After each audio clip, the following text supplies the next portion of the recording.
stable part of the plaque. And the soft part is the one that usually, the soft plaque, usually these are the plaques that are more prone for rupture, and then the one that causes a heart attack. So yes, there is no role in repeating a calcium score. Once you know you have elevated calcium score, you need to take your medication. Obviously sometimes the patient question, well, I have a healthy lifestyle. You need to know your risk in detail, and you need to know your genetics, your family history.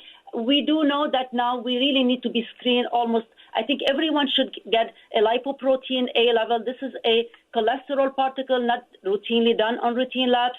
We know that's genetic, and that can make people prone to develop premature atherosclerosis. And sometimes the patient, they don't know why, so I send this extensive lipid profile and to make sure we understand why they are developing heart disease at a young age or with no significant risk factors. We are with a renowned cardiologist from Nuvance Women's Health and Dr. Carol Gamayel-Barra. And let's go now to Sandy. Sandy, are you still there from Bridgeport? Do you have a question for the doctor? Yes, I am. Hi, Good morning, Sandy. Lisa, and good morning, doctor. Hi. My question is, my mom died of congestion of the heart in 2010, and I'm wondering if I should be concerned about having that also.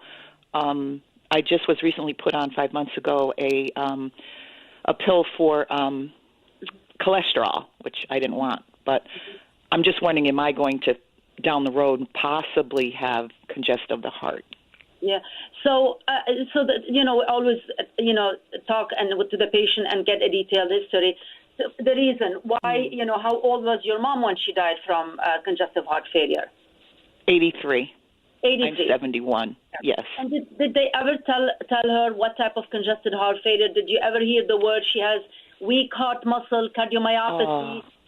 That's always important to know, because patient come here and say my mom died from congestive heart failure. So as I said, elderly patient with this diastolic dysfunction, stiffness in the heart, they can develop refractory, congestive heart failure, which we can't control. But majority of the time we have so many medication now that we can control their congestive, symptom and heart failure. So they tell me that she died from a heart failure. Well, we need to know, was it an enlarged heart, weak heart? Because cardiomyopathy at a young age, usually, they can be genetic, and I definitely screen the family member. But if they died from diastolic heart failure, the one where the heart is stiff for various reasons, then that's usually not genetic. And then getting old, you can stop it. You're going to have some stiffness, so that goes with age. But if you do have risk factors that making you prone to have stiffness in the heart muscle, you need to control it so you don't get into congestive heart failure. So the history and the detail of the reason for the congestive heart failure is important, so we can determine whether you need an echo or routine checkup. Okay. Well, thank you for that. Okay. Mm-hmm. Thank you very much. Sure. Thank you very much, doctor. There are so many ways that we can go with heart health. People, particularly women, it's a silent, I want to say sometimes killer, but problem. It sneaks up on women in a different way than men. Mm-hmm. I was listening the other day. We had a physician on who said that you can have a hand cramp, not just an arm and chest thing. You can have these weird symptoms that can indicate you're in the throes of a heart attack. A good friend of mine just had a heart attack on Friday. She's 66. She's a noted broadcaster down south. Mm-hmm. And she had a kind of a heart attack that was described as some kind of a tachyspasm heart attack. Vasospasm, yes, yeah. And so, yeah. So, you're right. There are a traditional symptom that men and women can get, which is the classic, crushing chest pain with exertion, tightness radiating to the neck, arm, or shoulder. But, women, unfortunately, can present with the non-classic symptom, and especially young women. They are 50% more likely than similar age men to present without chest pain, and with 1 in 5 perceiving their symptom as sometimes even anxiety or stress. And they can come, you're right, with unusual symptom. I'm fatigued, extremely tired. I have some GI symptom, heartburn, indigestion, epigastric discomfort, cold sweats. I feel anxious, which is, unusual for me. I'm not stressed. So yes, that's right. Unfortunately, women, especially young women, can have the non-traditional symptom, and women need to be aware of that. Yeah. And there are other, entity, like you mentioned, the vasospasm.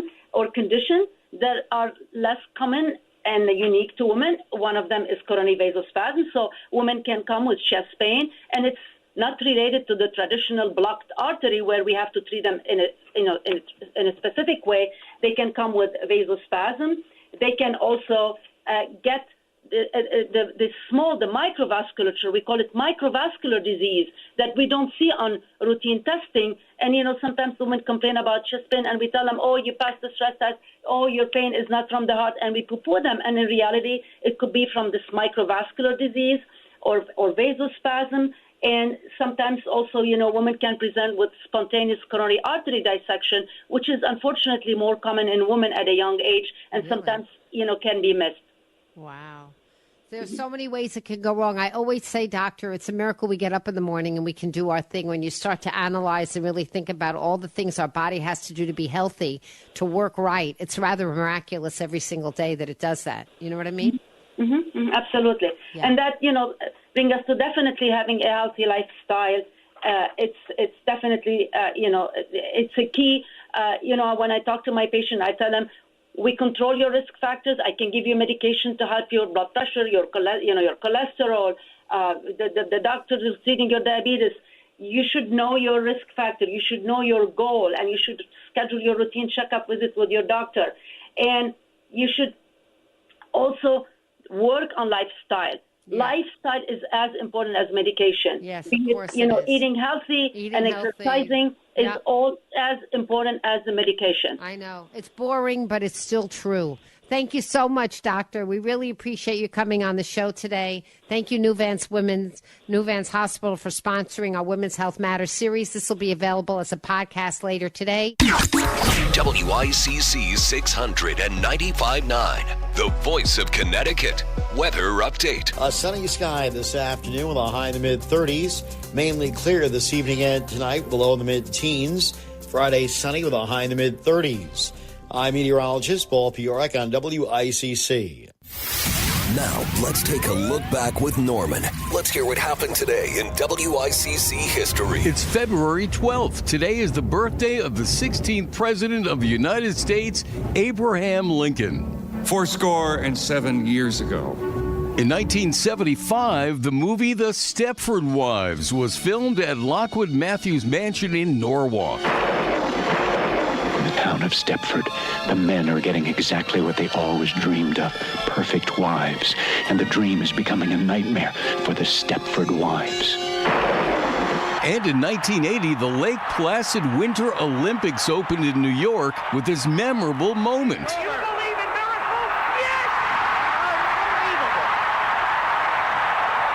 February 12th. That was today in WICC history. Every day just before 2 on the Voice of Connecticut, WICC 695.9.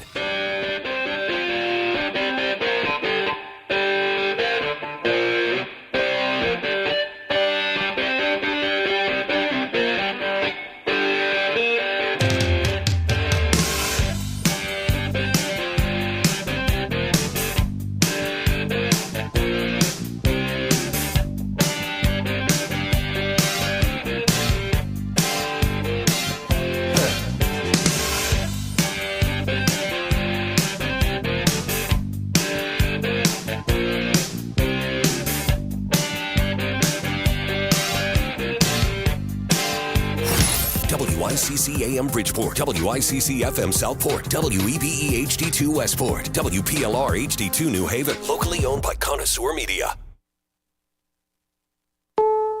This is CBS News on the Hour, your home for original reporting.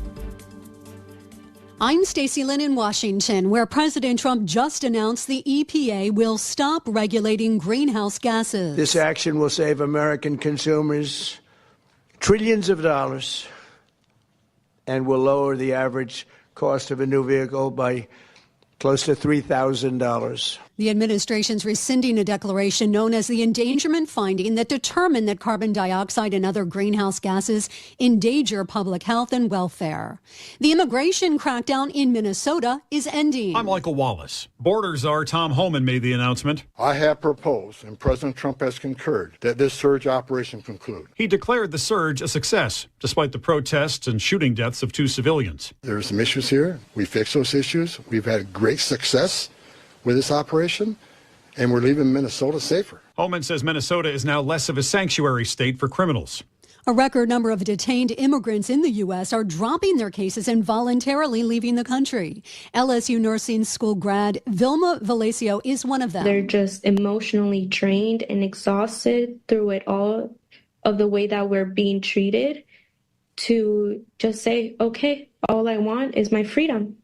A judge has temporarily blocked the Pentagon from punishing Senator Mark Kelly for calling on U.S. troops to resist unlawful orders. Cammie McCormick with details. The judge said Pentagon officials have violated Kelly's free speech rights and threatened the constitutional liberties of millions of military retirees. Kelly, a former fighter pilot, sued to block the censure from Pete Hegseth, who had said it was a step that could have resulted in a demotion in Kelly's retired rank of captain. Kelly's lawyers argued it was an attack on the rights of veterans to publicly debate national security issues. CBS's Andreas Gutierrez is in Tucson, Arizona with the latest on the search for Nancy Guthrie. Today, the sheriff ended up asking for a specific request for security video for anyone living near her Catalina Foothills home. They're asking people to check their cameras for video on January 11th from 9 p.m. to midnight, and then again on Saturday, January 31st from 9:30 in the morning to 11 a.m.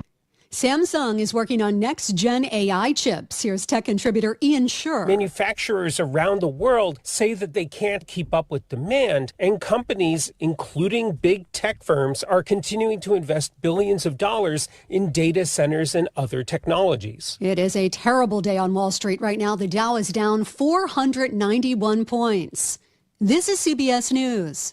It's one of the most successful law and justice programs in television history that continues to uncover the truth. 48 Hours, Saturday on CBS and streaming on Paramount Plus. I'm Piera Palazzolo, VP of Digital Marketing for the American Management Association, a company focused on the management training skills needed to enhance the careers of business professionals. We did our research when it came to the best companies for website development and chose AmericanEagle.com. And we couldn't be happier. AmericanEagle.com worked closely with us to understand the front and back end requirements needed to launch an e-commerce website that could handle the complexities of running thousands of seminars nationwide. Our robust new website and improved SEO saw immediate increases in site traffic and web revenue. If you're in need of managerial effectiveness and success, visit our website at amanet.org. If you're in need of a website that provides an unparalleled consumer experience, I highly recommend AmericanEagle.com. Transform your business today. Dial 877-WEB-NOW1 for a free digital consultation with AmericanEagle.com. WICC 695.9, Voice of Connecticut Local News Update. One of those charged in the Bridgeport absentee ballot tampering case was sentenced earlier today. 60-year-old Sylvia Ramos was one of 9 people facing charges of absentee ballot fraud connected to the 2023 Bridgeport mayoral primary race. Her sentence includes 2 years in prison suspended and 2 years of probation. The first people, 5 in total, were first charged last February, and 4 others were charged in July. Ramos was the first of those 9 to receive a sentence. A Southbury man is facing charges for making a threat against Coleytown Elementary School in Westport. Police arrested Christopher Iannacone Wednesday related to the incident last year. According to court documents on November 3rd, Iannacone sent a text to 911 saying he was going to blow up the school. It sparked a shelter-in-place order and a search of the school, but no explosives were found. It's unclear why Iannacone made the threat. Several students are recovering from various injuries after a school bus crash in Southbury. The bus was carrying Nonawag High School students, and it was traveling along Southford Road near Jeremy Swamp Road when it was hit by another vehicle around 2:30 p.m. Wednesday. The impact of the crash ejected 2 students from the bus, and multiple students were transported to Westbury and St. Mary's hospitals. The driver of the other vehicle, Richard Estey, was charged with driving under the influence. The Quaker Farms School in Oxford, closed Tuesday and Wednesday due to frozen pipes, will remain closed for the rest of the week. Power disruptions over the weekend caused the heating system to shut down, and as a result, pipes froze and burst.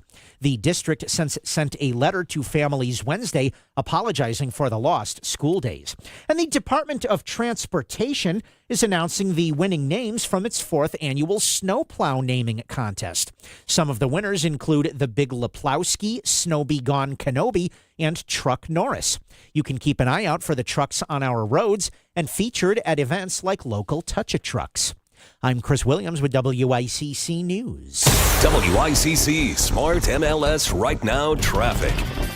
Wilbur Cross, Route 15 northbound, an accident reported. Exit 53 in North Haven has things backing up into Hampton, and you have roving maintenance on the Wilbur Cross from exit 42 to exit 50. 91 northbound, an accident approaching the 91 merge has things backing up through Wallingford, Lower Fairfield County. 95 seeing the speed limit through Stamford, Westport, and Fairfield. Traffic report is powered by Columbia Dental in Norwalk and New Haven, offering cleanings, implants, even oral surgery, all under one roof. Call 203-299-0111 or visit columbiadental.com today. I'm Edge Krause, WICC Traffic. Mainly clear this evening and overnight, below the mid-teens. Friday sunny with a high in the mid-30s. Saturday sunny with a high near 40. I'm meteorologist Paul Piorek on WICC.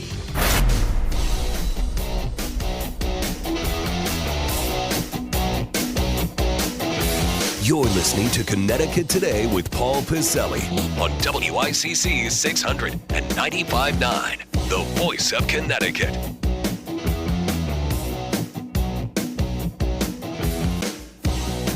Now I'm an old guy. I'm getting older every moment, but I feel good, thank God. Knock on wood. But I'm an old guy, and I like a lot of other folks out there who consider themselves, I don't know, old, seasoned, whatever. We can remember time. Yes. Do you remember the time, as they sang once in a while? We can remember when we went to school. And we didn't have laptops, we didn't have notebooks, we didn't have netbooks, we didn't have digital assistants, and we didn't have phones. We didn't have the first crude flip phones or the first cell phones or smartphones. We didn't have that, and everything was great. Everything worked out fine.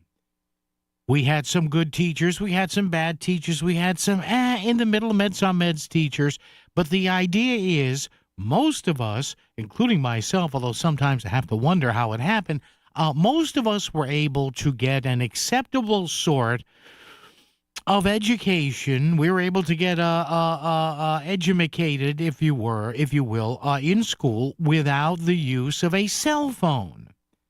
And we knew that for the 7, 8, 9 hours we were away from home. If we got dropped off at school early, we went through the school day, maybe stayed after school for drama club or AV club or band practice, or if we played on a sport. We knew that for the entire day we were able to concentrate on what we were doing, right? You got there, and even though you were goofing off at recess and lunch hour and all that, and maybe after school at practice or working out or hanging out or whatever, or waiting for your ride to go home or wherever you were going, you goofed off. You socialized, you talked, you played stickball, baseball, you played street hockey, whatever. Yeah, you know. And none of us had phones. The idea of having some sort of an electronic device basically on your hip, in your bag, in your back pocket, in your front pocket, which acted as a window on the world, which basically your smartphone does now, whether you like it or not. That was such a foreign sort of notion to us. It was something that if it was explained to us at the time, 30, 40, 50, 60 years ago, right, we would have said, no, well, what are you, nuts? Oh, you mean like Dick Tracy's two-way wrist TV? Remember that? Oh, man, I was a kid going, man, how cool would that be if that happened? Well, it happened, and a few years ago. And now there are individual cities and towns in the state of Connecticut here and all around the country, city school district, town school districts, county school districts who are saying, hey, we're going to go out, get those, what they call those yonder pouches, right? They go out and the school systems pay, I think, 25 or 30 or 35 bucks for them, whatever. And you lock your phone away when you get into class, into school, and you pick it up on the way home. And the vast, vast, vast majority of the reviews in this sort of thing so far have been pretty good. I was reading a couple of stories about some schools in New Haven where not everybody's taking a video, not everybody's doom scrolling, the fingers aren't going up and down and left and right on the screen and scrolling up and down and swiping left and right. I read a story the other day. There was a school in New Haven where, oh my God, they were actually playing, you ready for this? They were playing board games. How about that? Woofa. They were playing board games and talking and laughing and playing cards. Although Connecticut does not have a statewide law for this, Governor Ned Lamont is proposing that. And he's been going around saying, hey, it's worked as well as can be expected in some other areas, some individual schools, some individual school districts around the state. But the state itself, the entire state of Connecticut, comprised of 169 cities and towns, and I think 190 or 200 school districts. There are more school districts, I believe, than cities and towns. There is notion that we should have one law to abide by this, and I think that's right. Yes, I am in favor of a statewide, what they call a bell-to-bell cell phone ban, or at least debating that. Now, I know the initial thought is, what if there's something that goes on at the school?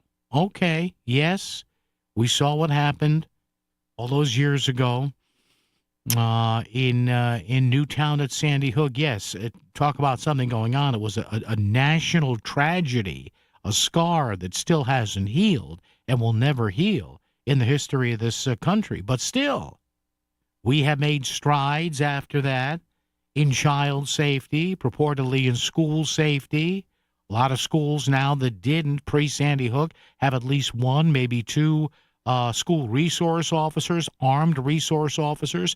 Many schools are hardened now in the state. Some aren't, from what I hear and read. But many schools now have hardened glass and only specific entrances, and visitors can only enter through one entrance. Now, if somebody's a AAA nut job, as there are people out there, they sadly will and might and evidently would, you would think, figure out a way to get into school. But having said all that and debating that, what do you think? And I start with this today, and I got to tell you, I agree with the governor on this. Only because I waited to see what the reaction was from other school districts in the state, and you read about it, and it is some of the people that are quoted on television, on the radio, and in these pieces say it is nothing short of remarkable,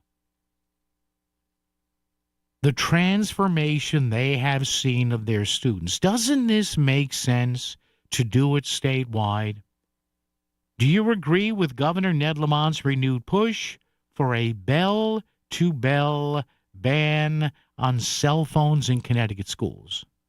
Look, at the risk of sounding like, an old get-off-my-lawn guy, we were able to be educated fine without a phone, without scrolling, without having to check what's on WhatsApp or TikTok or X or Instagram or Facebook or anything. We actually were able to go hours and hours and hours and hours with A, not scrolling through or swiping left and right, and B, not being exposed to algorithms that we all know now are designed by bright computer minds to basically entrap young people to figure out their habits and hook them with it's like being a drug addict. We know we've got you, kid, so here's some more digital crack. Here's some more digital methamphetamine. Here's some more digital cocaine. Go ahead.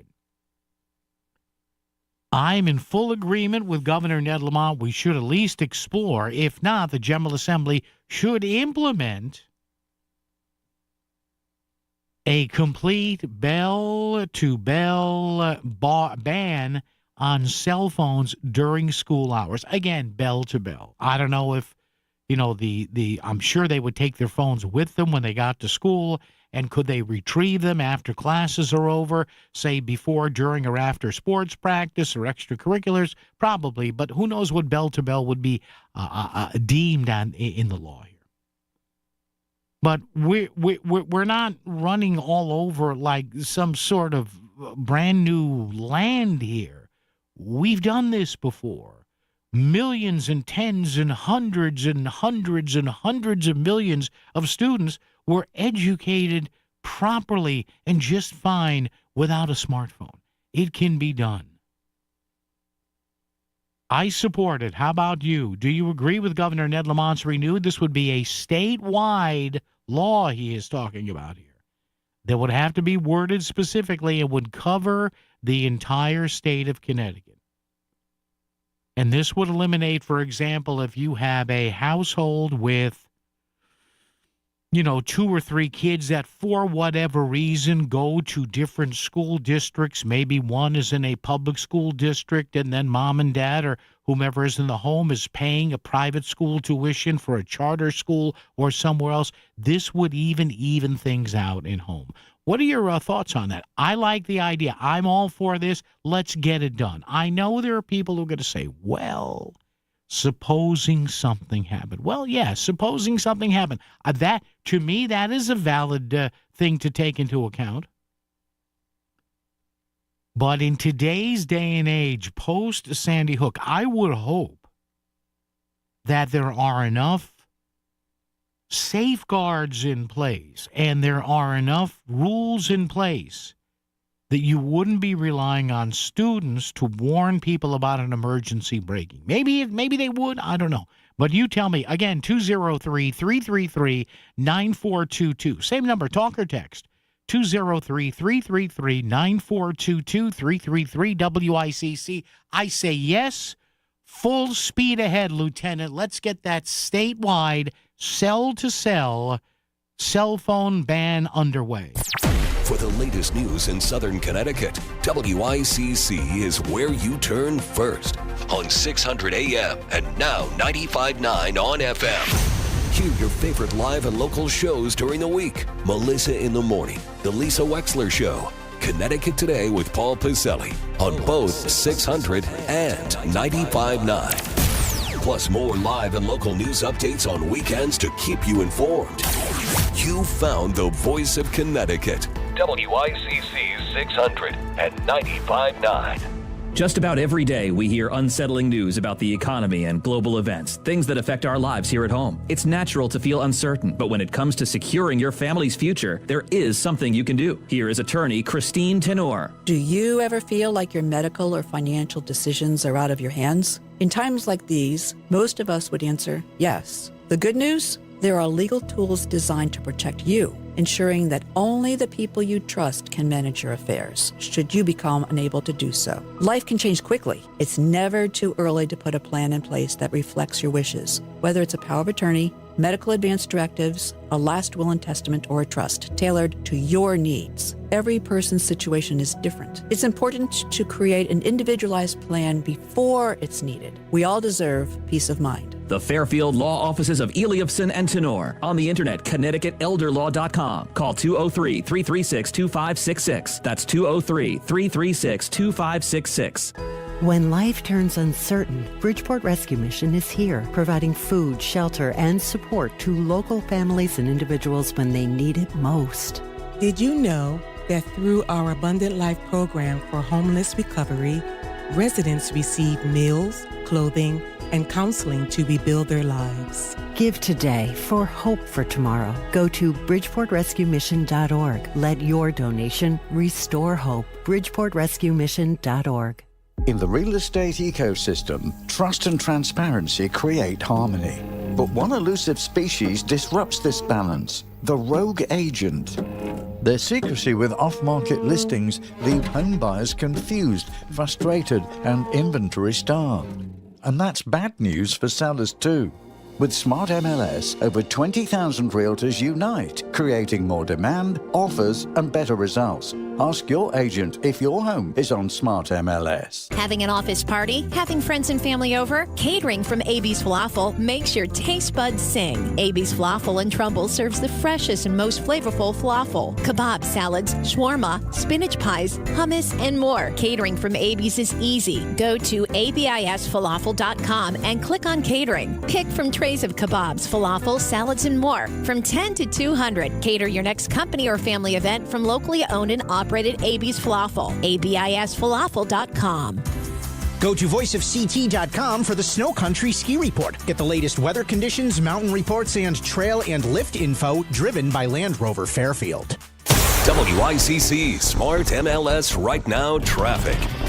Wilbur Cross, Route 15 northbound, an accident reported. Exit 53 in North Haven has things backing up into Hampton, and you have roving maintenance on the Wilbur Cross from exit 42 to exit 50.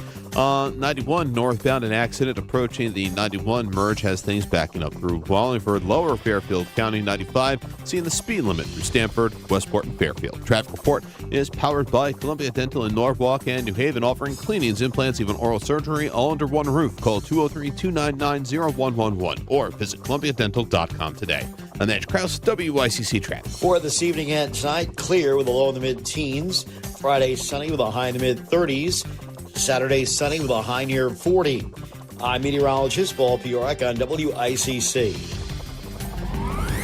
News and talk for Fairfield County since 1926. 100 years of WICC 695.9, the voice of Connecticut. You know, more and more and more and more you hear experts on this show, on Melissa's show in the morning, on Lisa's show. What do they all say? Kids, especially young kids, need a detox when it comes to being online all the time and being slaves to their telephones. And one thing Governor Ned Lamont is proposing, now it's being done in different schools and different school districts, is a statewide ban from bell to bell, opening bell in the morning to the final bell of the school day. Do they even have bells? I guess they have to tell people the period's over. My bell was a nun, a Catholic school nun, swinging a bell. Remember that? Oh, man. But how about a bell-to-bell cell phone ban? I like the idea. I do. I know there are safety concerns, but for 200 years, we didn't worry about this, and we graduated a lot of smart people. And you know what? As kids got older, there was a comfort about being away from home, about being away from mom and dad. And listen, back then, if you had to call home or home had to call you, what happened? You were summoned to the principal's office because there was a message for you from your mom or dad. Call home, and you did it there. I know I'm sounding like an old flatulence, but what can I tell you? All right, let's kick it off today with, if my mouse will work here, Anthony in North Haven. Anthony, how are you, sir? Good afternoon. Hey, Paul. So my kid actually goes to school in New Haven. Okay. And he has one of the yonder pouches for his school. Yeah. And I can tell you, it is one of the best things ever. Really? It's two parts to it, actually. So my wife actually just took his phone from him because he's not doing so great in school right now. Yeah. And he didn't know what to do with himself the first day. He's like, what do I do? What do I do? I don't have a phone. And so now he only gets his phone from the second he gets out of school, because they unlock it for him. Okay. Until he gets on the bus, until he gets dropped off at the bus. And as soon as he gets back in the house, phone goes right back into mom's hands, and that's it. You know, he still has his computer, but just seeing the difference in 2 weeks is remarkable. What's the difference? He goes to JCC in the summer. What's the difference you've seen, Anthony, in the 2 weeks? What have you seen? He interacts with us. Wow. Amazing, huh? He came out he's like, I want to unload the dishwasher. I'm like, oh, what? my God. Oh. My mom, if there was no choice of unloading the dishwasher. No, get over here. Was, That's last night was trash night. I pulled into the driveway. Trash is at the curb. I'm like, oh, my God. I said, we need more of this. Oh, my gosh. But it does work. Yeah. Emergency stuff like that. You know, the school he goes to, we immediately get texts automatically if something does happen. Yeah. So the emergency thing, I can see, where some parents are going to come at that. Hey, my kid does need their phone. But, if he didn't need it from going from the bus to the house because there's some wackadoos out here who can't drive. Yeah. And he might get, something could happen. But overall, if he didn't need it for that, he wouldn't have had it at all. Wow. At all. Anthony, thank you, my friend. Great stuff there. Appreciate it. And look at the difference there. He said, oh, my God, the kid's cleaning the dishes. He put out the trash. Oh, man. Caroline in Trumbull. Caroline, hi. How are you? What's up? I'm good. How's it going? I'm good, Caroline. You're breaking up just a little bit. What's on your mind? So I wanted to call in regarding the cell phone policy. Yeah. I have 3 children. 2 are in college and 1 is in middle school.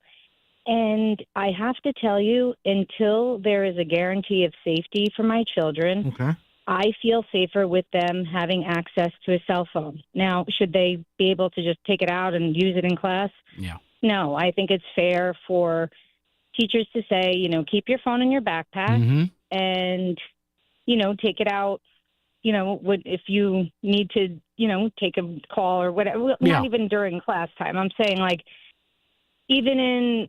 So you're looking for a middle. So you're looking for a middle ground, is what you're saying, right? A middle ground, but also we have to, learn to accept that cell phones are going to be around forever. They're not going anywhere. So rather than banning things, how can we help children regulate? So the rule at my son's school is you cannot use your cell phone during school hours. He abides by that. Okay. He doesn't text. He doesn't call. Some kids don't, but that's the rule. And if you're not following the rules, you get punished, as with anything. When they're in the cafeteria, they're not supposed to have their cell phone. Really? I agree with that, too. Wow. They should engage and have conversations. Yeah. But even before cell phones, you had the kid sitting there with his Walkman on, not engaging and talking. So I think it's a good opportunity at a young age to learn how to regulate usage. Sure. You're not just going to take it away and hope that they're never going to be addicted. But I do feel safer knowing that my child has their cell phone if they need me in an emergency, like this week in Trumbull, where there was a problem with the buses. Yep. All the kids got dropped off at school. Immediately we're told, come pick up your kid. No, they can't walk. They can't walk. There was no direction and there was no plan in an emergency. Okay. Yeah. And at that point, children were allowed to use their phone to call their parents. And even, God forbid, when there's emergency school shooters, the first time a phone is called to 911 is from a cell phone. No one's running to the office to call. No, you're right. And when we were in school, we had phone booths. I remember calling my mom on the payphone. I do too. Caroline, I do have to run. Thank you. And listen, thanks for the call. And I appreciate it. Listen, there we go. We're off here with 2 very varying points of view on this. But what do you think? Governor Ned Lamont says, how about a bell-to-bell cell phone ban for the entire state? WICC Smart MLS Right Now Traffic. Wilbur Cross, Route 15 northbound, an accident reported. Exit 53 in North Haven has things backing up into Hampton. And you have roving maintenance on the Wilbur Cross from exit 42 to exit 50. 91 northbound, an accident approaching the 91 merge has things backing up through Wallingford. Lower Fairfield County 95, seeing the speed limit through Stamford, Westport, and Fairfield. Traffic report is powered by Columbia Dental in Norwalk and New Haven, offering cleanings, implants, even oral surgery, all under one roof. Call 203-299-0111 or visit columbiadental.com today. I'm Edge Krause, WICC Traffic. Mainly clear this evening and overnight, below the mid-teens. Friday sunny with a high in the mid-30s. Saturday sunny with a high near 40. I'm meteorologist Paul Piorak on WICC. Do you truly understand the impact of taxes on your retirement savings? Would you like to keep more of your hard-earned money? Attend Bridge Light Financial's Taxes and Retirement event February 10th and 12th at El Palio in Shelton. It's a free workshop discussing real tax saving strategies. Click bridgelightadvisors.com and register. This is Bill Levitt, president of Bridge Light Financial Advisors. We'll show you real tax savings on your savings. Come to our next event at El Palio in Shelton. Register today at bridgelightadvisors.com. bridgelightadvisors.com. Need roofing, vinyl siding, gutters, or chimney repairs? Hi, I'm Eddie Griffin, the owner of Brown Roofing, your local roofing expert since 1972. From cracked shingles to leaky chimneys, our certified technicians handle it all. We don't just install, we fortify your home for decades of protection. And right now, you could get zero interest, zero payments for 24 months. Call today at 475-445-1195 or visit us at brownroofing600.com. Brown won't let you down. It's game day. Are your moderate to severe Crohn's disease or ulcerative colitis symptoms keeping you from the action? Skyrizi, risankizumab Riza, could help you get back to the game. Skyrizi is proven to help people feel significant symptom relief, achieve remission, and visibly improve damage of the intestinal lining. Skyrizi is a prescription injection medicine for adults. Don't use if allergic to Skyrizi. Serious allergic reactions, increased infections, or lower ability to fight them may occur. Before treatment, get checked for infections and tuberculosis. Tell your doctor about any flu-like symptoms or vaccines. Liver problems leading to hospitalization may occur when treated for Crohn's or ulcerative colitis. Control is everything to me. Ask your doctor about Skyrizi, the #1 prescribed biologic in Crohn's and ulcerative colitis combined. Learn more at skyrizi.com or 1-866-SKYRIZI. This is WICC 695.9, the voice of Connecticut.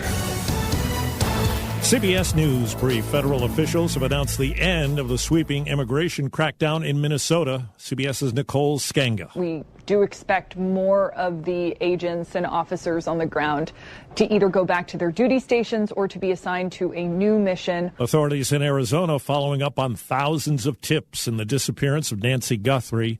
CBS's Andres Gutierrez. The sheriff's department says that there was apparently a suspicious vehicle spotted on Via Entrada around 10 a.m. on January 31st, and that is the last day that anyone saw Nancy Guthrie alive. Congress hears from NTSB Chief Jennifer Homendy on the 2025 deadly mid-air collision near D.C., a commercial jet, an Army helicopter. It was preventable. In fact, now that our investigation has concluded, I can say without a shadow of a doubt that we've seen this before. CBS News Brief. I'm Steve Kathan. WICC 695.9, Voice of Connecticut Local News Update. One of those charged in the Bridgeport absentee ballot tampering case was sentenced earlier today. 60-year-old Sylvia Ramos was one of 9 people facing charges of absentee ballot fraud connected to the 2023 Bridgeport mayoral primary race. Her sentence includes 2 years in prison suspended and 2 years of probation. The first people, 5 in total, were first charged last February, and 4 others were charged in July. Ramos was the first of those 9 to receive a sentence. Governor Ned Lamont is announcing that he is proposing legislation to create the Connecticut Supplemental Graduate Student Loan Program. The proposal is in response to the Trump administration's overhaul of the federal student loan system through the One Big Beautiful Bill Act, which Lamont says significantly restricts graduate students' access to low-interest federal loans, and its proposed redefinition of professional degree programs, which eliminates graduate nursing, social work, physical therapy, and other programs from the degrees eligible for its associated higher lending amounts. Governor Ned Lamont is also encouraging residents to file for the Earned Income Tax Credit. Lamont, along with his tax commissioner, Mark Boughton, says as many as 45,000 eligible filers did not claim the credit in 2024. At an event Wednesday attended by WTNH-TV News 8, both Boughton and Lamont broke down the money people could be leaving on the table. There are many people, roughly 40,000 people out there, who we owe you money. You don't owe us money. We have a federal EITC, state EITC. These folks are leaving, say, $5,000 on the table. The maximum earned income tax credit given by the federal government is around $8,000. The state of Connecticut's maximum is just over $3,000. Those credits are available to families with 3 or more children. The swan that was rescued from the frozen Norwalk River earlier this month is back in the wild.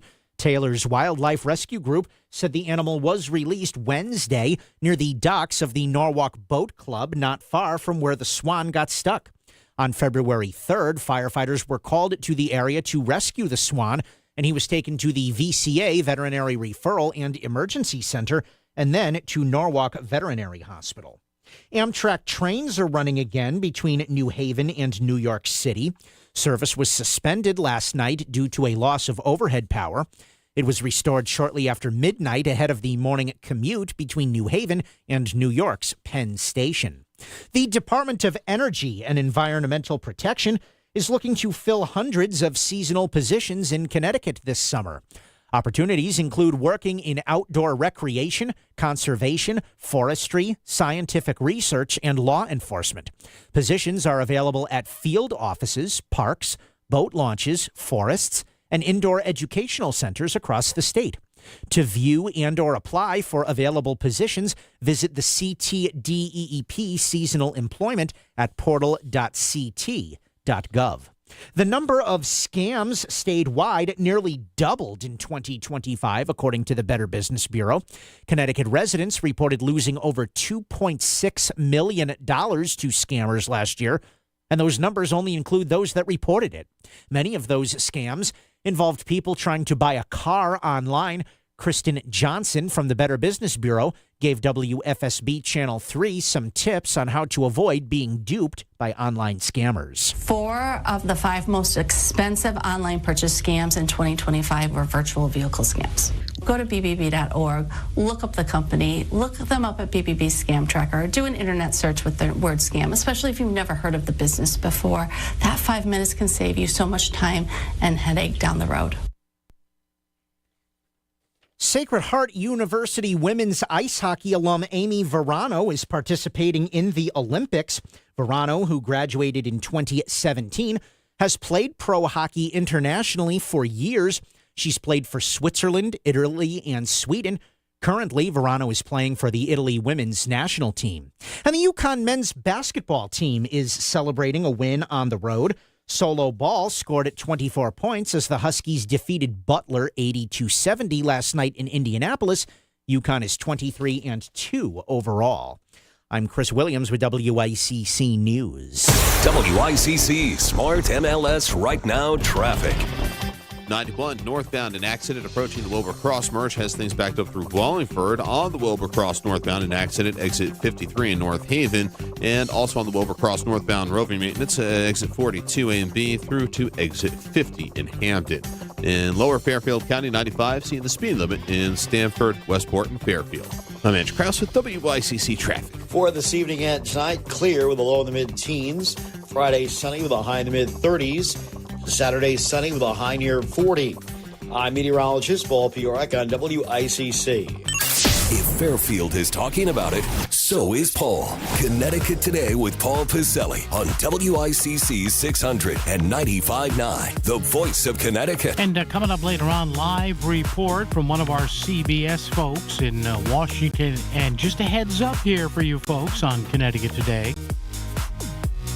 Certainly looks like there will be a partial shutdown of the Department of Homeland Security for the coming weekend. What's that mean for you? Well, probably, not definitely, depending upon the airport, whether it's JFK, LaGuardia, Westchester, Bradley, Tweed, the lines to get your stuff screened by the TSA will probably be longer and slower. But we'll get that from our buddy Torian Small on CBS News coming up later in the show. But just again, like they say, leave yourself some extra time. I would do that this weekend. All right.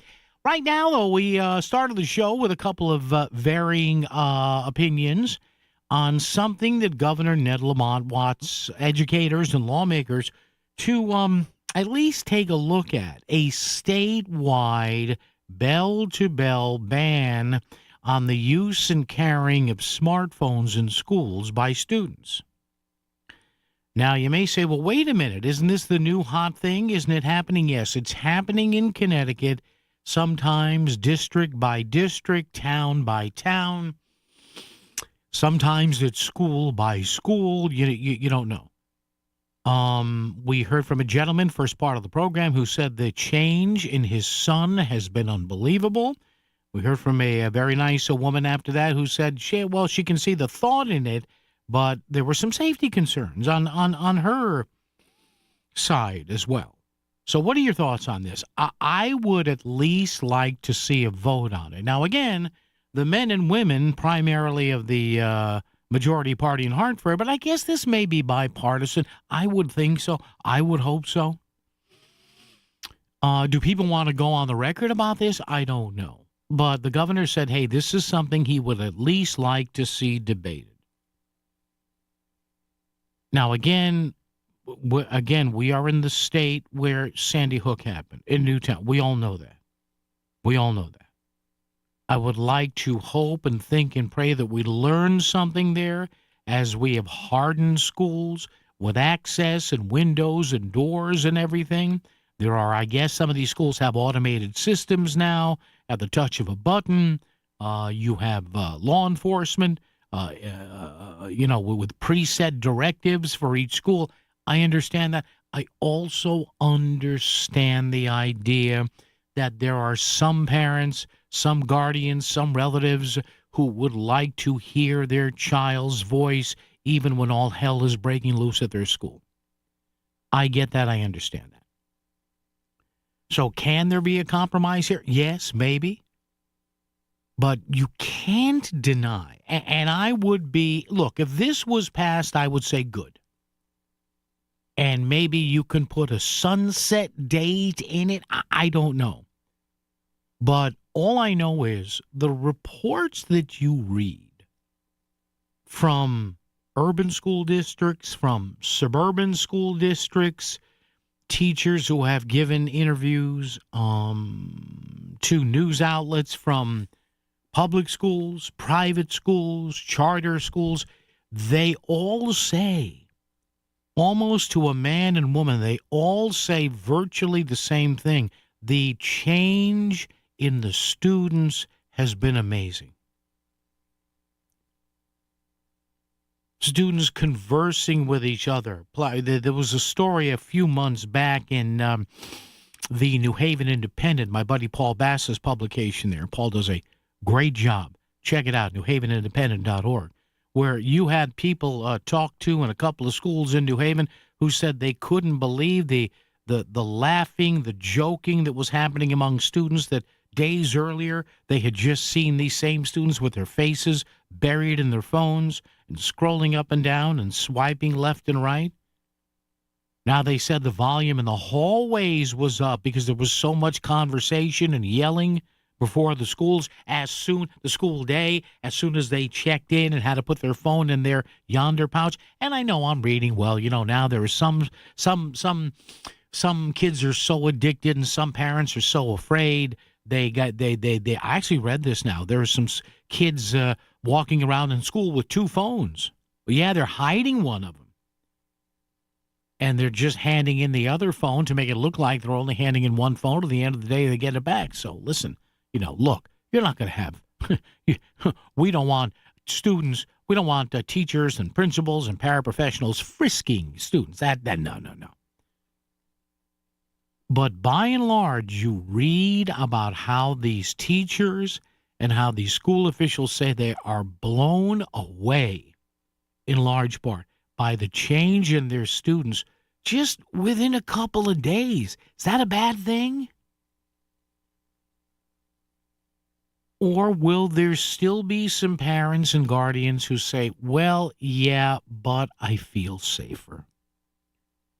I am all for this, to give it at least a serious look, and if the General Assembly had the guts to go ahead and do this and the governor signed it, I would like to see how this shakes out. Because, man, oh, man, we are now in a world where you can just bully anybody online and there are no consequences. If anything, the ban on these phones, these cell phones and smartphones in schools is sorely needed. I mean, listen, you and I, a lot of us grew up in the time where you couldn't do this. If you're going to say something or make fun of somebody, you risked the chance of getting your teeth knocked out. And unfortunately, with a lot of the stuff that goes on online right now, that doesn't, there's no fear anymore. A girl can be called the worst thing in the world. A boy can be called the worst thing in the world. Maybe that'll help with this, too. Maybe if you're going to actually make fun of somebody, you do it to their face, and then, your face meets their fist in some way, shape, or form. But what are your thoughts on this? Honestly, what do you think? Have you experienced this, maybe, with your son or your daughter already in the school? Has their school district implemented their own policy on this? Do you agree with Governor Ned Lamont's push for a bell-to-bell ban on cell phones in Connecticut schools? You tell me why or why not, right here on WICC. I'm Keith Trantolo from the law firm of Trantolo & Trantolo. As any local can tell you, when the weather turns nasty, things can get dangerous. Snow and ice piling up makes stairs, sidewalks, and streets more slick, leading to injuries.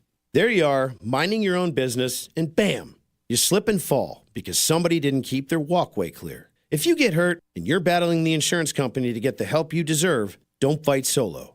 Trantolo & Trantolo. Get your free case assessment at trantololaw.com. Hi, I'm Peter from Donut Delight. Donut Delight has used Steve Basso Plumbing, Heating, and Air Conditioning since 1994. From installing plumbing in our new stores to maintaining our existing stores and our personal homes. Their guys have always been very professional and great to work with. Donut Delight has been very happy with Steve Basso Plumbing, Heating, and Air Conditioning. Looking for a reliable plumbing or HVAC company? Steve Basso Plumbing, Heating, and AC has proven customer satisfaction since 1974. Go to BassoPHAC.com. That's BassoPHAC.com.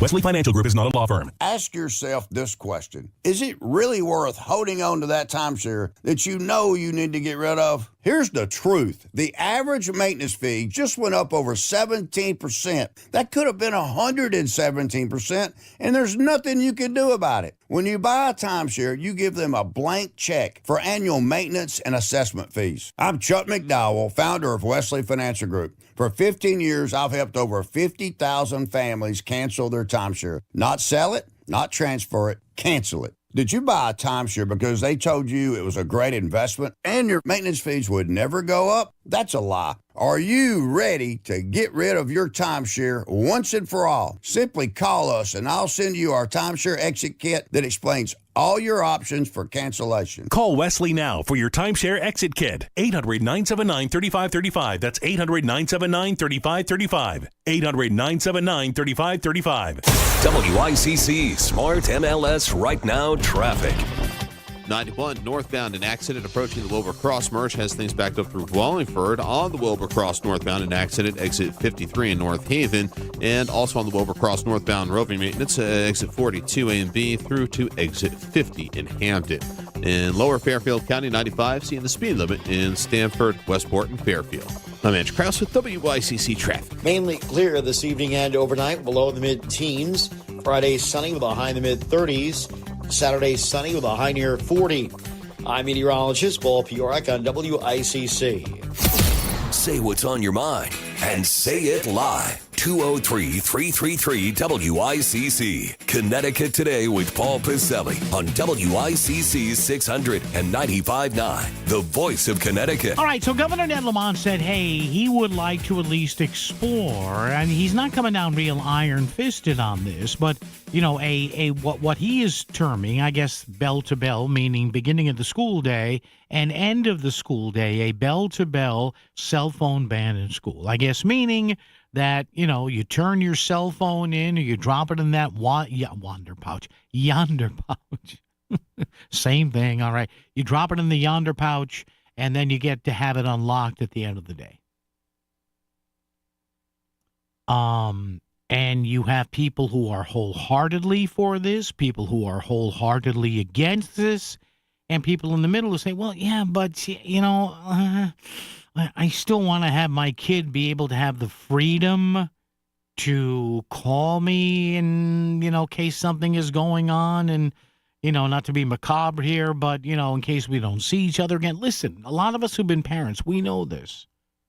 Even when our kids are older, like mine, you still worry about them. Like, geez, I haven't heard from him in a few days. I hope everything's okay. Then you say to yourself, yeah, but I'm sure if something was wrong, his wife or her girlfriend or her boyfriend or whatever, they would have called, whatever. Let's go to Joe in Milford, who wants to chime in on this. Joe, good afternoon. How are you? What's up? I'm doing well. How are you? I'm good, Joe. So What's up? I have kind of both sides. So I am a teacher at a high school in Connecticut. Okay. So I have two kind of opinions at the same time, and I know it's not always helpful. But, no, go ahead. The first is that I think the piece that people aren't realizing is that teenagers are so compulsive with their phones that even if they want to not look at it, the fact that they have it unlocked and near them, it's not a choice. They're not trying to be bad. They're not trying to be disrespectful. Mm-hmm. They truly cannot help themselves. No, yeah, it's an addiction. Yes, absolutely. Yeah. So the amount of distraction and stuff is crazy. The other issue is who becomes the custodian of the phone. Mm-hmm. So I have the ability, if I want, to put it in a box in the classroom that I have. Okay. The issue that comes with that is if a student takes the wrong phone, starts going into someone's phone, like I them in embroiling myself in a whole slew of new problems that I then did not have to deal with before. No, I'm sure that's the last thing you. Hey, he took my phone. Wait a minute, and all of a sudden you're playing hockey referee trying to break something. And I don't know whose phone is whose phone. I don't know who's taking a picture of this person or saying like. So if it does come down from the state and it's something that's out of my hands and it's handled at the school level and it could be out of my hands, I think that, like, personally, that would be ideal for me. But yeah, it's gotten to the point where the other thing I would say is I have kids in class and they're like, my mom is calling me. She has to really get me. And I have small children now, not teenagers. But sure. If I ever had an emergency, I don't know a living case where calling a teenager is you're out for the emergency. Yeah, I mean, yeah. Like in what case does your parent absolutely have to get in contact with you in which they can't get in contact in the school? And I've never really heard a good argument against that. Joe, let me ask you something. I'm not asking you what school you're at. Well, if you don't want to get specific, that's fine. But does your school and or your school district, do they have a policy on the cell phone thing or not? They have a policy of like disciplinary measures if it's used when the teacher asks them not to. Like we can ask them to put away and things like that. And but as far as turning it in or putting it in a box in the room, that is teacher to teacher. Okay.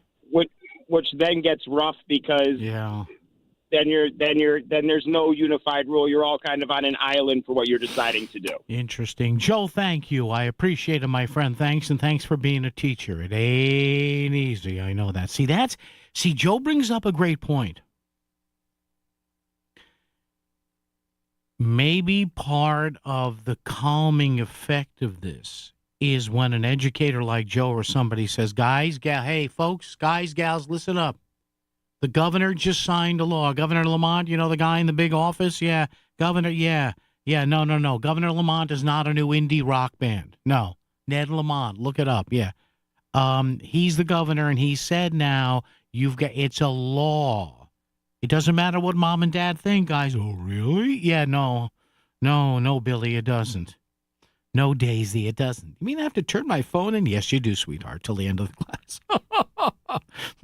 So, maybe that's maybe that helps students. Maybe the students will say, oh, all right, man, if the big guy in Hartford signed it, we got to do it here. I don't know. I'm just an old 64-year-old white suburban pudgy get off my lawn guy, but how many of us just went to school and the notion of even having access to a phone? And again, for a lot of kids, it's not really a phone. It's the texting, it's the TikTok reels, it's the Instagram stuff. Oh my God, you teachers, God bless you. And it is addicting. And the algorithm, oh, wait a minute, they clicked on this. So let me see, wait a minute now. They watched this reel, so this reel had music. It had a food theme to it, too. It had a Latin America theme to it, too. So then the algorithm seeks out stuff and reports to the advertisers. Laura in Stratford is here. Hey, Laura, how are you? What's up? Hi. No, I don't know how we ever got to this point. Listen, I've got a story. Yeah, sure. I've got a friend who was born in 1931. Okay. When he was in school, when he was in grammar school, if they had an air raid, they would let the kids out, go home. Yeah. Him and his friends never went home. They went to the pond to play. So can you imagine the mother at home, the air raid sirens going off, it's just, and you don't know where your kid is. it's a different I don't know how we got to this. Different time, Laura, you know? Yeah, we're just like wimps now. We're just like, and parents are happy if it's out of their control. Yeah. That's so wrong. Like, they want the state to be the boss so that the kids aren't are mad at them. Yeah, and Laura, I'm really up against the time wise. I do have to go, but your point as well. It's just your point as well is well taken there, because somebody in this situation has to be the bad guy or the bad gal. And like our previous caller said, well, maybe if I tell my students, guys, you could get in trouble, I could get in trouble, this is a law. Oh, you mean like a law, like bad stuff could happen? Yes, Mikey, that kind of law. But I still can understand some parents being afraid that they might not be able, in the worst case scenario, be able to get a few fainting, fleeting last words with their kids. And I know it's a horrible thing to think about. But, you do know that there are some people that think that way. More calls on this coming up next hour right here on WICC. WICC Smart MLS Right Now Traffic. 91 northbound, an accident approaching the Wilbur Cross merge has things backed up through Wallingford. On the Wilbur Cross northbound, an accident, exit 53 in North Haven, and also on the Wilbur Cross northbound roving maintenance, exit 42 A and B through to exit 50 in Hampton. In lower Fairfield County, 95, seeing the speed limit in Stamford, Westport, and Fairfield. I'm Andrew Krause with WICC Traffic. For this evening and tonight, clear with a low in the mid-teens. Friday, sunny with a high in the mid-30s. Saturday, sunny with a high near 40. I'm meteorologist Paul Piorek on WICC. Okay, so your trophy's in the cabinet. Business is great. The growing pains are all in the past, and you're feeling optimistic. Now you're in big trouble. Because truth is, no matter how well you slayed your last quarter, the next one could slay you right back. And without a cohesive strategy and a scalable idea you can rely on, nothing is certain except uncertainty. Which is why for your next rodeo, you need the Next Rodeo. The Next Rodeo is a true creative partner that brings next-level creative thinking and production quality to companies who didn't believe they could afford it. So you can keep your company growing without outgrowing the dream that started it. The Next Rodeo. The difference between the business you have and the business you want is one great scalable idea. Get the full story at thenextrodeo.com. Back to the news and talk, thanks to Smart MLS. Smart sellers ask, is my home on Smart MLS? The voice of Connecticut. WICC's 695.9. It's Connecticut Today with Paul Pacelli. And by the way, I find this interesting, but maybe not. For all you professional educators out there, educators, maybe you can learn me something. The state's two main teachers' unions, the CEA, the Connecticut Education Association, branch of the NEA, and AFT Connecticut, they are in favor of a statewide bell-to-bell cell phone ban for schools. WICC AM Bridgeport, WICC FM Southport, WEBE HD2 Westport, WPLR HD2 New Haven. Locally owned by Connoisseur Media. This is CBS News on the Hour, your home for original reporting. I'm Stacey Lynn in Washington, where the Trump administration has officially rolled back a scientific finding meant to combat climate change. The 2009 endangerment finding determined carbon dioxide and other greenhouse gases endanger public health. President Trump disagreed. Fossil fuels have saved millions of lives and lifted billions of people out of poverty. The president also said his action would drive down prices. This action will save American consumers trillions of dollars and will lower the average cost of a new vehicle by close to $3,000. As for concerns about what the rollback might mean for public health, I tell them don't worry about it because it has nothing to do with public health. Linda Kenyon, CBS News, the White House. Nancy Guthrie disappeared 12 days ago. CBS's Andreas Gutierrez is in Tucson, Arizona, where the search continues, and her daughter has made another plea for her return. Savannah Guthrie has posted yet another Instagram clip in which there is a caption that says, "Our lovely mom, we will never give up on her. Thank you for your prayers and hope," and some home videos of Nancy with her kids there. Beautiful moments. President Trump's border czar announced the federal immigration crackdown in Minnesota is coming to an end. While he had praise for the operation, Governor Tim Walz did not. They left us with deep damage, generational trauma. They left us with economic ruin in some cases. They left us with many unanswered questions. On Capitol Hill, the motion is not agreed to. The Senate failed to move forward a funding bill for the Department of Homeland Security. The vote comes just one day before the deadline to avoid a partial government shutdown. NTSB Chair Jennifer Homendy is testifying before a Senate committee on last year's mid-air collision near Washington that killed 67 people. She said the accident was preventable and partially blamed outdated technology. In 2008, we again called on the FAA to implement ADS-B-In. We stated the Safety Board believes that the benefits of ADS-B technology warrant rapid adoption. A large pride flag's been removed from the Stonewall National Monument under orders from the Trump administration. Tony Simone rallied with the New York City Council's LGBTQIA+ caucus, denouncing the move. We are many more of us than there are of you. And this is our America too. And by God, that flag will go back up. For every flag you take down, 10 more will go up. And that flag will once again be raised this afternoon. Seeing a lot of red on Wall Street this afternoon. The Dow is down 357 points. This is CBS News. What is going on? What's going on here? How is this possible? Great storytelling starts here. Oh, come on. Why?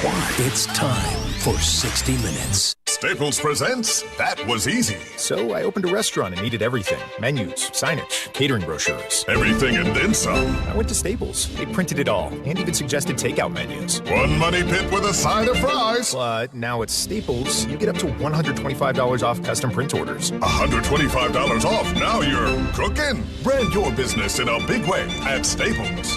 That was easy. Shop Staples in-store, online, or in the app by 4/4 to unlock. Exclusions apply. Visit staples.com/print for details. At the UPS Store, we know being a small business owner means holiday time is still go time. Still get those orders shipped time. And still re-up on stamps and supplies time. That's why this upcoming holiday, while others close up shop, we'll be open. And happy to help you keep being unstoppable. Come into your local store today. Most locations are independently owned. Product, services, pricing, and hours of operation may vary. See Center for details. The UPS Store. Be unstoppable. WICC 695.9. Voice of Connecticut Local News Update. One of those charged in the Bridgeport absentee ballot tampering case was sentenced earlier today. 60-year-old Sylvia Ramos was one of 9 people facing charges of absentee ballot fraud connected to the 2023 Bridgeport mayoral primary race. Her sentence includes 2 years in prison suspended and 2 years of probation. The first people, 5 in total, were first charged last February, and 4 others were charged in July. Ramos was the first of those 9 to receive a sentence. Governor Ned Lamont is announcing that he is proposing legislation to create the Connecticut Supplemental Graduate Student Loan Program. The proposal is in response to the Trump administration's overhaul of the federal student loan system through the One Big Beautiful Bill Act, which Lamont says significantly restricts graduate students' access to low-interest federal loans, and its proposed redefinition of professional degree programs, which eliminates graduate nursing, social work, physical therapy, and other programs from the degrees eligible for its associated higher lending amounts. The number of scams statewide nearly doubled in 2025, according to the Better Business Bureau. Connecticut residents reported losing over $2.6 million to scammers last year, and those numbers only include those that reported it. Many of those scams involved people trying to buy a car online.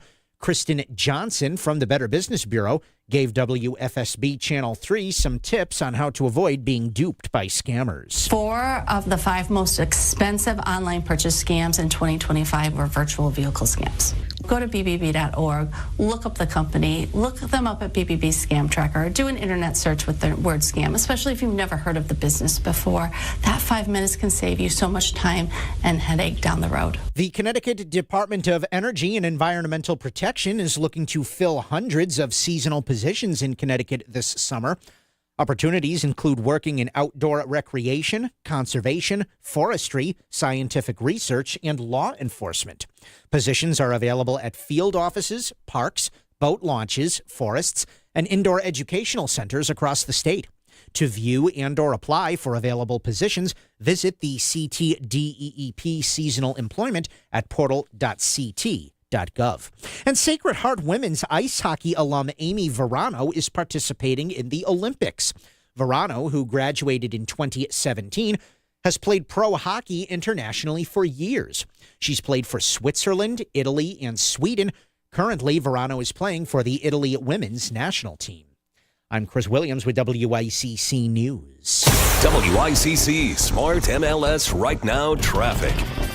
91 northbound, an overturned vehicle between exits 15 and 16, backing things up through Wallingford. Wilbur Cross northbound, heavy delays going through Wallingford as well because of construction. On 95 north, plenty of volume delays through Westport and Fairfield. The Parkway is a little easier. Traffic report is powered by Bridgelight Financial Advisors. You can reduce taxes you pay on your retirement income and keep the money you've saved with Bridgelight Financial Advisors tax saving strategies. Learn more at bridgelightadvisors.com. I'm Edge Krause, WICC Traffic. Mainly clear this evening and overnight, below the mid-teens.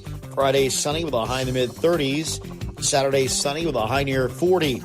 I'm meteorologist Paul Piorek on WICC.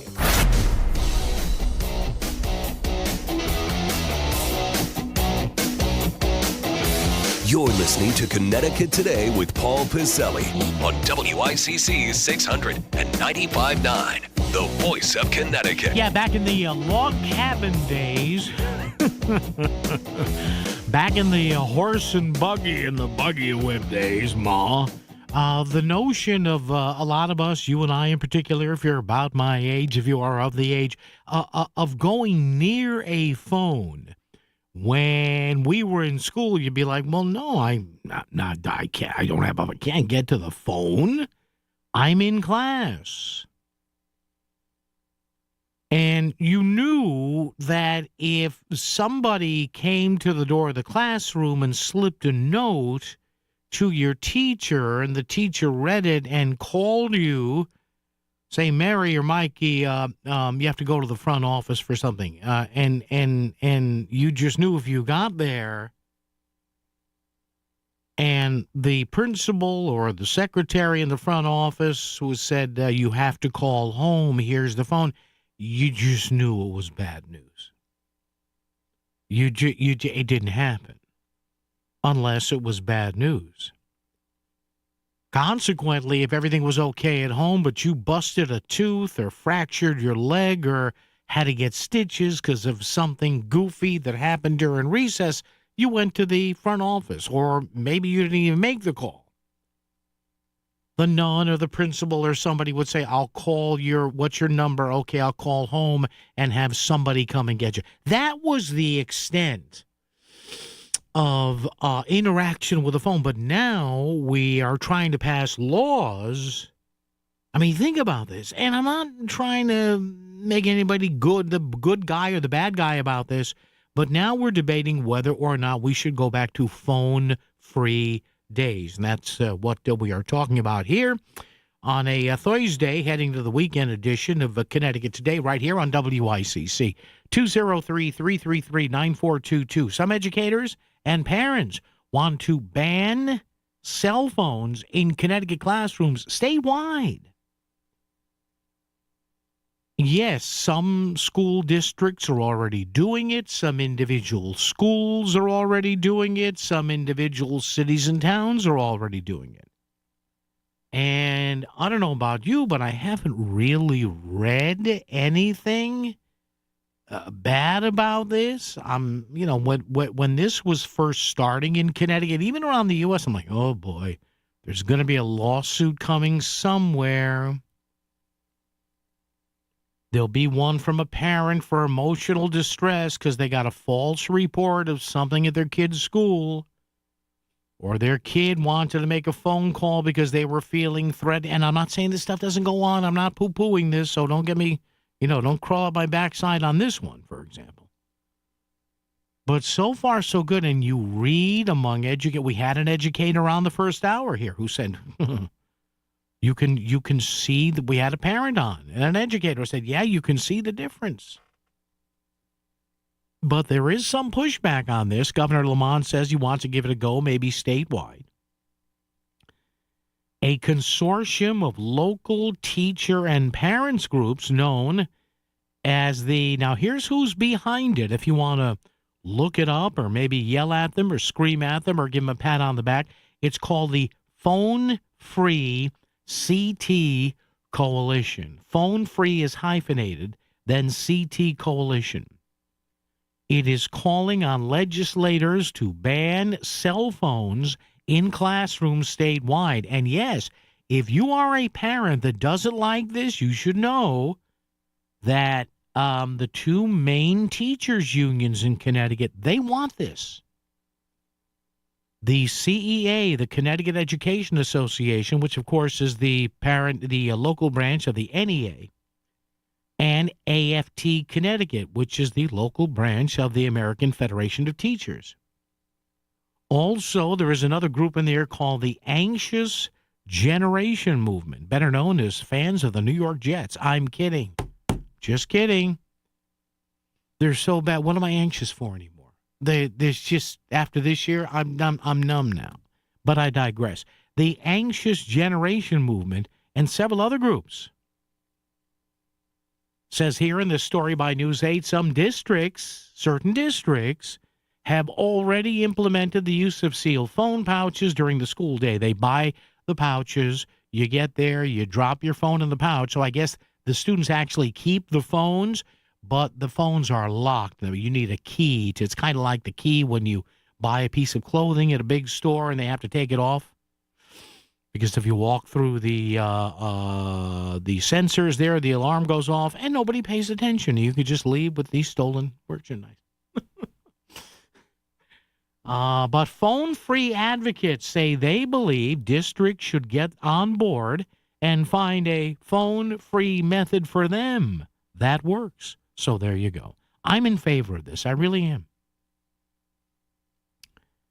And maybe there could, as this advocate said, find what works for you. But I'm okay with this. Are you a parent that you don't like this? And listen, I can understand being a parent myself that, if you're used to having that connection with your kid, which, face it, in the year 2026, millions of parents have with their kids. And kids are getting these phones younger and younger and younger, and this is why, you hear worries of developmental experts saying it's not good for kids. So is this the kind of thing that you don't want to see go forward? Or do you want to see, and is this also the kind of thing, think about this, where, and don't get me wrong on this, I'm not trying to talk down anybody here, But I wonder if there are parents out there. It's kind of like when our parents get older, like we see the decline, but we don't. Oh, it's mom and dad. Then your relative comes up and he says, geez, your parents are really slowing down. Have you noticed that? Is it true on the opposite end? In other words, are you just so used to seeing your kid buried in his or her phone that you would get blown away by hearing from the school that, wow, the kids are so much more active and animated and actually communicating? What do you think of this? 203-333-9422, 333-WICC. You know that the most popular person in your office is the one who brings the breakfast. And this time, that's you. With a little help from the Voice of Connecticut, make your way to voiceofct.com and enter to win the Breakfast Brigade. We'll grab a bunch of treats from Cakes by Sonia and head directly to your office. Impress your boss and be the hero of all your coworkers with the WICC Breakfast Brigade. Coming to your office soon. The Connecticut Lottery reminds you that gambling can be a fun form of entertainment, but it's not risk-free, so it's important to play responsibly. Make sure you understand how the games work. Know the odds, set time limits, and take breaks.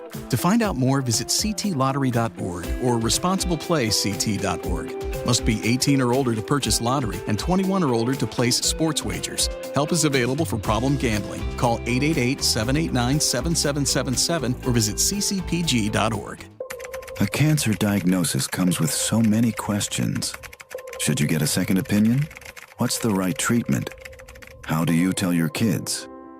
You don't need more questions in your life. You need world-class cancer care here in Fairfield County.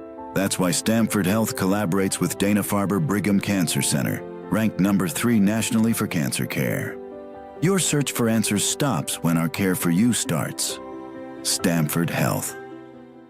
Proper outdoor lighting provides safety and security. Call Trumbull-based Property Protection Consulting for your home or business's outdoor lighting. PPC alarms can replace almost any exterior light with state-of-the-art camera floodlights. PPC Alarms camera floodlights provide safety and security detecting objects, such as people, animals, or vehicles. Camera floodlights are highly effective and a simple safety addition to any home or business. Go to ppcalarms.com to book a free consultation. ppcalarms.com. For 50 years, Wheat Pantry in West Haven has been providing food, personal care items, advocacy, and support to those in our community suffering from food insecurity. We are proud to say they are this month's Connoisseur Cares local charity. Every month, we'll highlight and support one of Connecticut's great charitable organizations. Wheat Inc. exists on community support from donations of funds and food.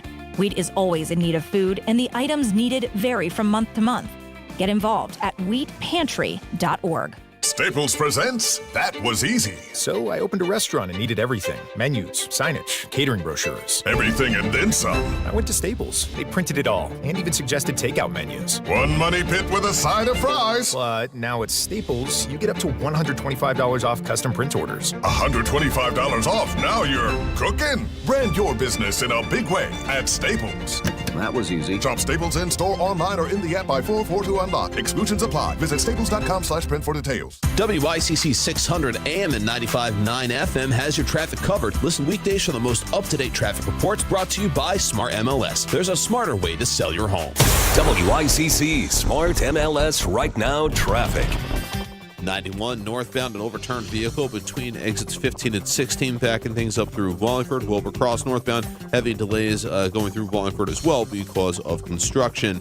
On 95 north, plenty of volume delays through Westport and Fairfield. The Parkway is a little easier. Traffic report is powered by Bridgelight Financial Advisors. You can reduce taxes you pay on your retirement income and keep the money you've saved with Bridgelight Financial Advisors tax saving strategies. Learn more at bridgelightadvisors.com.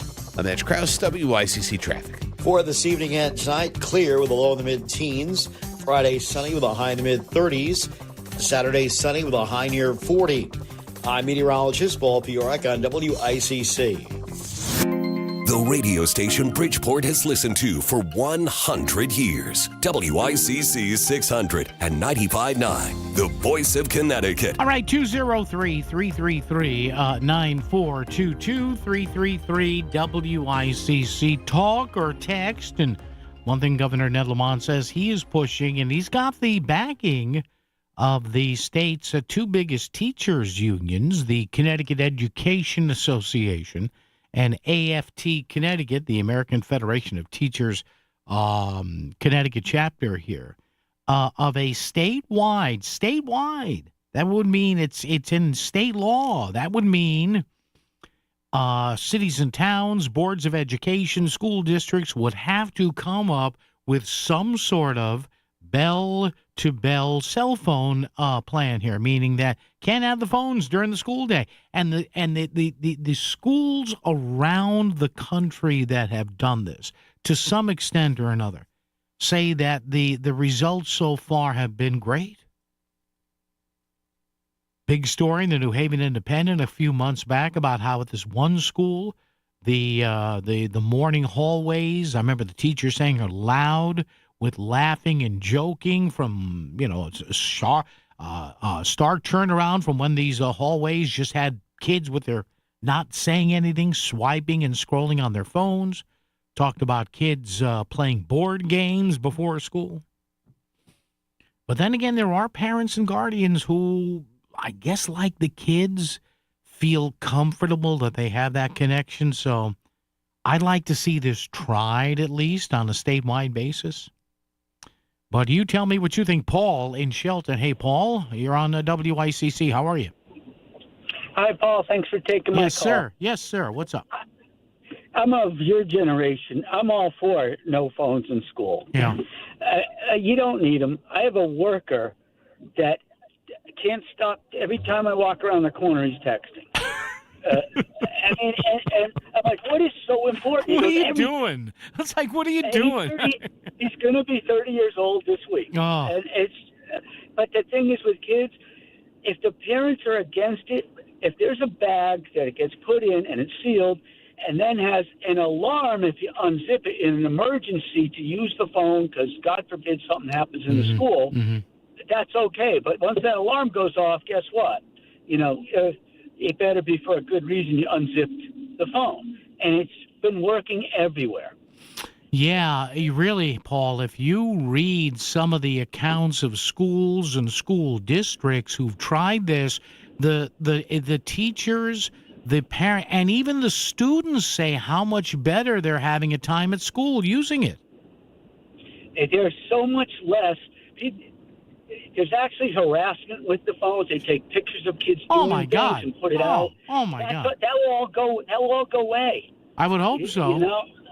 Well, they don't have their phone to do that. Yeah. It's like, look what so and so did, and they actually go on their phone on silent and look up things for a test on their lap, and the teacher's hard to see all that. Yeah, and Paul, like you said, you're about my age. We didn't have phones, so if we wanted to say something bad about somebody, we took the risk of getting punched in the mouth after that. We had to worry about something.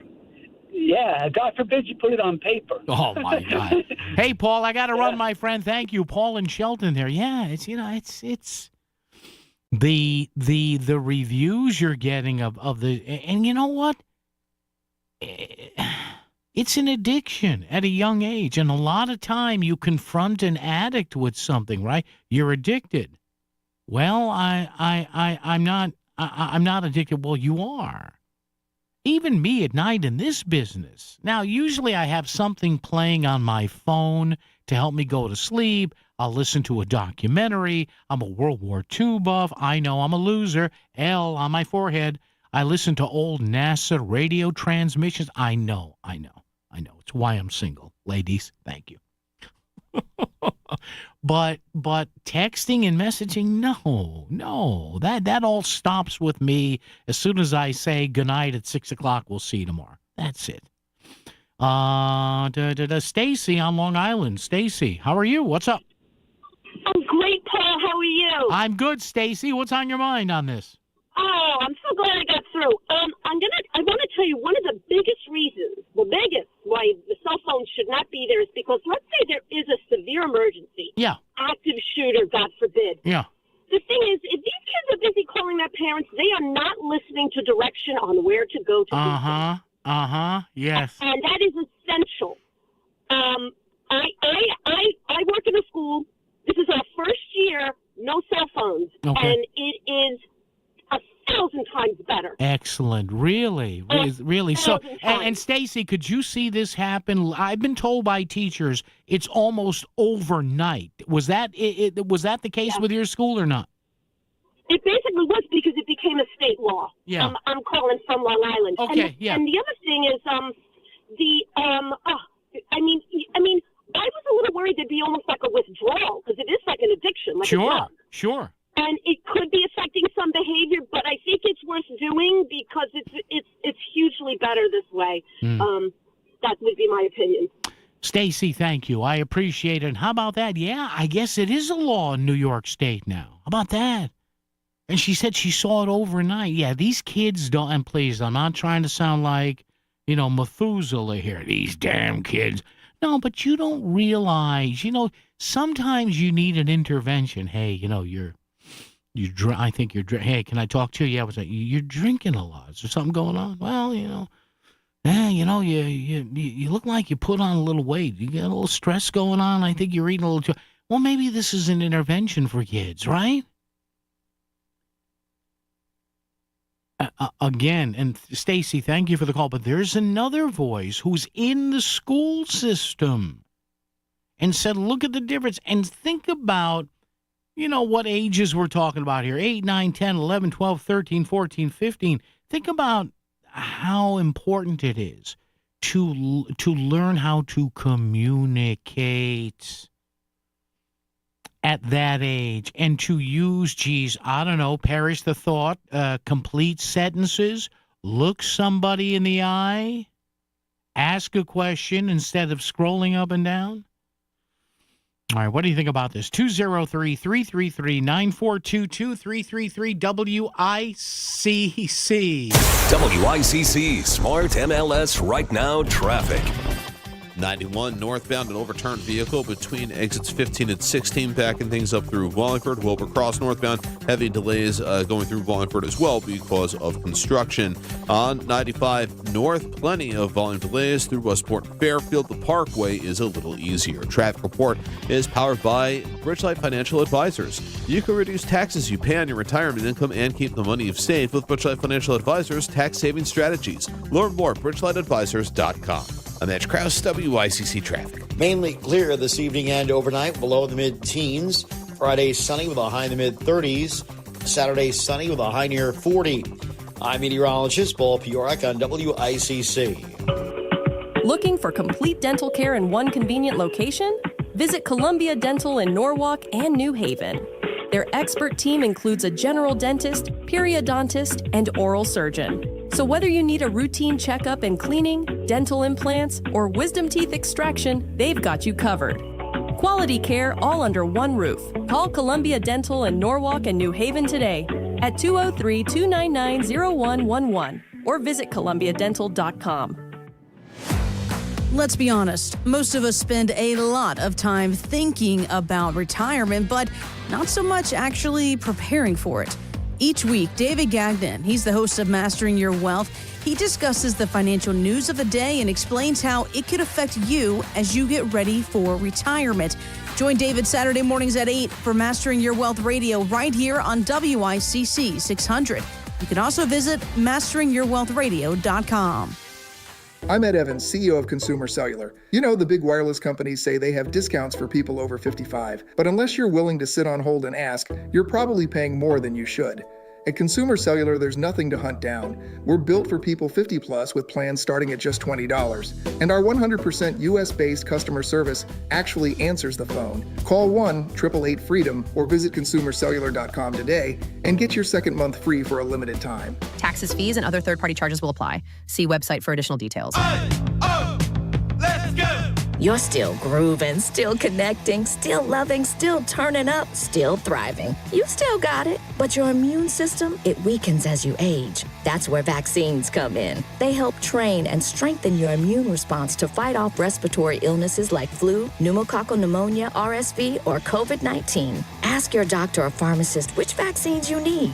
Book in minutes at VaxAssist.com. Sponsored by Pfizer. Sometimes the most important personal breakthroughs are made possible by medical ones. And that's why Smilow Cancer Hospital delivers the pioneering research of Yale Cancer Center, like targeted therapies based on your genetic makeup and groundbreaking clinical trials that offer hope when you need it most. All delivered by a multidisciplinary team dedicated to you and your specific type of cancer. Smilow Cancer Hospital and Yale Cancer Center. We're powering breakthroughs with the greatest of care. This is WICC 695.9, the voice of Connecticut. CBS News Brief. The EPA has rolled back a key climate regulation. President Trump says it will stop regulating greenhouse gases. This action will eliminate over $1.3 trillion of regulatory costs and help bring car prices tumbling down dramatically. Border Czar Tom Homan says the immigration crackdown in Minnesota is over. He declared it a success and says it has left Minnesota safer and less of a sanctuary state for criminals. We have a lot of work to do across this country to remove public safety risk who shouldn't even be in this country, and to deliver on President Trump's promise for strong border security and mass deportation. CBS's Andreas Gutierrez is in Tucson, Arizona, where leads continue to come in the search for Nancy Guthrie. Getting flooded with tips, but they still haven't received the one that will break this case. She's been missing since February 1st. Authorities believe she was abducted from her home. CBS News Brief. I'm Stacey Lynn. WICC 695.9, Voice of Connecticut Local News Update. One of those charged in the Bridgeport absentee ballot tampering case was sentenced earlier today. 60-year-old Sylvia Ramos was one of 9 people facing charges of absentee ballot fraud connected to the 2023 Bridgeport mayoral primary race. Her sentence includes 2 years in prison suspended and 2 years of probation. The first people, 5 in total, were first charged last February, and 4 others were charged in July. Ramos was the first of those 9 to receive a sentence. A Southbury man is facing charges for making a threat against Coleytown Elementary School in Westport. Police arrested Christopher Iannacone Wednesday related to the incident last year. According to court documents, on November 3rd, Iannacone sent a text to 911 saying he was going to blow up the school. It sparked a shelter-in-place order and a search of the school, but no explosives were found. It's unclear why Iannacone made the threat. The Quaker Farms School in Oxford, closed Tuesday and Wednesday due to frozen pipes, will remain closed for the rest of the week. Power disruptions over the weekend caused the heating system to shut down, and as a result, pipes froze and burst. The district sent a letter to families Wednesday apologizing for the lost school days. Several students are recovering from various injuries after a school bus crash in Southbury.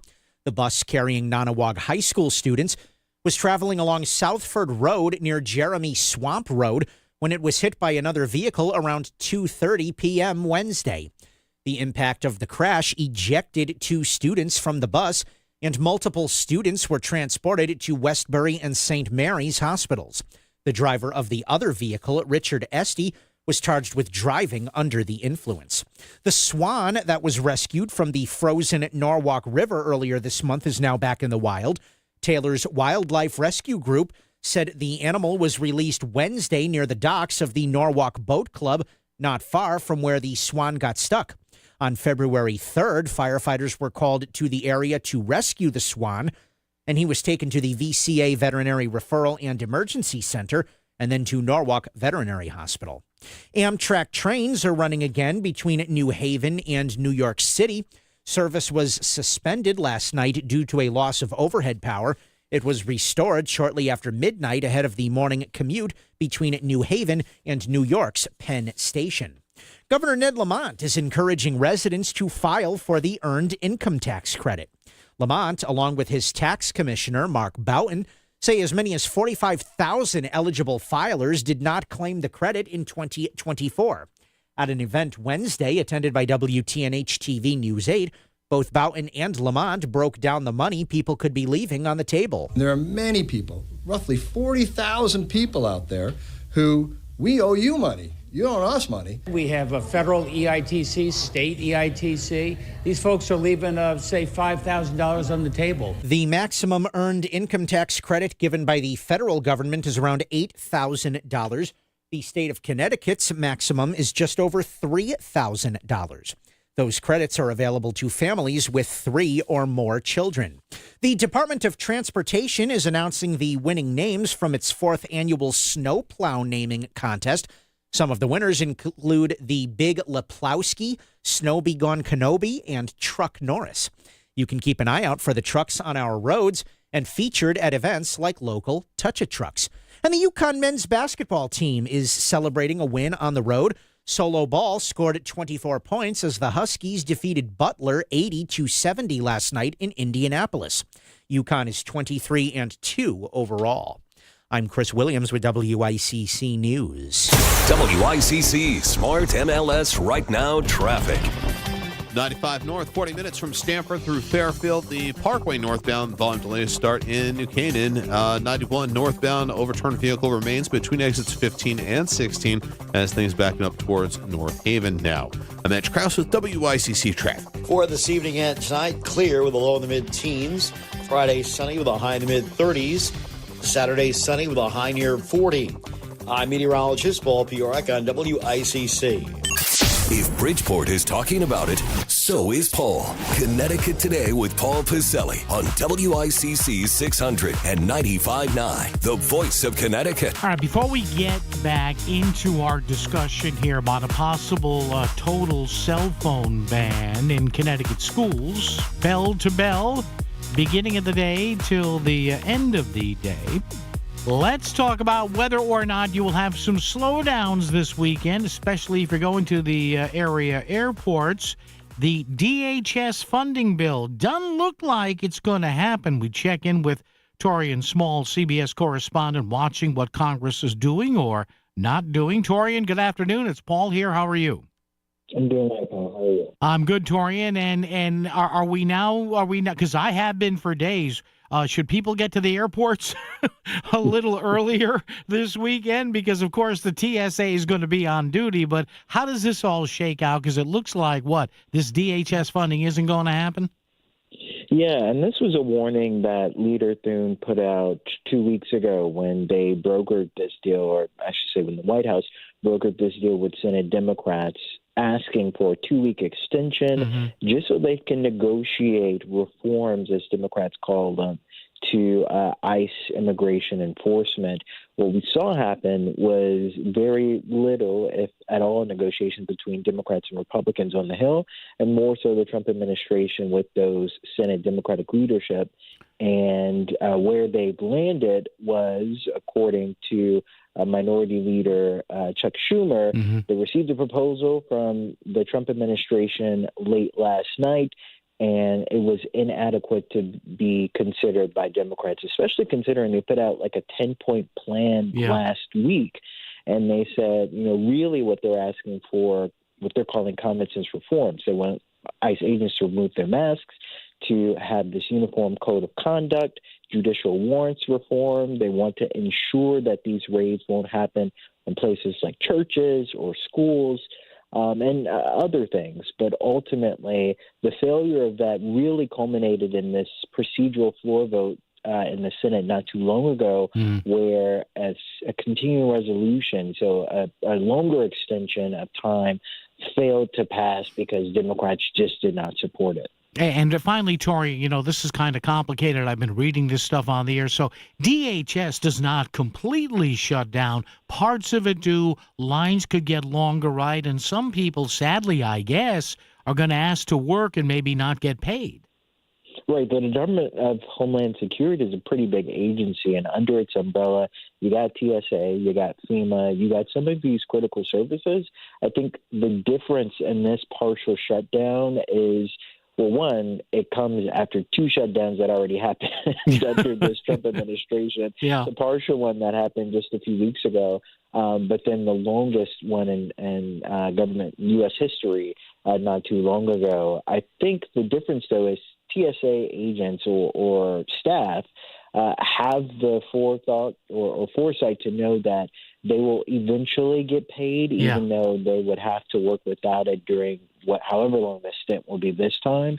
But it doesn't mean it won't be painless.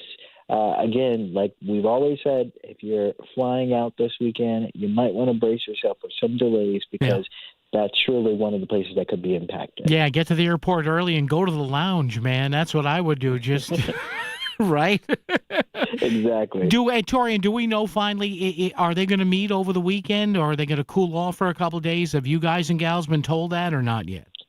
We'll see. I don't know how much talking can happen considering parts of the Democratic conference are headed overseas to another conference. Mm-hmm. So we'll see whether or not negotiations will continue. As we saw what happened with the last shutdown, sometimes these deals could be brokered fairly quickly. So it could be a tight turnaround. But as of now, TBD. All right. CBS News reporter in D.C., Torian Small. Torian, be safe out there. Thank you, sir. Appreciate the time as always. Thank you. All right, there you go. Torian Small, CBS News. So like he just said, if you're flying this weekend over the next few days, even though they might eventually straighten this out, the TSA falls under the Department of Homeland Security. So you're going to hear partial government shutdown later on today, tonight here on the radio station, and all for the next 3 or 4 days. 95% of the government's up and running. But Homeland Security, which historian just said, encompasses the TSA. I think parts of the Coast Guard are under Homeland Security, whatever. Some of that's not going to operate. Some of that will be short-staffed. Some of that will be full-staff, but they won't get paid. And here we go again. So, and again, I guess the major sticking points, as Torian just said there, for ICE, whether or not they can, should, and will be allowed to wear masks.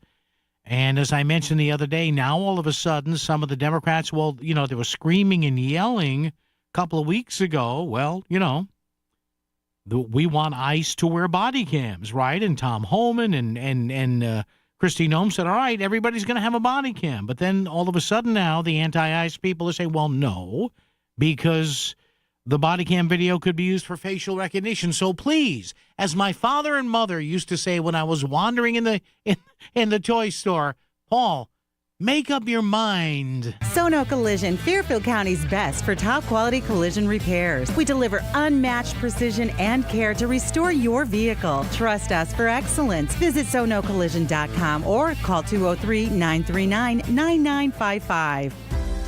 Discover the finest flooring in Southern Connecticut at Courtesy Carpet.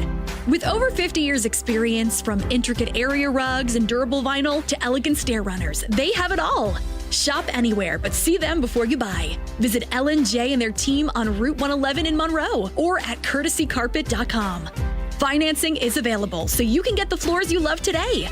Trust the experts in quality flooring, because at Courtesy Carpet, your satisfaction is their courtesy. The silence of fresh powder. The power to get there. Discover the new Land Rover Defender at Land Rover Fairfield. Geared for epic days with top-tier equipment from CB Sportif in Westport. Master the season. Adventure calls. It's game day. Are your moderate to severe Crohn's disease or ulcerative colitis symptoms keeping you from the action? Skyrizi, risankizumab Riza, could help you get back to the game. Skyrizi is proven to help people feel significant symptom relief, achieve remission, and visibly improve damage of the intestinal lining. Skyrizi is a prescription injection medicine for adults. Don't use if allergic to Skyrizi. Serious allergic reactions, increased infections, or lower ability to fight them may occur. Before treatment, get checked for infections and tuberculosis. Tell your doctor about any flu-like symptoms or vaccines. Liver problems leading to hospitalization may occur when treated for Crohn's or ulcerative colitis. Control is everything to me. Ask your doctor about Skyrizi, the #1 prescribed biologic in Crohn's and ulcerative colitis combined. Learn more at skyrizi.com or 1-866-SKYRIZI. WICC Smart MLS Right Now Traffic. 95 north, 40 minutes from Stamford through Fairfield. The Parkway northbound volume delays start in New Canaan. 91 northbound overturned vehicle remains between exits 15 and 16 as things backing up towards North Haven now. I'm Mitch Krause with WICC traffic. Mainly clear this evening and overnight, below the mid-teens. Friday sunny with a high in the mid-30s. Saturday sunny with a high near 40. I'm meteorologist Paul Fiorek on WICC. Send a text to someone who will actually read them. 203-333-9422. Back to Connecticut Today with Paul Pacelli on the voice of Connecticut, WICC 600 and 95.9. All right, 203-333-9422. We did have some court activity today regarding the Bridgeport absentee ballot extravaganza and all that. So we will we'll talk about that coming up. Hey, it's a start. It's at least a start. So you never know. There may be some light at the end of the tunnel. Coming up, by the way, in the 5 o'clock hour, our buddy, our pal, Ryan Fazio, Republican State Senate member, candidate for governor. Hey, you know what Ryan and some of the other Republicans are saying in Hartford? Why doesn't Connecticut sue New York State? Why will we do that, Paul? Well, part of the reason why it's tough to get cheaper power in this state is because it's tougher to get, natural gas in this state because of pipeline concerns. And New York keeps standing in the way. Well, wait a minute. We have an Attorney General, William Tong, that'll sue somebody if they fart the wrong way. Why not sue New York and say, hey, let's get serious about letting us get a pipeline through here? So we'll talk to Ryan about that. Now, you know what I mean. I put it in. But seriously, William Tong, sue, I'm going to sue, and Trump, we're going to sue. Well, wait a minute. Why should we get screwed because incompetent Governor Kathy Hochul doesn't want to let any pipeline come through her state to help us? Hey, oofa, as my people like to say. So we'll talk to Ryan about that in about an hour and change. 203-333-9422, 333-WICC. Seriously, come on. William Tong will sue a Bush, for God's sake. Come on, let's sue New York. Let's go, Mr. Attorney General. All right, a few more minutes on this. Governor Ned Lamont, the other day, and now it's kind of been percolating, and the important part is he has the two major teachers' unions in the state backing him up on this. And this, we speak of, would be a day-long bell-to-bell cell phone ban in all Connecticut schools.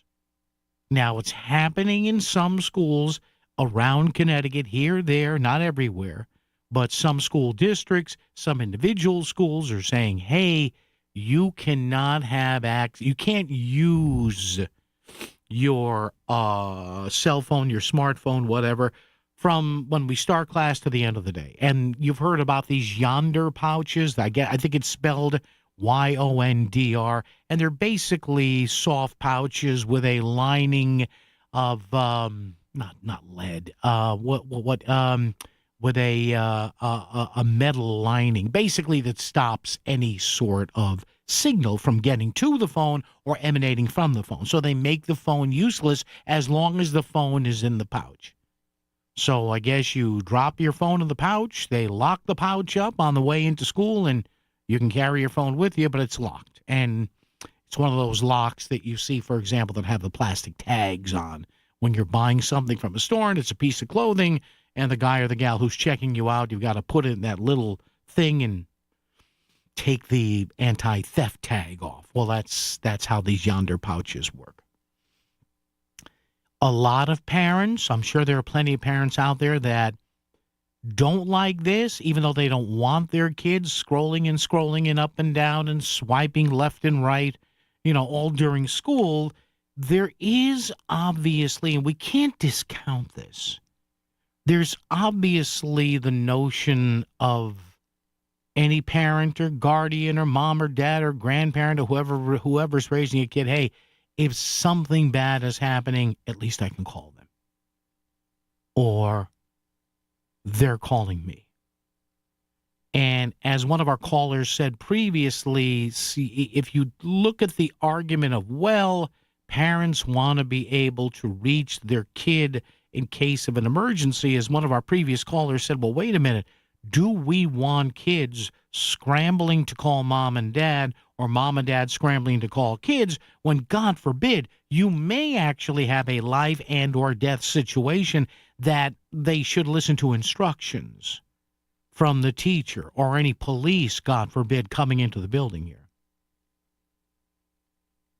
And do local police departments and state police departments, are they trained to make contact with certain people at the school? And the people at the school have been taught to tell them specific things about what's going on in what part of the school.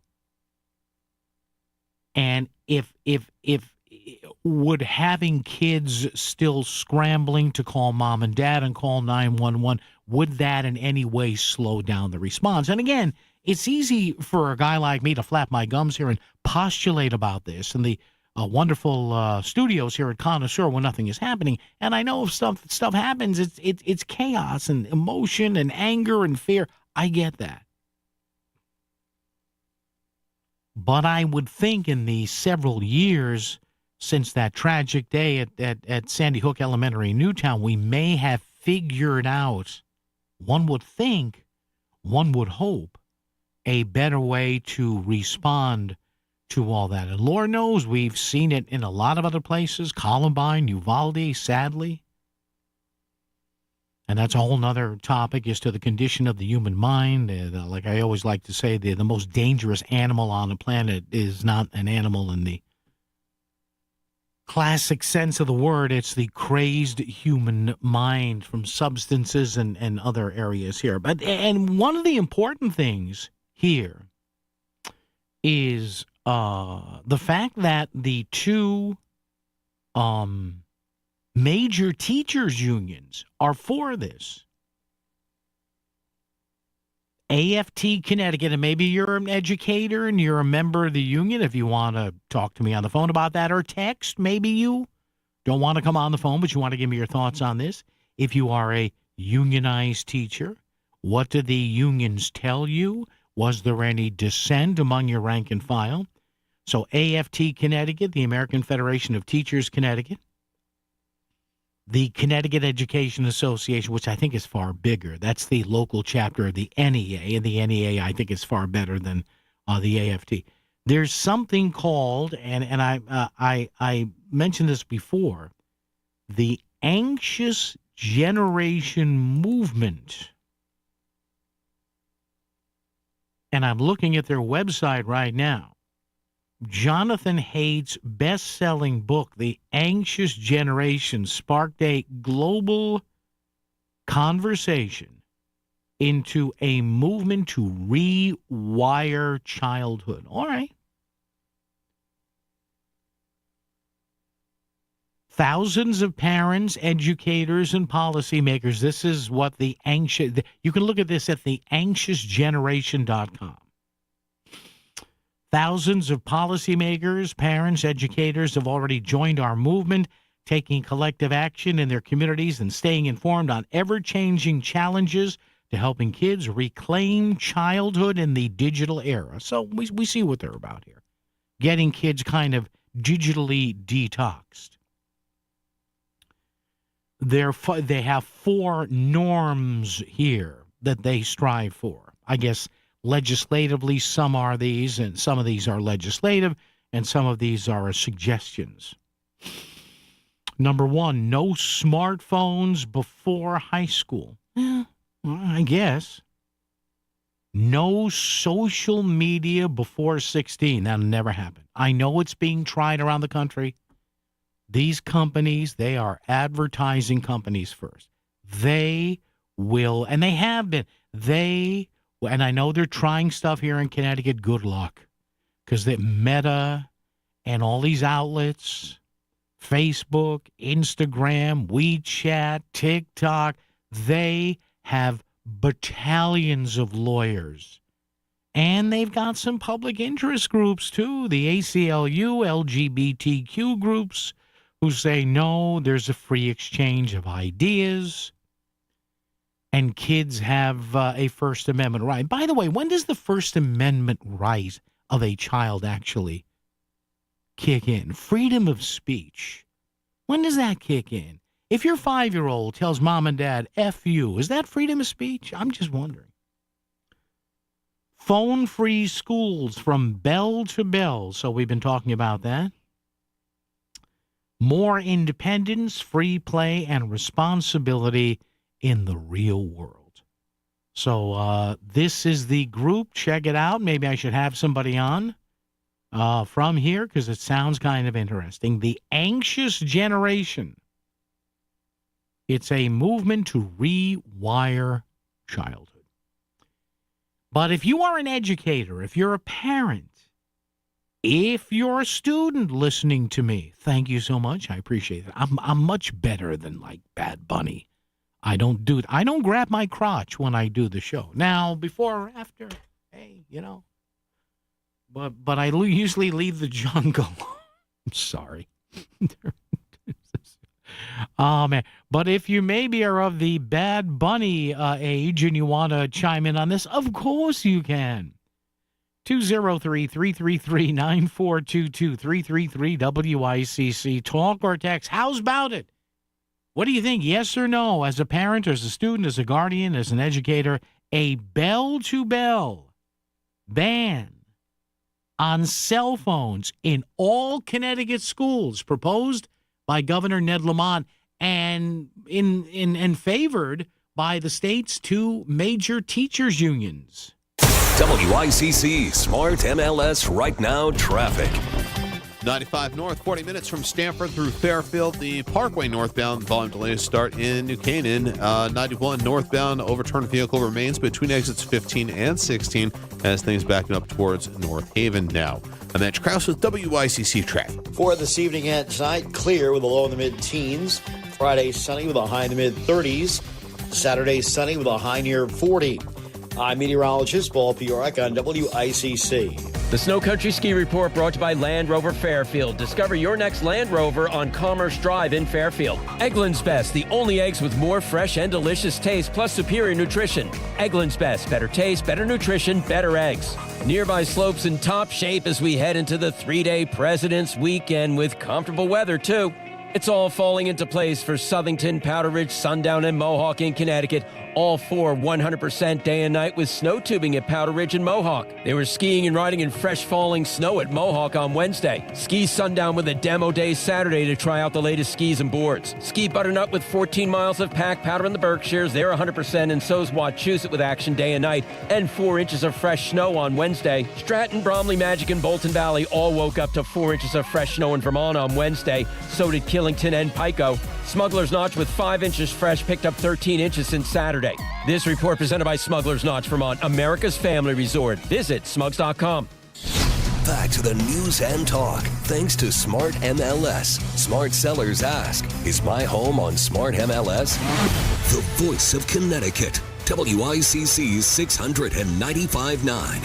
It's Connecticut Today with Paul Piselli. All right, open phones if you want to jump in here. Hey, we have a little bit of news concerning the ongoing, and believe me, folks, this case is still ongoing.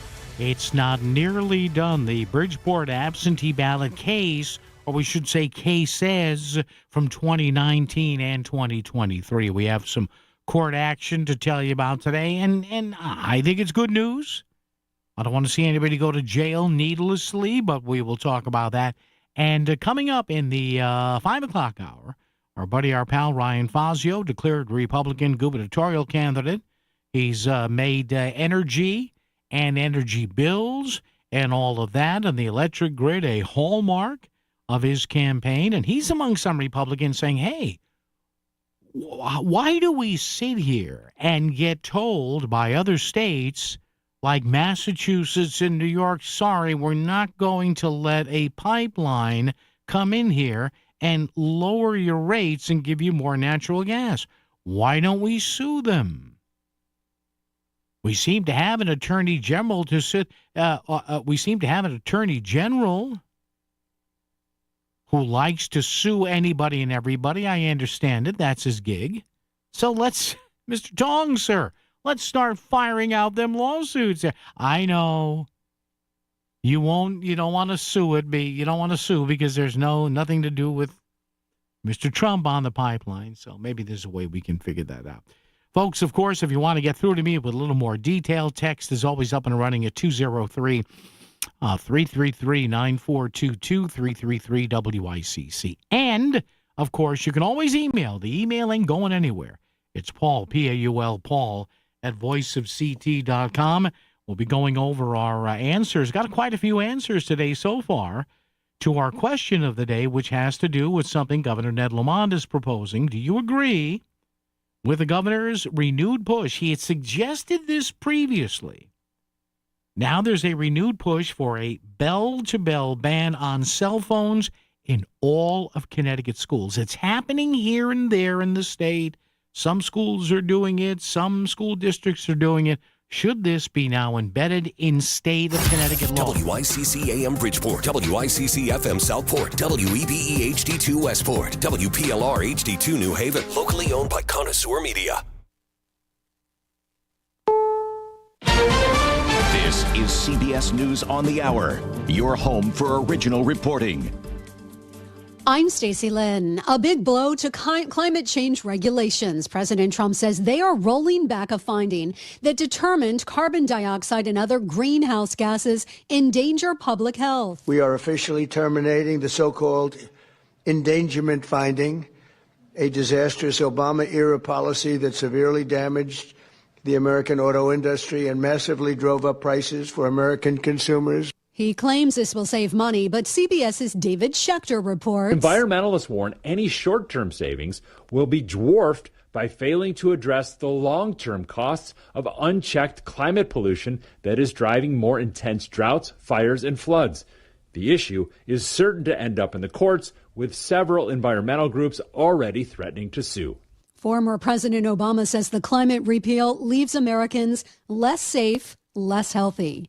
A partial government shutdown is likely after the Senate failed to advance a bill to fund the Department of Homeland Security. Nicole Killian is on Capitol Hill. It's possible funding for that agency could lapse, which would impact not just ICE or CBP, but also agencies like FEMA, the Coast Guard, U.S. Secret Service, TSA, and others. A judge has temporarily blocked Defense Secretary Hegseth from punishing Democratic Senator Mark Kelly for a video that called on troops to resist illegal orders. CBS's Reed Cohen. Mr. Kelly released this statement saying, in part, the federal court made it clear Pete Hegseth violated the Constitution when he tried to punish me for something I said. He went on to say the case was never about me, but for all veterans who could be censured or demoted for speaking out. Secretary Hegseth posted on X they will appeal. Teachers are still out on strike in San Francisco. With each passing day, the strike is getting harder for parents who have to take time off of work or ask for help taking care of their kids. The generosity of family members and friends, and try to build a community to make sure this works. Caleb Burkhoff is out with his 6-year-old son, Wyatt, who misses his first grade teacher at Sherman Elementary. Her name's Miss Sue. She loves eating, and she's a really nice woman. Matt Bigler for CBS News, San Francisco. Off to the Winter Olympics in Milan now, where Chloe Kim's quest for a historic three-peat has come up short. The two-time defending champ finished second in the women's halfpipe, falling on her final run. She still got the silver. The gold went to a 17-year-old from South Korea. Japan nabbed the bronze. This is CBS News. I want to know what's going on in the world. I'm Tony. There are big questions that all of us are asking. I want to get you the answers. How are you? I'm Tony DeCopel. Join me on the CBS Evening News. Staples presents That Was Easy. So I opened a restaurant and needed everything. Menus, signage, catering brochures. Everything and then some. I went to Staples. They printed it all and even suggested takeout menus. One money pit with a side of fries. But now at Staples, you get up to $125 off custom print orders. $125 off. Now you're cooking. Brand your business in a big way at Staples. That was easy. Shop Staples in-store, online, or in the app by 4/4 to unlock. Exclusions apply. Visit staples.com/print for details. At the UPS store, we know being a small business owner means holiday time is still go time. Still get those orders shipped time. And still re-up on stamps and supplies time. That's why this upcoming holiday, while others close up shop, we'll be open. And happy to help you keep being unstoppable. Come into your local store today. Most locations are independently owned. Product, services, pricing, and hours of operation may vary. See Center for details. The UPS store. Be unstoppable. WICC 600 and 95.9. Voice of Connecticut Local News Update. One of those charged in the Bridgeport absentee ballot tampering case was sentenced earlier today. 60-year-old Sylvia Ramos was one of 9 people facing charges of absentee ballot fraud connected to the 2023 Bridgeport mayoral primary race. Her sentence includes 2 years in prison suspended and 2 years of probation. The first people, 5 in total, were first charged last February, and 4 others were charged in July. Ramos was the first of those 9 to receive a sentence. Governor Ned Lamont is announcing that he is proposing legislation to create the Connecticut Supplemental Graduate Student Loan Program. The proposal is in response to the Trump administration's overhaul of the federal student loan system through the One Big Beautiful Bill Act, which Lamont says significantly restricts graduate students' access to low-interest federal loans, and its proposed redefinition of professional degree programs, which eliminates graduate nursing, social work, physical therapy, and other programs from the degrees eligible for its associated higher lending amounts. Governor Lamont also encouraging residents to file for the Earned Income Tax Credit. Lamont, along with his tax commissioner, Mark Boughton, say as many as 45,000 eligible filers did not claim the credit in 2024.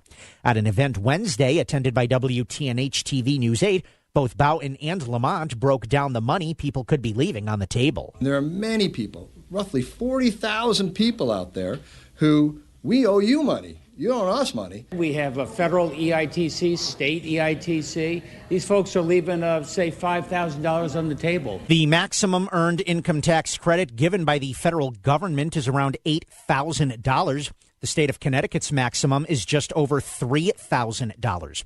Those credits are available to families with 3 or more children. Sacred Heart women's ice hockey alum Amy Verano is participating in the Olympics. Verano, who graduated in 2017, has played pro hockey internationally for years. She's played for Switzerland, Italy, and Sweden. Currently, Verano is playing for the Italy women's national team. And the Yukon men's basketball team is celebrating a win on the road. Solo Ball scored 24 points as the Huskies defeated Butler 80-70 last night in Indianapolis. Yukon is 23-2 overall. I'm Chris Williams with WICC News. WICC Smart MLS Right Now Traffic. 95 northbound, about an hour now from Stamford through Fairfield. The lower Merritt is the way to go. 91 northbound, overturned vehicle remains between exits 14 and 15. Traffic report powered by Columbia Dental in Norwalk and New Haven, offering complete dental care from A to Z. Call 203-299-0111 or visit columbiadental.com today. I'm Matt Krause, WICC Traffic. Mainly clear this evening and overnight, below the mid-teens. Friday sunny with a high in the mid-30s. Saturday sunny with a high near 40. I'm meteorologist Paul Piorak on WICC.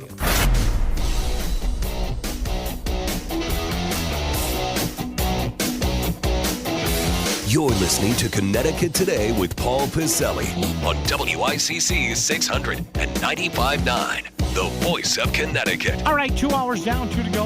Right here, right now, WICC 600 AM, 95.9 FM, and streaming at voiceofct.com. How is everybody? It's Paul Pizzelli here. We are talking about a bunch of things today. Our pal, Ryan Fazio, next hour. Your calls interspersed between and betwixt here at 203-333-9422, 333-WICC. It was known over the past few days that Governor Ned Lamont is saying, hey, how about we do a statewide cell phone ban on schools? Now, you may be thinking, say, wait a minute.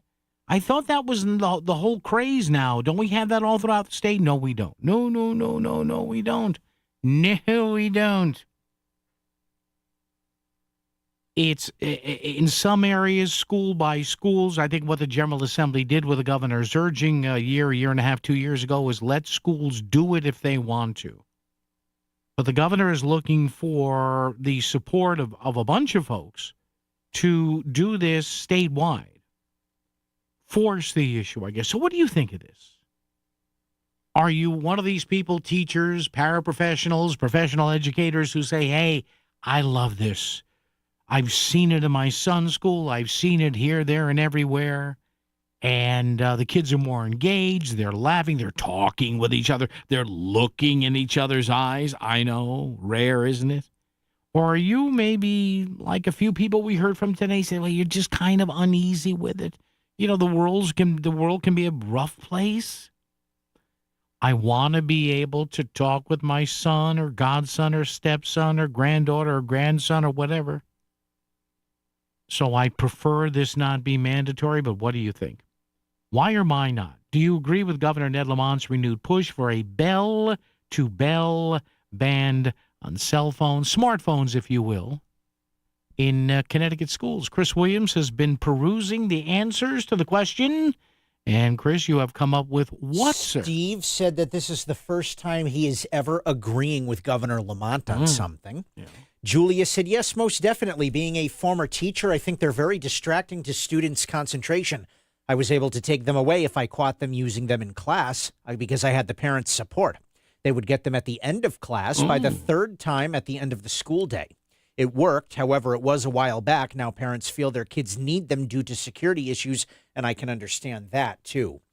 John thinks that it should be left up to each district to decide for themselves because we already have too much government overreach in the state. And Yvette said students are already distracted with cell phones, so yes, if parents need to contact them, they can do it the old-fashioned way by contacting the main office or teachers through the parent portal. Yeah, when you were, thank you, Chris, when we were of a certain age and we saw a note coming in from the main office, right? Remember that? Remember that? The teacher or the nun, in my case, or maybe the lay teacher, they'd be in the middle of something and then you'd get in the middle of class and you're like, ooh, right? Come on. Everybody turned. And there was a, ooh, what's that? And then you'd come in with a slip of paper. Thank you, sister. Here you go. And then you get, Michael, you're wanted in the office. Oh, dude, what did you do?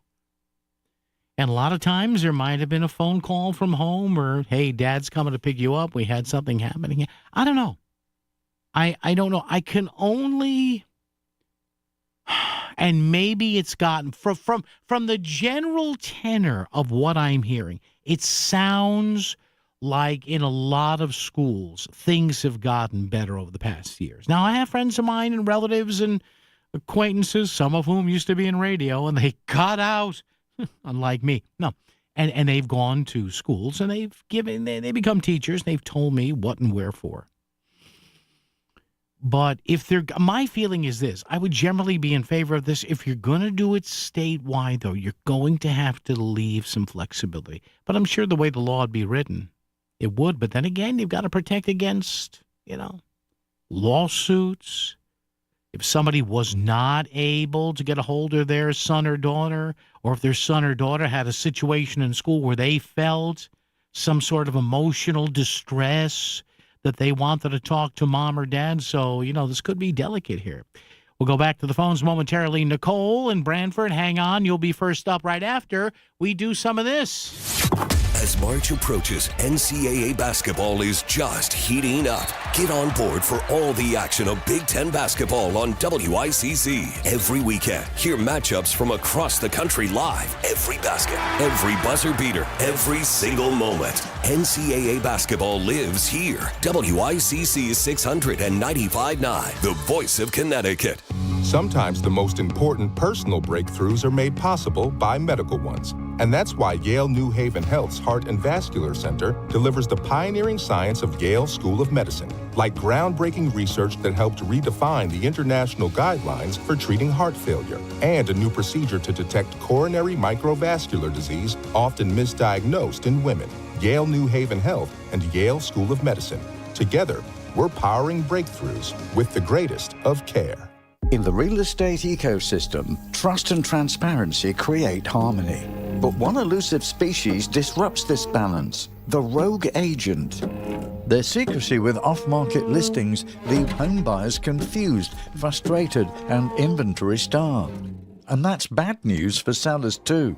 With Smart MLS, over 20,000 realtors unite, creating more demand, offers, and better results. Ask your agent if your home is on Smart MLS. Just about every day, we hear unsettling news about the economy and global events, things that affect our lives here at home. It's natural to feel uncertain, but when it comes to securing your family's future, there is something you can do. Here is attorney Christine Tenor. Do you ever feel like your medical or financial decisions are out of your hands? In times like these, most of us would answer yes. The good news? There are legal tools designed to protect you, ensuring that only the people you trust can manage your affairs, should you become unable to do so. Life can change quickly. It's never too early to put a plan in place that reflects your wishes, whether it's a power of attorney, medical advance directives, a last will and testament, or a trust tailored to your needs. Every person's situation is different. It's important to create an individualized plan before it's needed. We all deserve peace of mind. The Fairfield Law Offices of Eliofson and Tenor. On the internet, ConnecticutElderLaw.com. Call 203-336-2566. That's 203-336-2566. Hi, this is Leo Carl from Carl Chevrolet in New Canaan.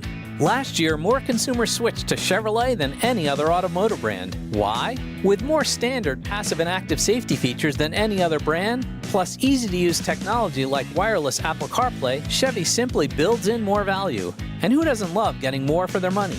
With fresh inventory arriving daily, see for yourself at Carl Chevrolet, 261 Elm Street in New Canaan, or online at carlchevy.com. Your new customers are listening to the Voice of Connecticut. Become an advertiser and grow your business. You'll reach thousands of Connecticut consumers. Email sales@voiceofct.com. WICC Smart MLS Right Now Traffic. 95 northbound, about an hour now from Stamford through Fairfield. The lower Merritt is the way to go. 91 northbound, overturned vehicle remains between exits 14 and 15. Traffic report powered by Columbia Dental in Norwalk and New Haven, offering complete dental care from A to Z. Call 203-299-0111 or visit columbiadental.com today. I'm Edge Krause, WICC Traffic. For this evening and tonight, clear with a low in the mid-teens. Friday, sunny with a high in the mid-30s. Saturday, sunny with a high near 40. I'm meteorologist Paul Piorek on WICC. The broadcast leader for Connecticut for 100 years. WICC 600 and 95.9, the voice of Connecticut. Yeah, almost 100 years. How's about that, huh? No, I was not here when they flipped the switch and turned this thing on and got the hamster wheel chugging away in November of 1926. Yikes. All right, 203-333-9422. Nicole is with us in Branford. Nicole, hi, you're on WICC. How are you? Good. How are you, Paul? I'm good, Nicole. What's on your mind today? Good. I was just talking about banning phones in schools, and I work in a high school in the library, and the kids, I try to do everything to get them off the phone because we have a bell-to-bell ban, which is great. Okay. Totally agree with it. And we do like diamond art, painting, knitting. So, and the kids love it. You know, we have board games and everything, and they said they've felt less stress since they've put the ban up. So I think it's really a good idea. Now, this is now let me get into this a little bit. Is it the school that you were at, elementary, high school? What level is it? What school? What? High school. High school. And how quickly, Nicole, did you see the change? Was it overnight? So we practiced a few times last year, like kind of, you know, showing the kids what it was like to take the phone away. Yeah. We did it a few times last year. And then this start of the school year, we did ban with them from bell to bell. Okay. And at first it was kind of tough, but now they're used to it, and you know, they can't have it out or the phone's taken away and stuff like that, but they keep it in their backpack, or, you know, they shouldn't have it on them or out in the hall or anything like that. So it's been working. Okay, so your school does not use the Yonder pouch thing. Is that what you're saying? Correct.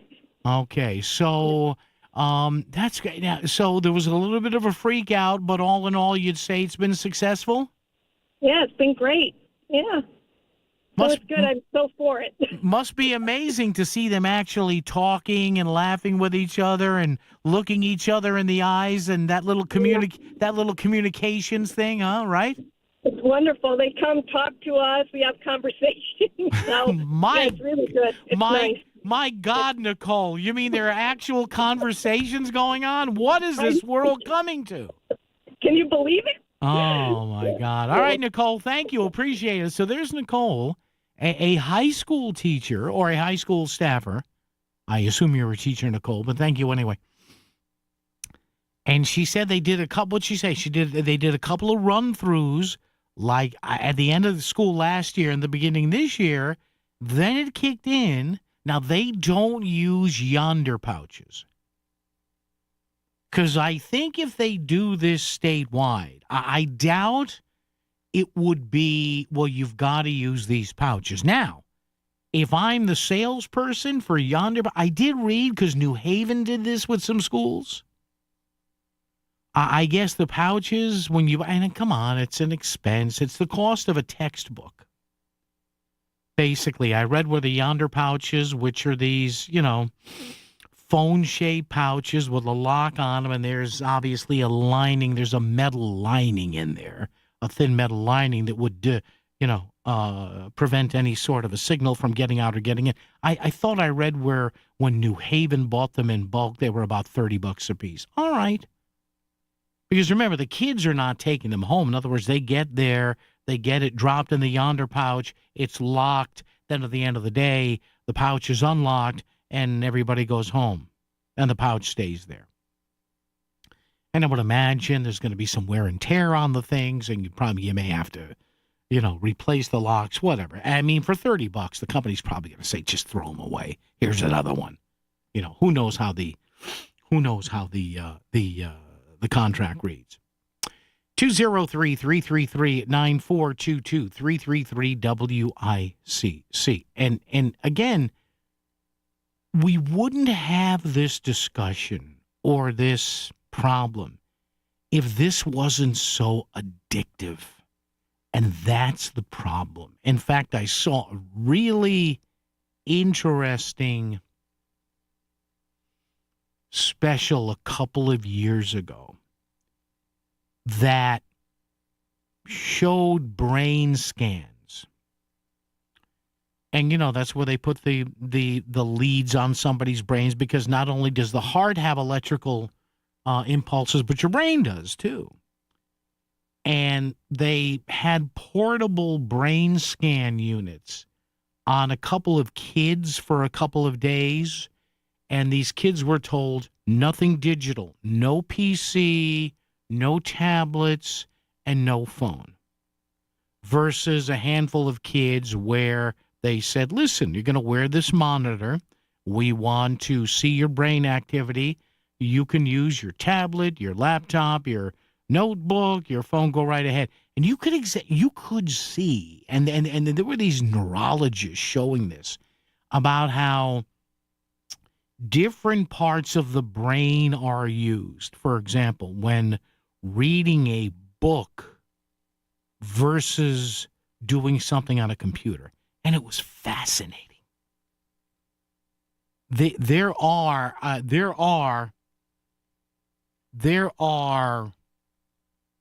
things that are a natural, how should we say this, a natural progression in educating kids that the constant bathing of electronics is detrimental to. It just is.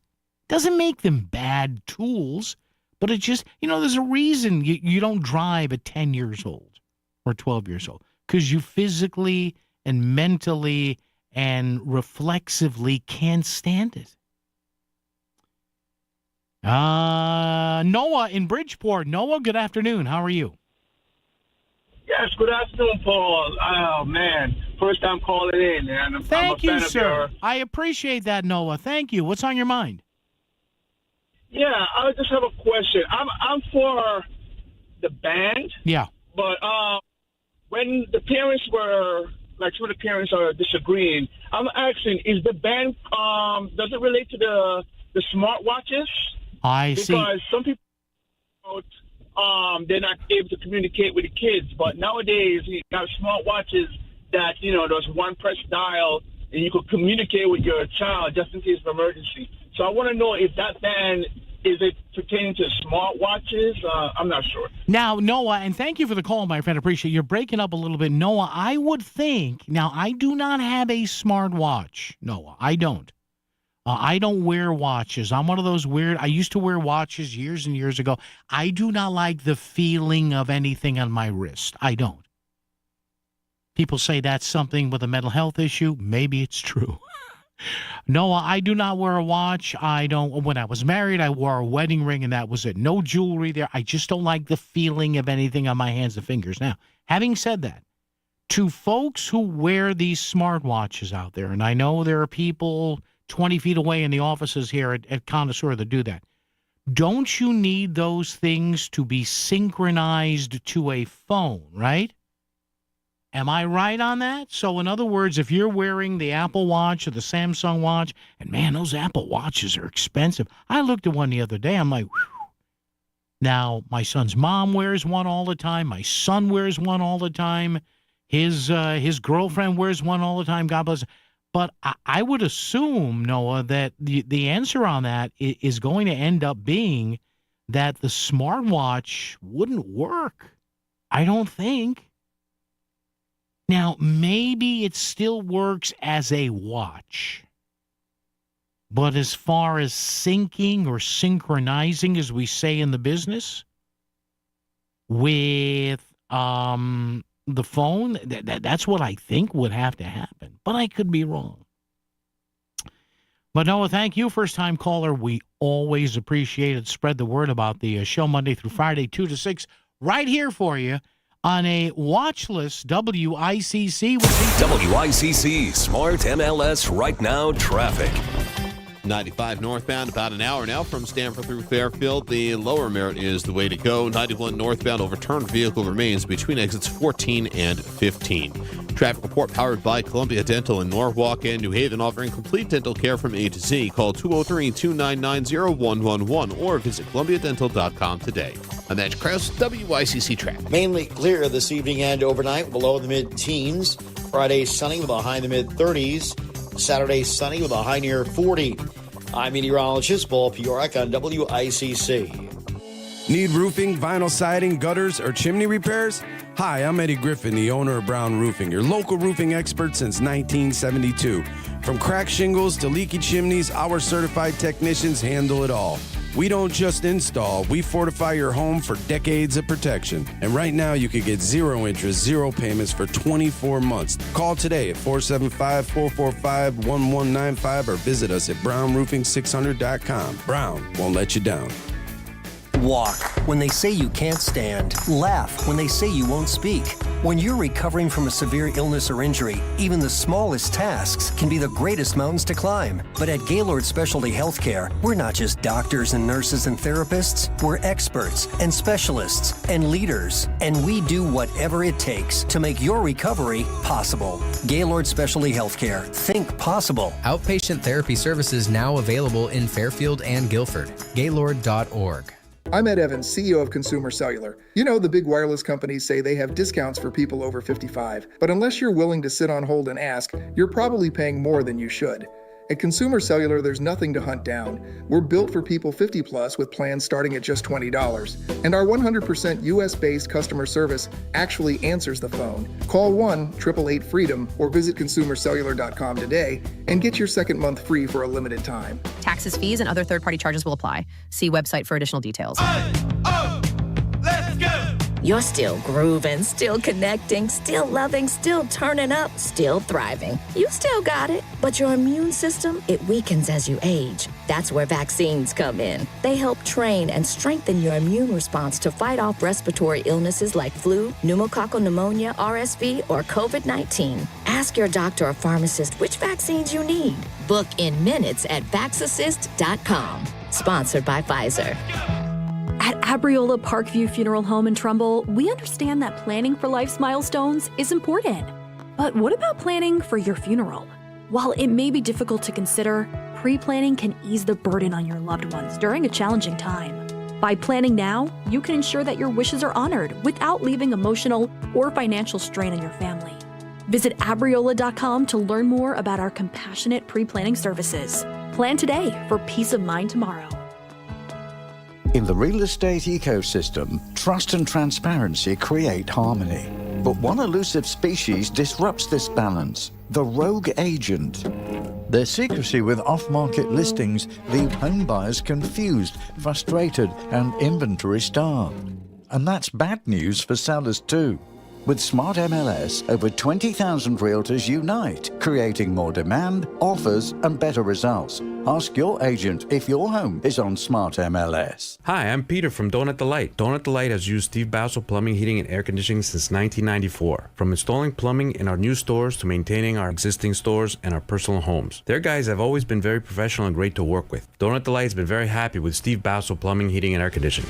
Looking for a reliable plumbing or HVAC company? Steve Basso Plumbing, Heating, and AC has proven customer satisfaction since 1974. Go to BassoPHAC.com. That's BassoPHAC.com.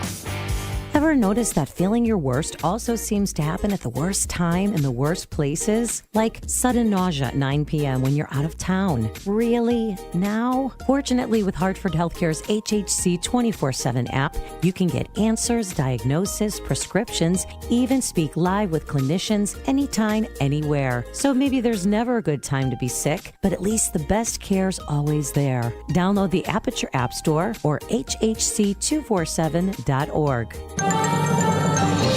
This is WICC 695.9, the voice of Connecticut. CBS News Brief.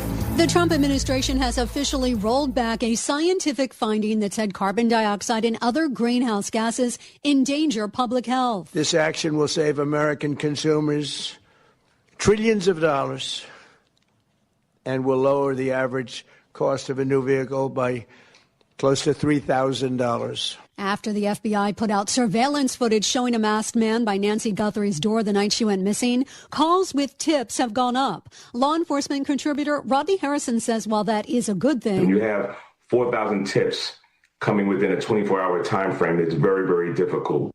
The immigration crackdown in Minnesota is ending. Governor Tim Walz has been pushing for federal agents to get out. This surge of untrained, aggressive federal agents are going to leave Minnesota. CBS News Brief. I'm Stacey Lynn. WICC 695.9, Voice of Connecticut Local News Update. One of those charged in the Bridgeport absentee ballot tampering case was sentenced earlier today. 60-year-old Sylvia Ramos was one of 9 people facing charges of absentee ballot fraud connected to the 2023 Bridgeport mayoral primary race. Her sentence includes 2 years in prison, suspended, and 2 years of probation. The first people, 5 in total, were first charged last February, and 4 others were charged in July. Ramos was the first of those 9 to receive a sentence. Several students are recovering from various injuries after a school bus crash in Southbury. The bus carrying Nonawag High School students was traveling along Southford Road near Jeremy Swamp Road when it was hit by another vehicle around 2:30 p.m. Wednesday. The impact of the crash ejected 2 students from the bus, and multiple students were transported to Westbury and St. Mary's hospitals. The driver of the other vehicle, Richard Esty, was charged with driving under the influence. A Southbury man is facing charges for making a threat against Coleytown Elementary School in Westport. Police arrested Christopher Iannacone Wednesday related to the incident last year. According to court documents, on November 3rd, Iannacone sent a text to 911 saying he was going to blow up the school. It sparked a shelter-in-place order and a search of the school, but no explosives were found. It's unclear why Iannacone made the threat. The Quaker Farms School in Oxford, closed Tuesday and Wednesday due to frozen pipes, will remain closed for the rest of the week. Power disruptions over the weekend caused the heating system to shut down, and as a result, pipes froze and burst. The district sent a letter to families Wednesday apologizing for the lost school days. The swan that was rescued from the frozen Norwalk River earlier this month is back in the wild. Taylor's Wildlife Rescue Group said the animal was released Wednesday near the docks of the Norwalk Boat Club, not far from where the swan got stuck. On February 3rd, firefighters were called to the area to rescue the swan, and he was taken to the VCA Veterinary Referral and Emergency Center and then to Norwalk Veterinary Hospital. The Department of Energy and Environmental Protection is looking to fill hundreds of seasonal positions in Connecticut this summer.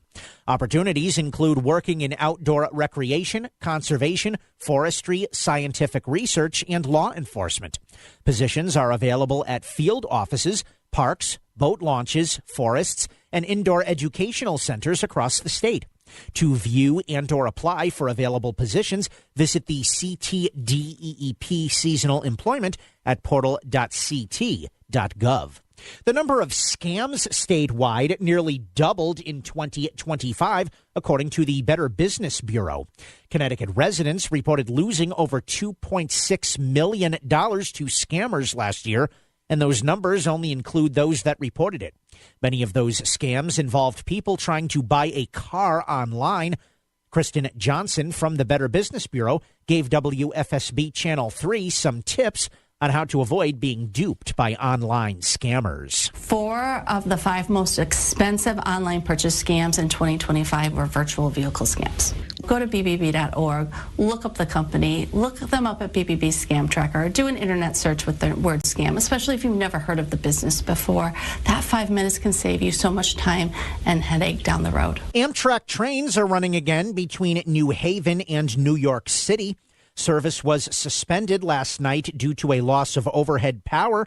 It was restored shortly after midnight ahead of the morning commute between New Haven and New York's Penn Station.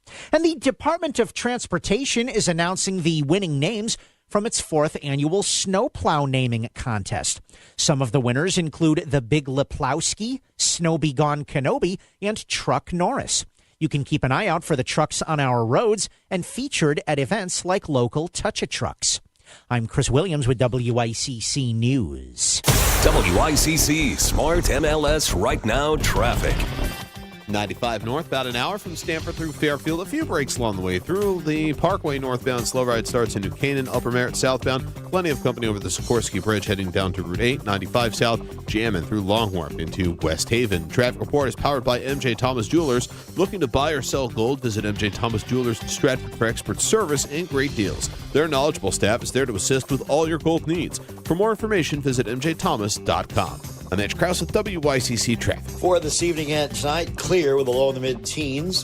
Friday, sunny with a high in the mid-30s. Saturday, sunny with a high near 40. I'm meteorologist Paul Piorek on WICC. He'll tell you what's really going on.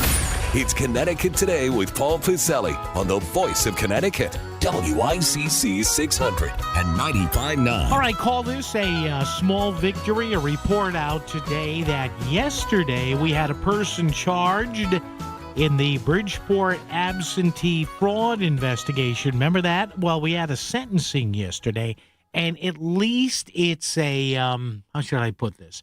At least it's a small victory. And listen, I'm not for, ballot crimes. Yeah, they're serious. I get it.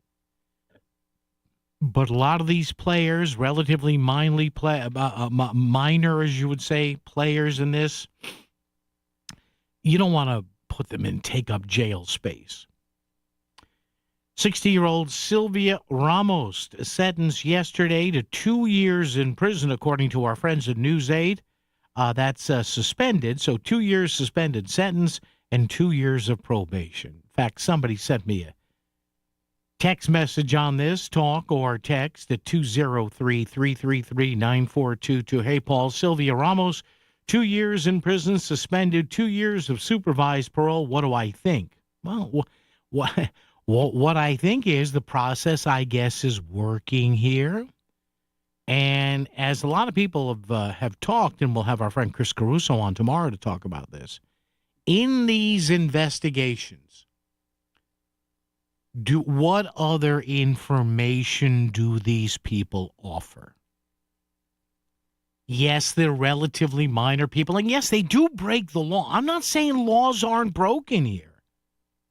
But if you do this proportionally, and with somebody like Sylvia Ramos, what's the, and again, I guess there were 3 or 4 other people doing similar things to what she was doing. But the bottom line is, what do I think? I think this is good to the person who texted me. Just move the process forward. Start to show more and more people, despite what they said, oh, I didn't know, and this is what they told me. And then you go to these candidates, and they say, well, we tell our people not to do this. Well, somebody is zooming somebody here. When you have these candidates come out repeatedly in these races and say, well, we don't want our people doing this. Well, you're either not telling them that sufficiently enough to where they respect it, or you're doing the old wink, wink, nod, nod to people who are above them and say, hey, make sure you tell our people out in the field this is okay, we'll do that. Well, again, I like to point that out as the late, great Aretha Franklin used to sing, who's zooming who, baby? This person adds, the only vote I'll ever make in Bridgeport again will be for a clean sweep of the ongoing embarrassment of what's leading the city now. Well, again, it never seems, it never seems to. And now you have this again. There's just, I don't get it. It never ends. Is it ever going to end?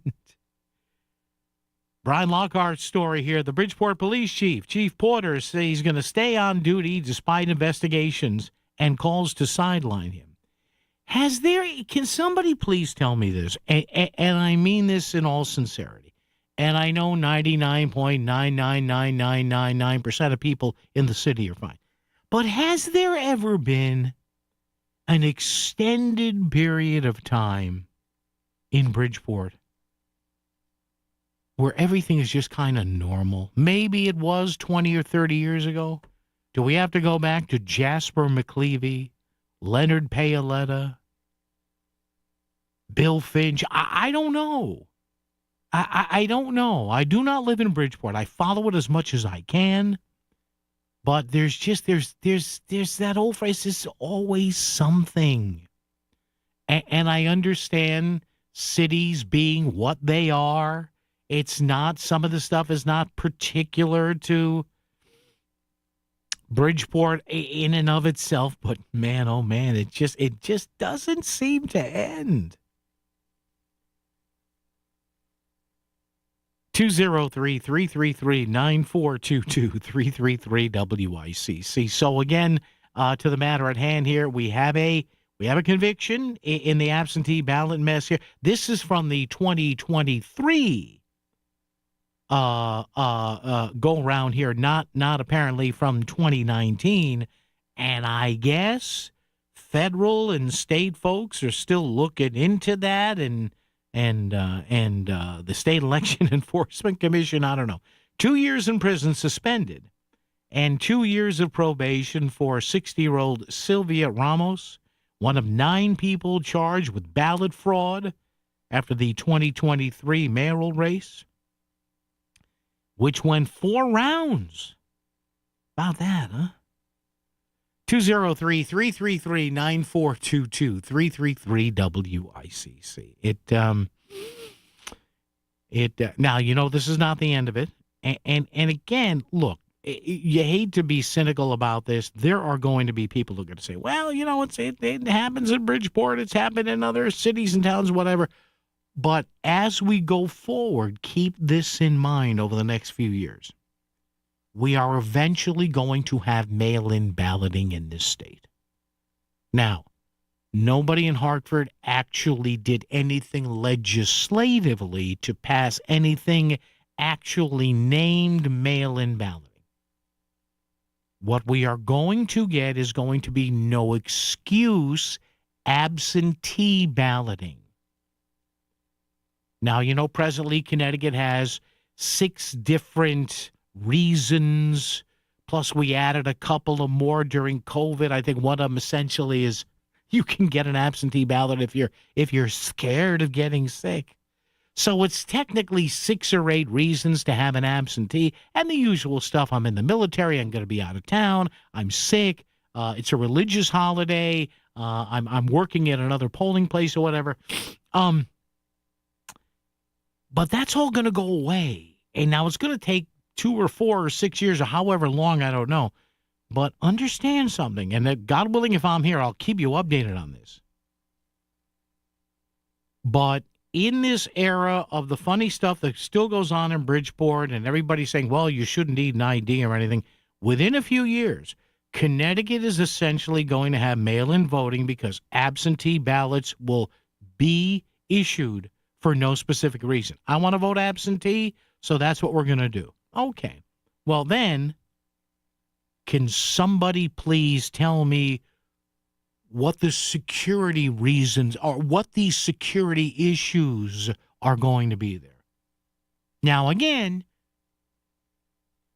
other states have done mail-in voting. They've done no-excuse absentee ballots. They've taken several years to do it and do it correctly, including the envelope, the double envelope, signature verification. I can just see it now. Well, we can't have this rigorous signature evaluation because we all know that's going, here comes the D word, it's going to disenfranchise people. So in total, how much would you say you lost in this scam? I would say over $1 million. I worked really hard my whole life, and I wanted someone to share it with. I thought he really did love me, but he scammed me. It's not just the money. You almost lose a part of yourself. Every year, older Americans lose hundreds of millions of dollars to romance scams just like this. I'm Connecticut Attorney General William Tong. With AARP, we're working hard to stop these scams before they start. Visit aarp.org/fraudwatchnetwork. Do you have questions about real estate? Learn the secrets of real estate investing and get your questions answered during the Real Estate Show with Pat Civitella. Listen Sunday mornings from 9 to 10 for expert information about real estate investing, downsizing, and improvements before selling. Pat will help turn your real estate dreams into reality. Tune in and call The Real Estate Show with Pat Civitella. Sunday mornings from 9 to 10, right here on WICC 600 and 95.9. This is an important notice to all U.S. taxpayers. The IRS is giving away billions of dollars in tax savings through a federal program called the Fresh Start Initiative to aid delinquent taxpayers. This initiative was established for anyone facing financial hardship and unable to pay their back taxes. Qualifying and enrolling in this program will stop all collections, settle your delinquent tax problem, and even reduce what you owe by thousands of dollars. Call the hotline at People's Tax Relief to see if you qualify and get this free information by dialing 800-337-0607. If you have unfiled tax returns or cannot afford to pay your personal or business back taxes, you can now get the help you need. One simple phone call can resolve your tax problem and save you thousands of dollars. To see if you qualify and to get this important free information, call 800-337-0607, 800-337-0607, 800-337-0607. It's time for the Market Scoreboard Report with Ron and Sana. Now on WICC 695.9, the voice of Connecticut.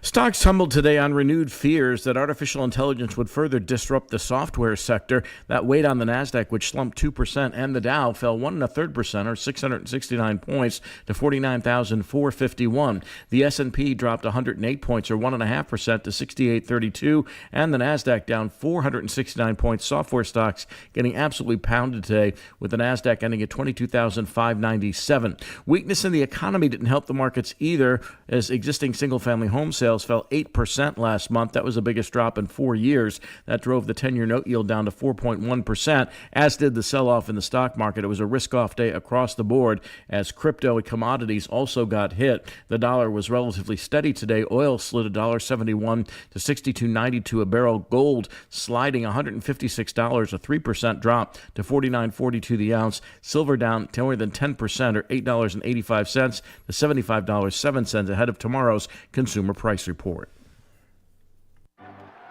It's game day.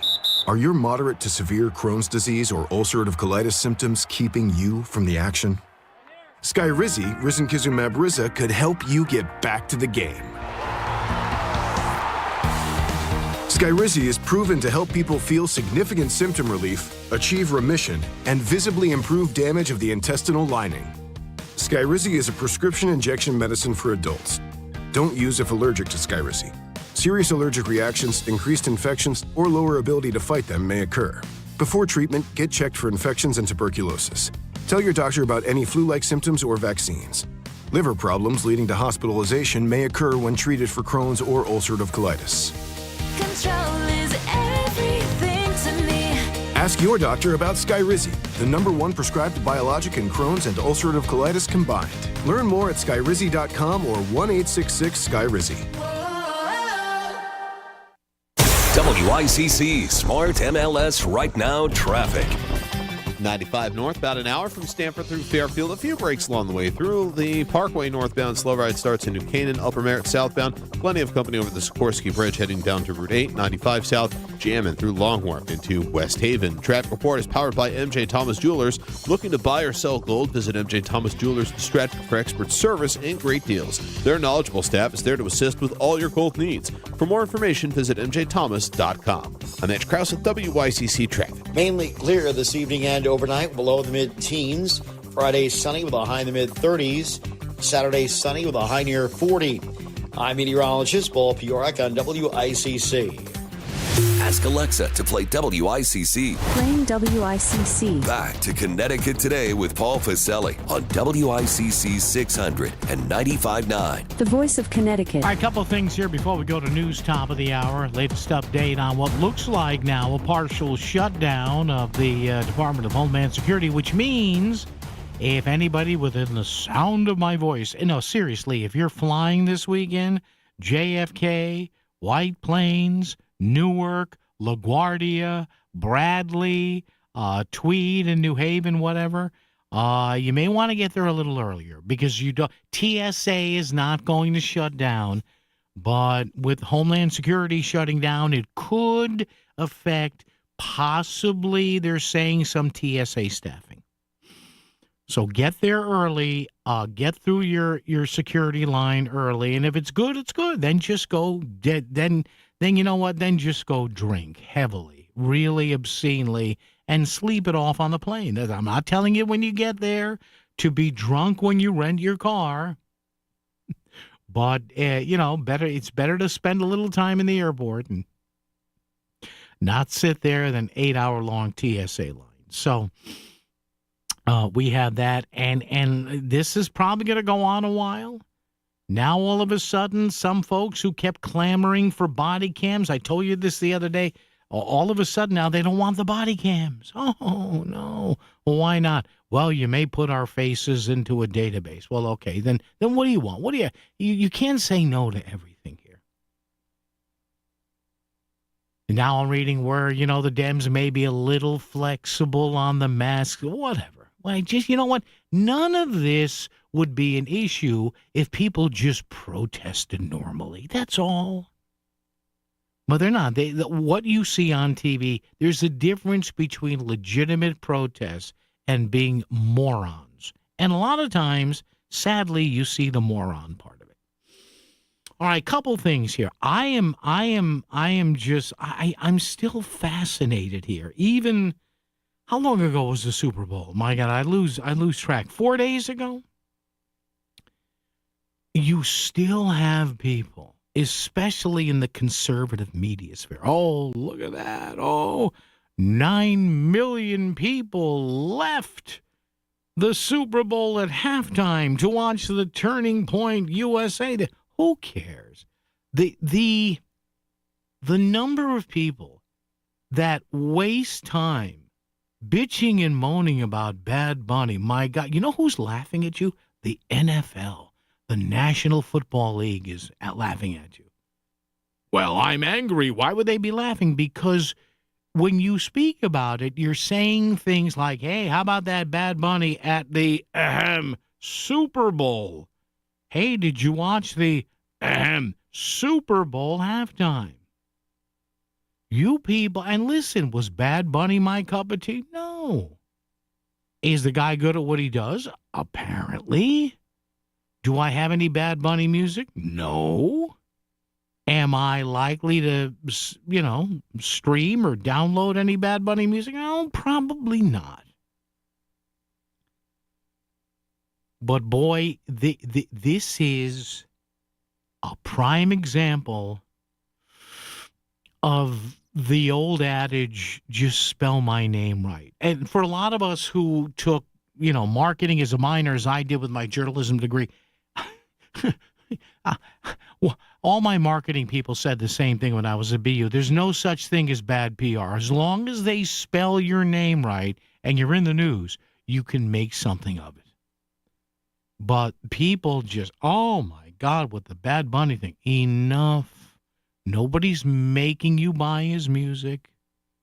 Well, I can't believe they had him at the Super Bowl. Well, because it caused buzz. The Super Bowl is entertainment. It's nothing more different than a Broadway show. Just live with it.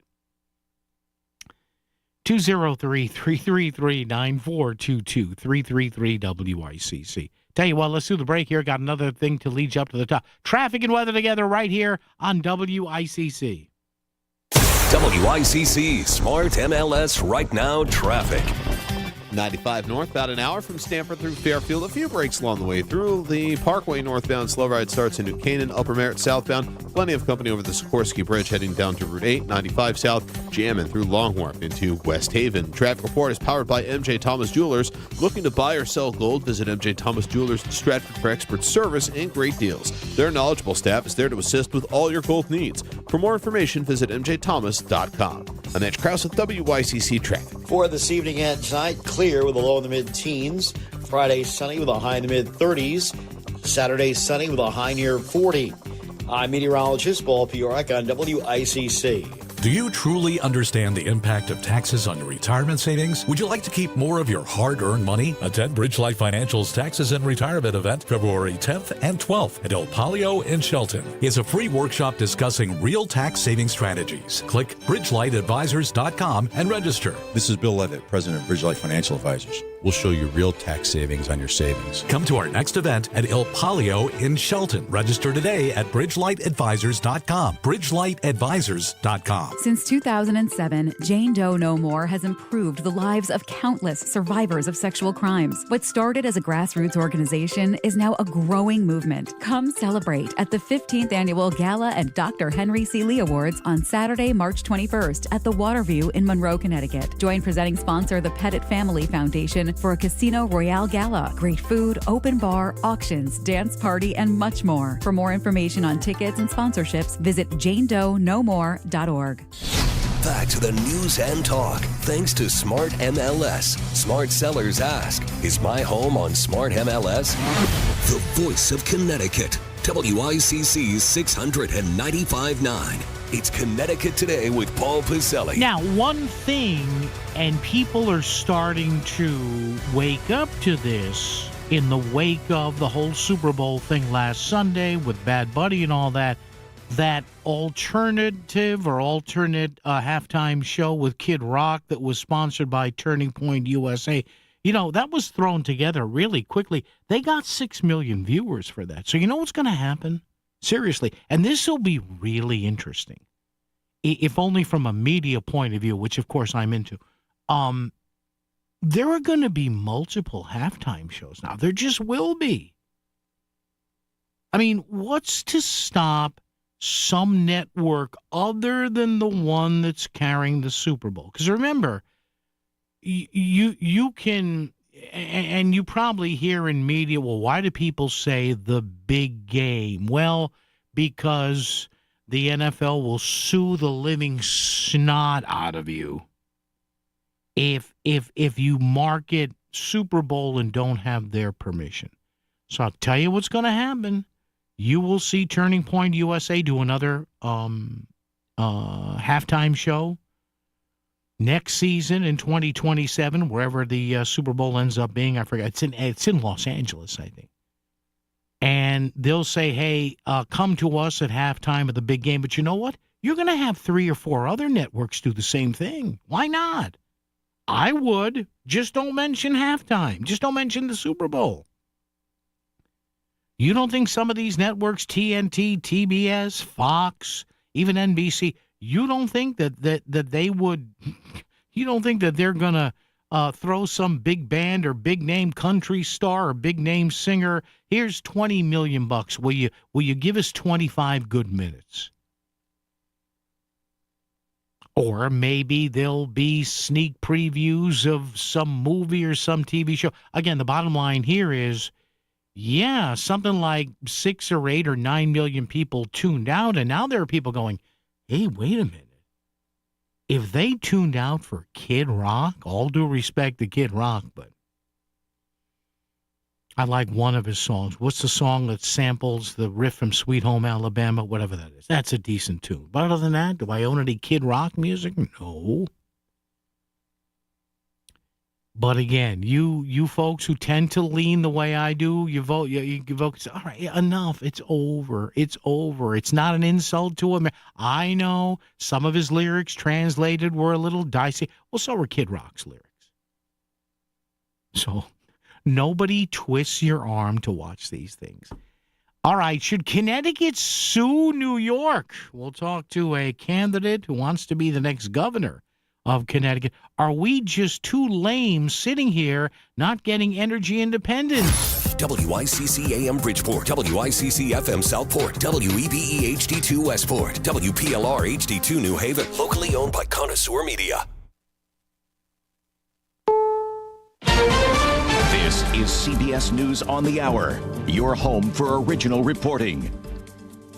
I'm Stacey Lynn. The Trump administration is rolling back a big climate change regulation. President Trump calls it the single largest deregulatory action in American history. We are officially terminating the so-called endangerment finding, a disastrous Obama-era policy that severely damaged the American auto industry and massively drove up prices. EPA Administrator Lee Zeldin was especially pleased. This is a big deal. The endangerment finding determined carbon dioxide and other greenhouse gases endanger public health. So what about health? We can and must choose both. Legal challenges to the president's action are expected.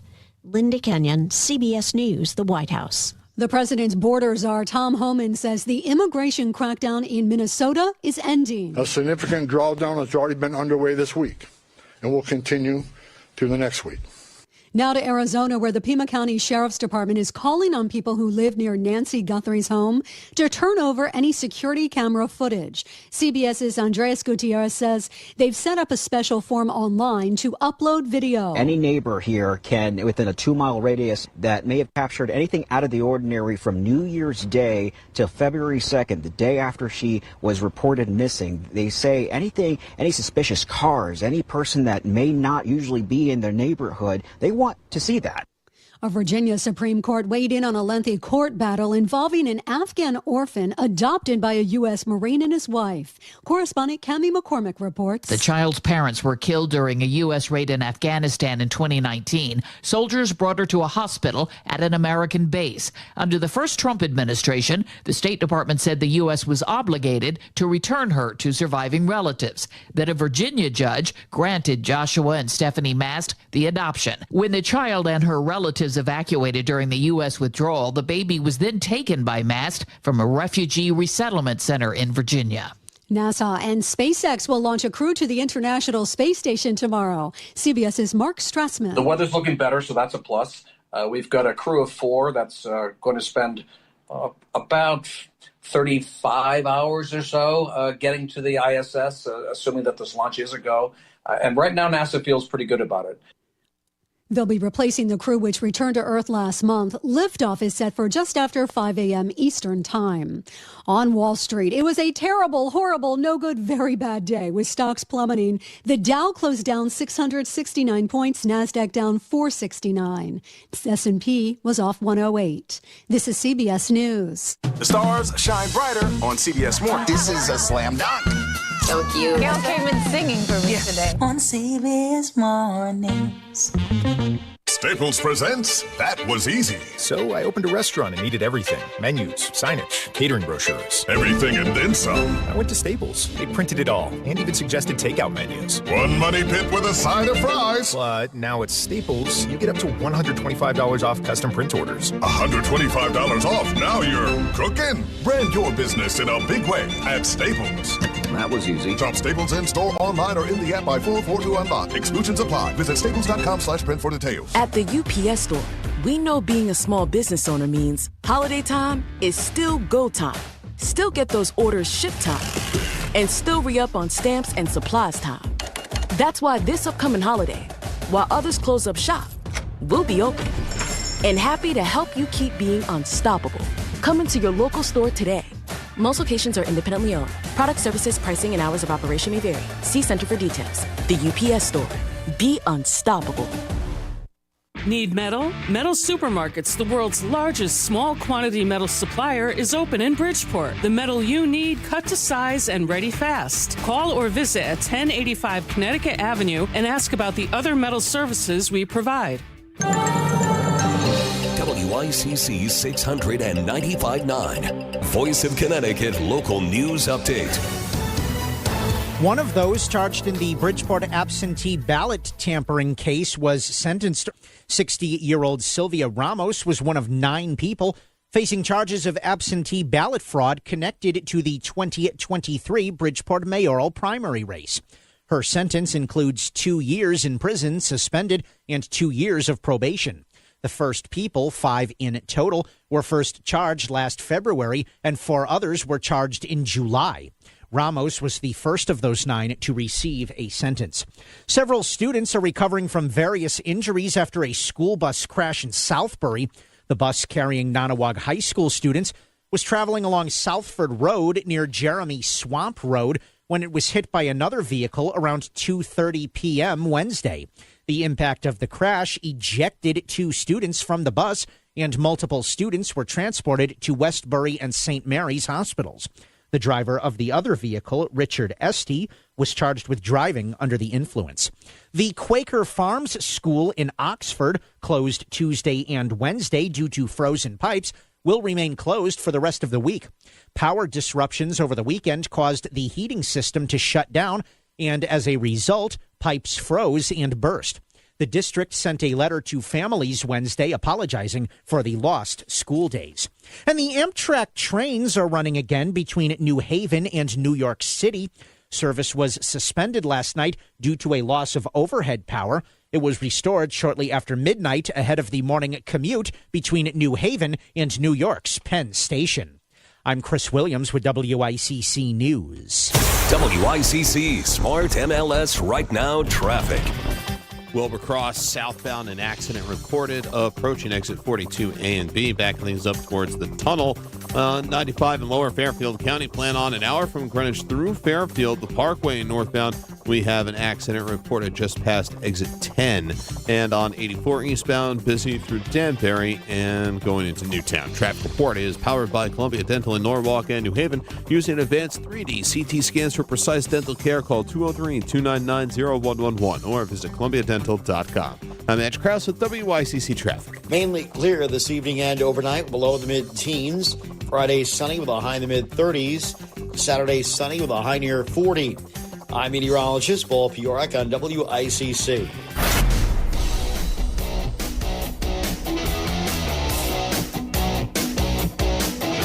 You're listening to Connecticut Today with Paul Piselli on WICC 695.9, the voice of Connecticut. And it is so good to have you with us. Hour number 4 of our daily 4-hour get-together. Whatever's on your mind, we will entertain it, I should say, with entertainment. Hey, no, if whatever's on your mind here is pertinent to what we're discussing, come on in. The water's fine. 203-333-9422. 333-WICC. The big topic today, and a lot of folks still, as we speak, are commenting on it on our Facebook page, facebook.com/voice of CT. And I open this up with the big question of the day. Do you agree with a renewed push? Because he suggested this once before. Governor Ned Lamont said, hey, apparently these bans that some schools and some school districts are using or putting in place against cell phones in school, this should be statewide. And I guess there are some states that do this. We had a caller earlier from New York State. She was a teacher. She said now it's It's in place in New York.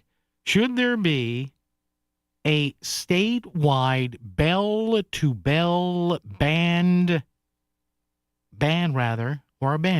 bell-to-bell ban on cell phones in Connecticut schools?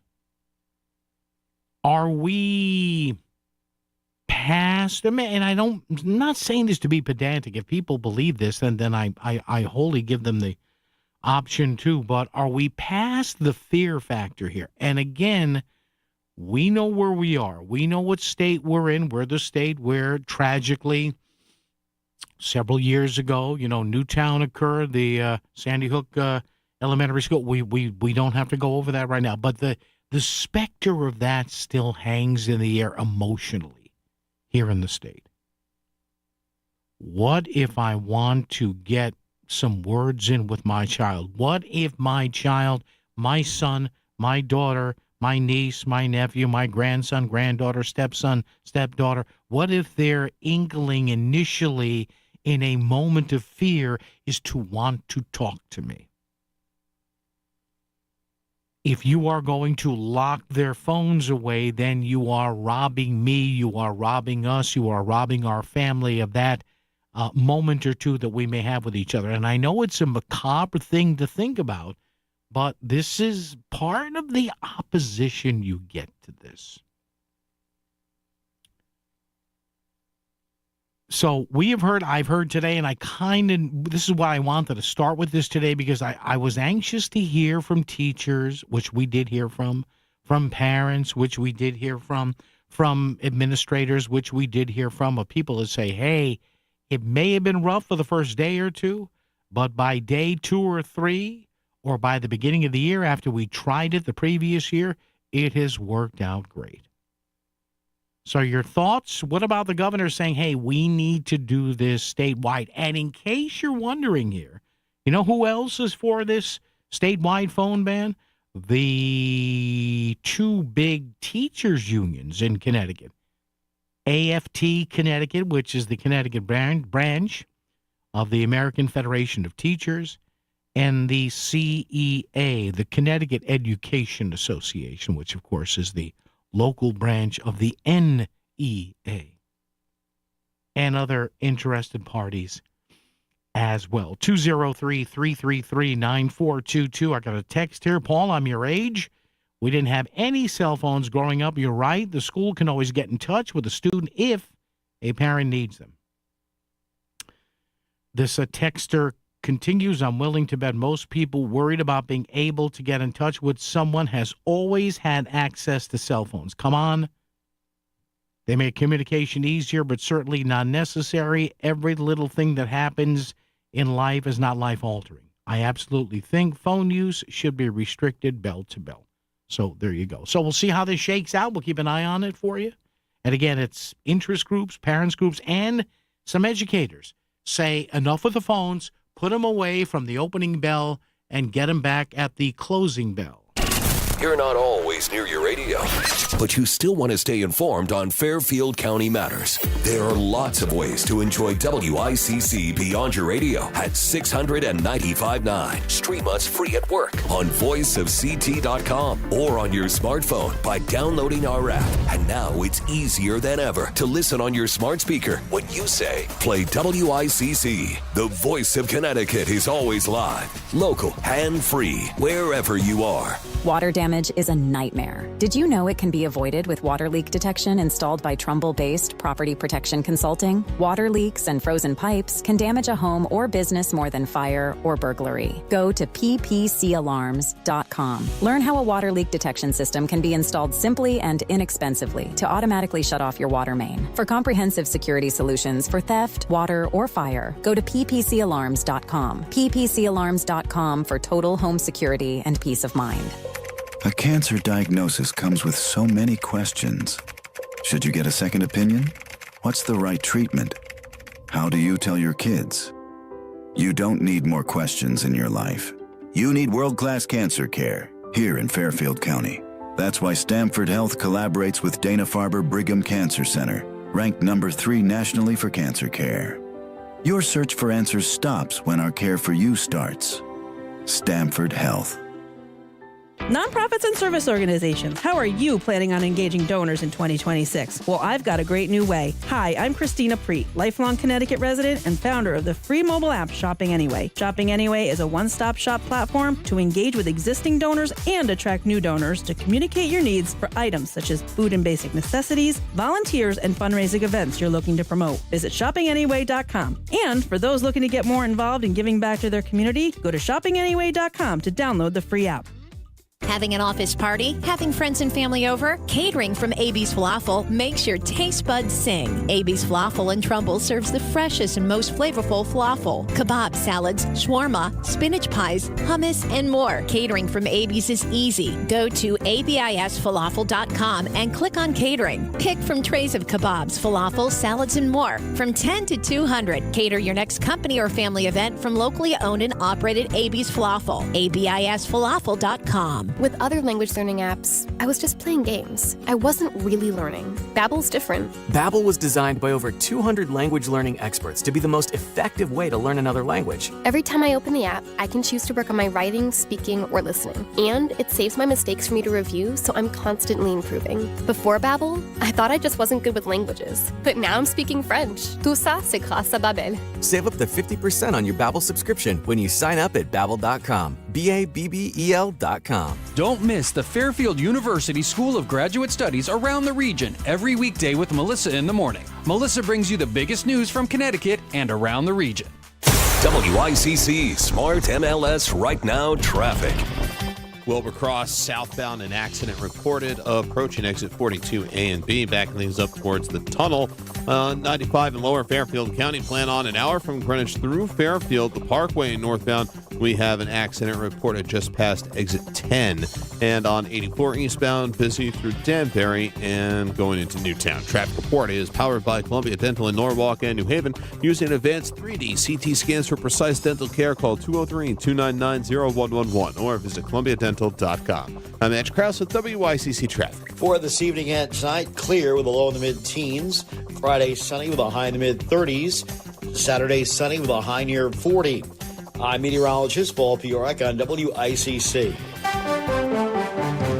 100 years of news and talk for Fairfield County. WICC 695.9, the voice of Connecticut. 100 years, yeah, November of 1926. I was not on the original staff back then. You can check. Go ahead. I'm still looking for the original staff cell phone list from 1926. I don't think I have it handy with me.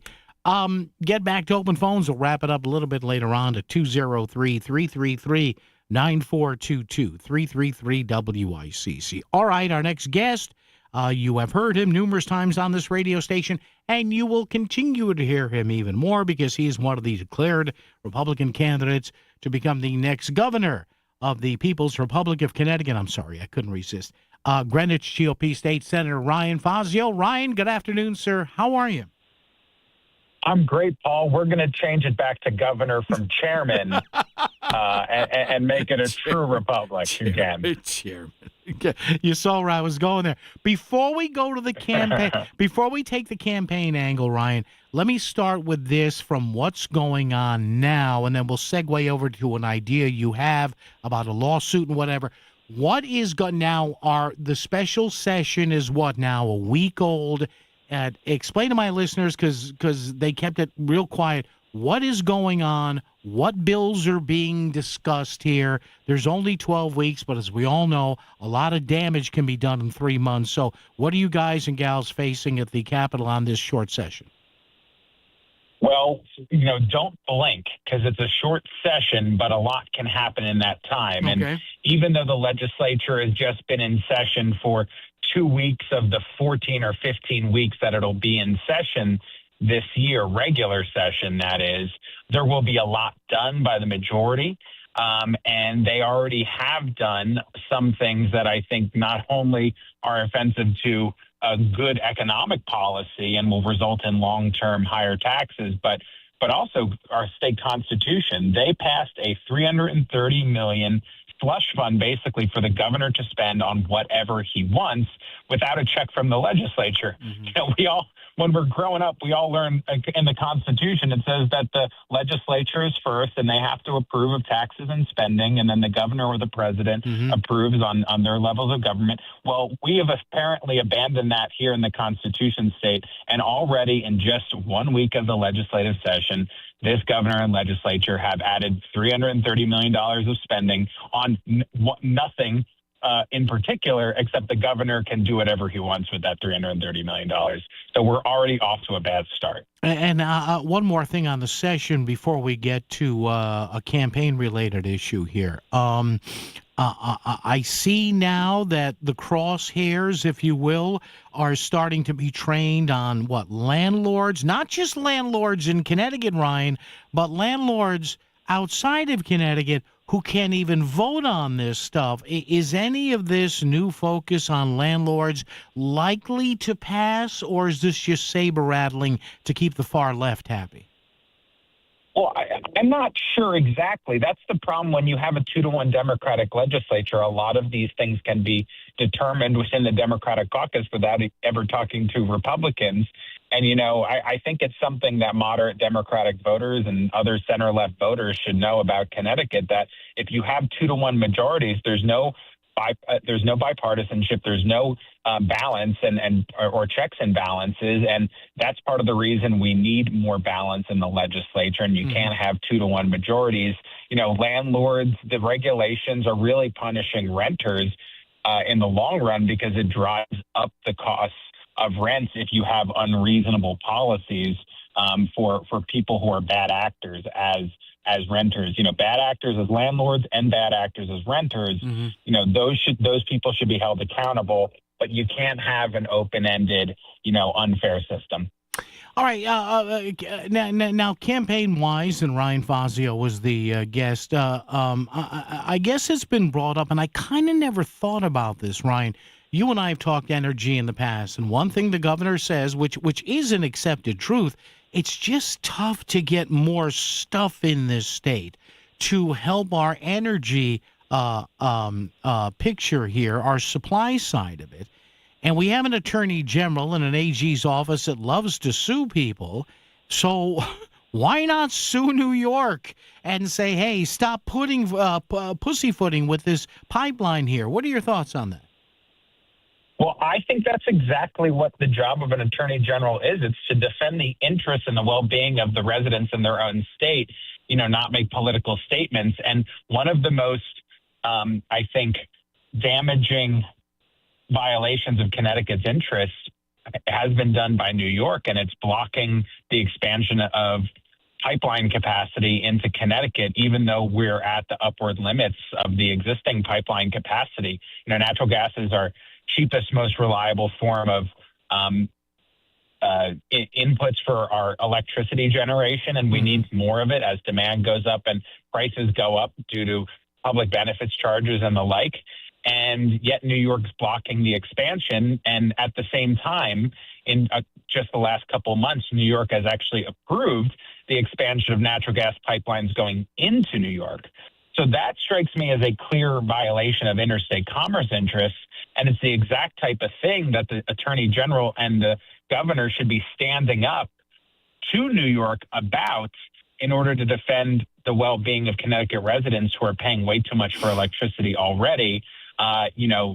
This attorney general and this governor have no problem with dozens upon dozens of lawsuits aimed at other, political rivals.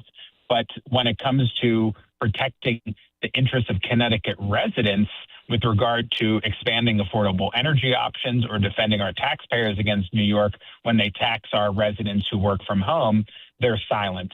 We need an active governor and an active attorney general who are assertive at defending the interests and well-being of Connecticut customers for utilities and taxpayers. And finally, Ryan, what is your answer, though? I guess the governor was asked about this. He said, well, and I'm kind of paraphrasing now what Governor Lamont said. He says, well, I don't like to go the lawsuit route. I'd rather negotiate that. Well, what are your thoughts on that? Well, buy your fruits and you shall know them. You know, that people should be judged on the results they generate, you know, not on what their promises are. And after 8 years needing increased energy access, Connecticut's got nothing to show for it under Governor Lamont. So, you know, eventually he's got to get things done. And his close friendships with Kathy Hochul and Andrew Cuomo over the years, you know, going fishing and stuff, you know, he hasn't brought back any fish for us. So I think that the playing nice with New York without letting them know that you're serious and that there's actual kind of, you know, weight behind your asks of them is going to get us nowhere. We have to apply leverage, and we have a legal case to make ultimately. All right, Ryan Fazio. Ryan, thanks. We'll catch up down the road. Thanks, my friend. I appreciate it.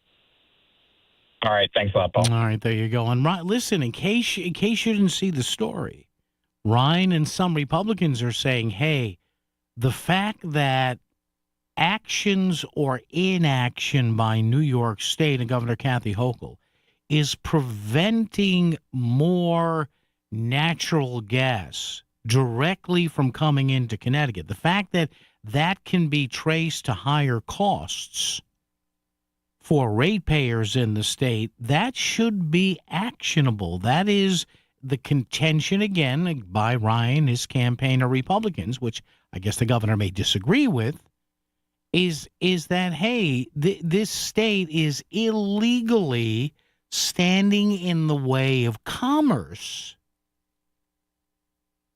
by not allowing a pipeline expansion to go through a part of the state and benefit Connecticut. You may say, well, Paul, you know, if it doesn't benefit New York, well, wait a minute.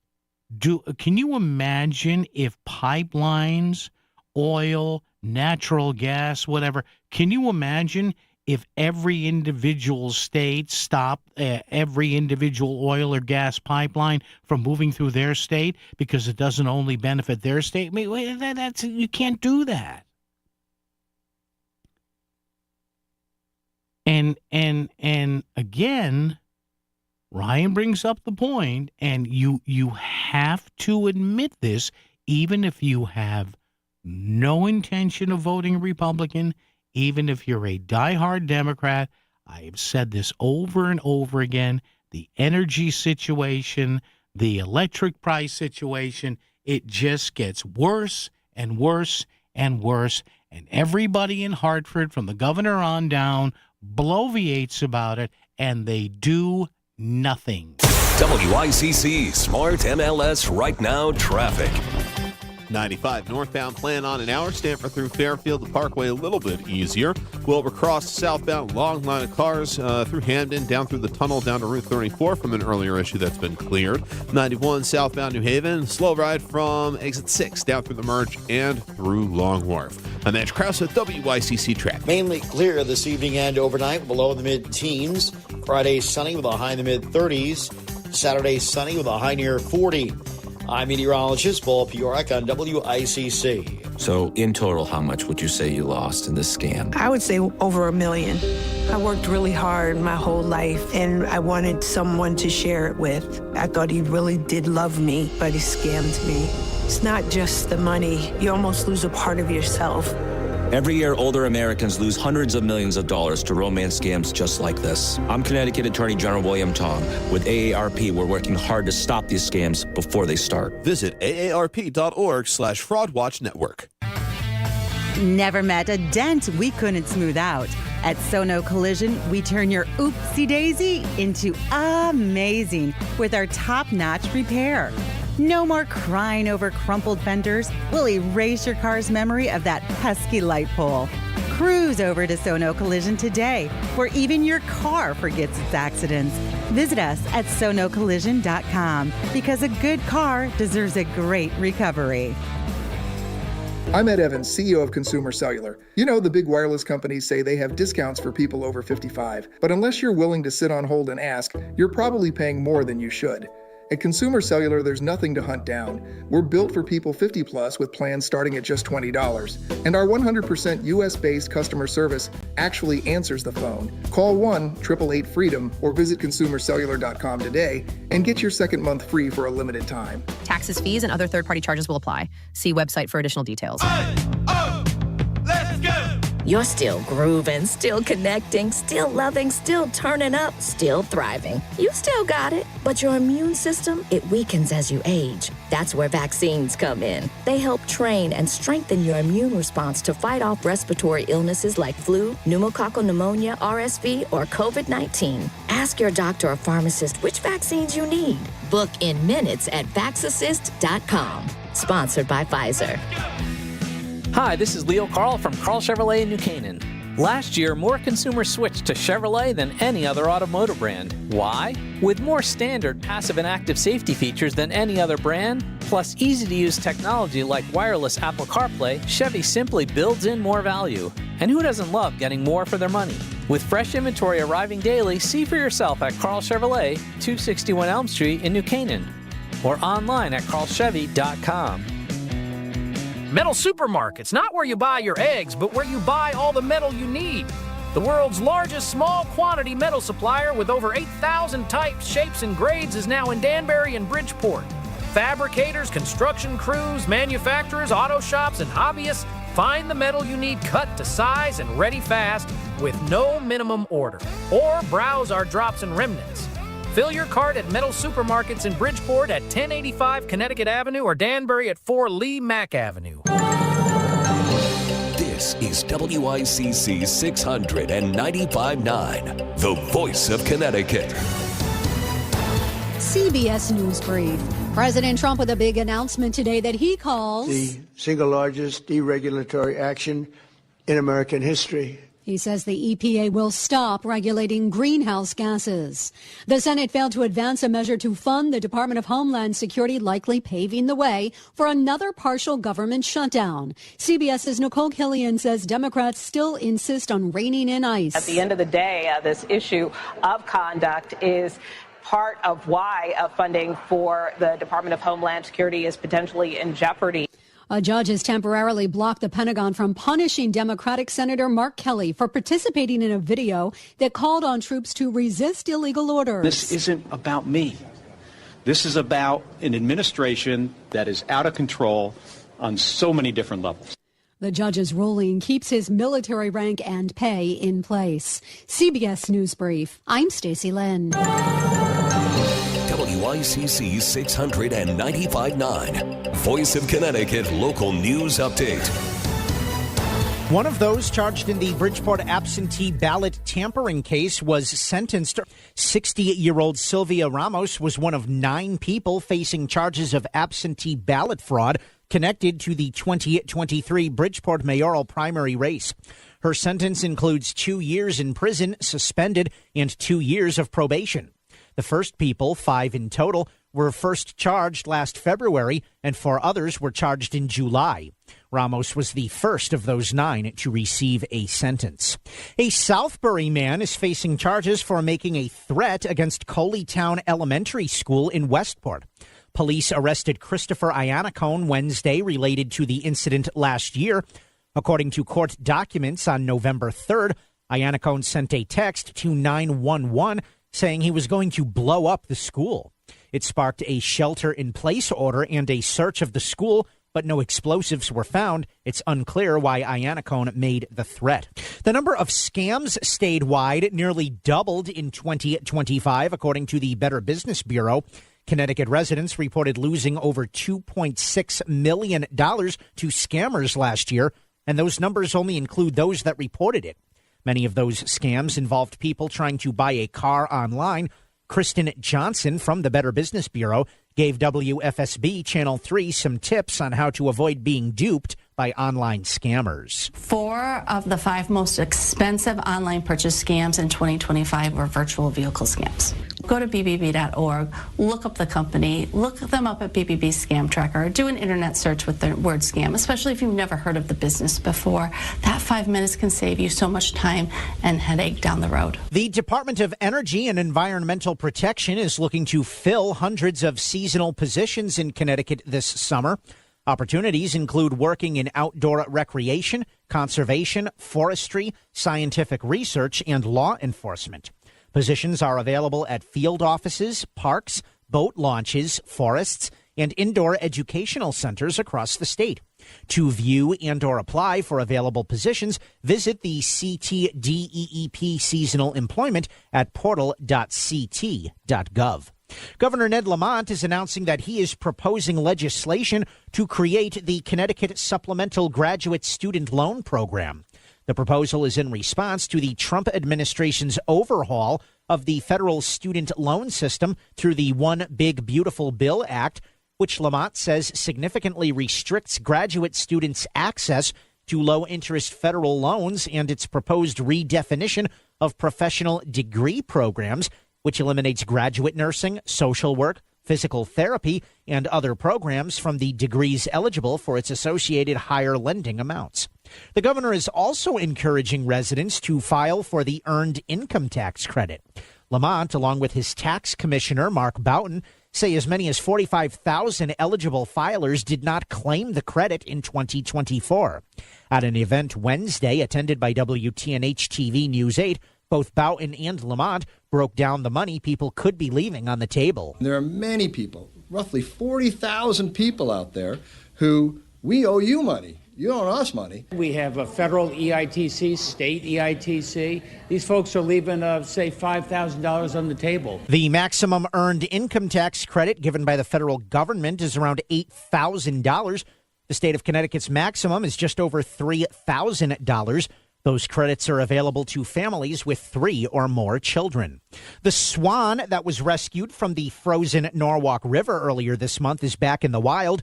Taylor's Wildlife Rescue Group said the animal was released Wednesday near the docks of the Norwalk Boat Club, not far from where the swan got stuck.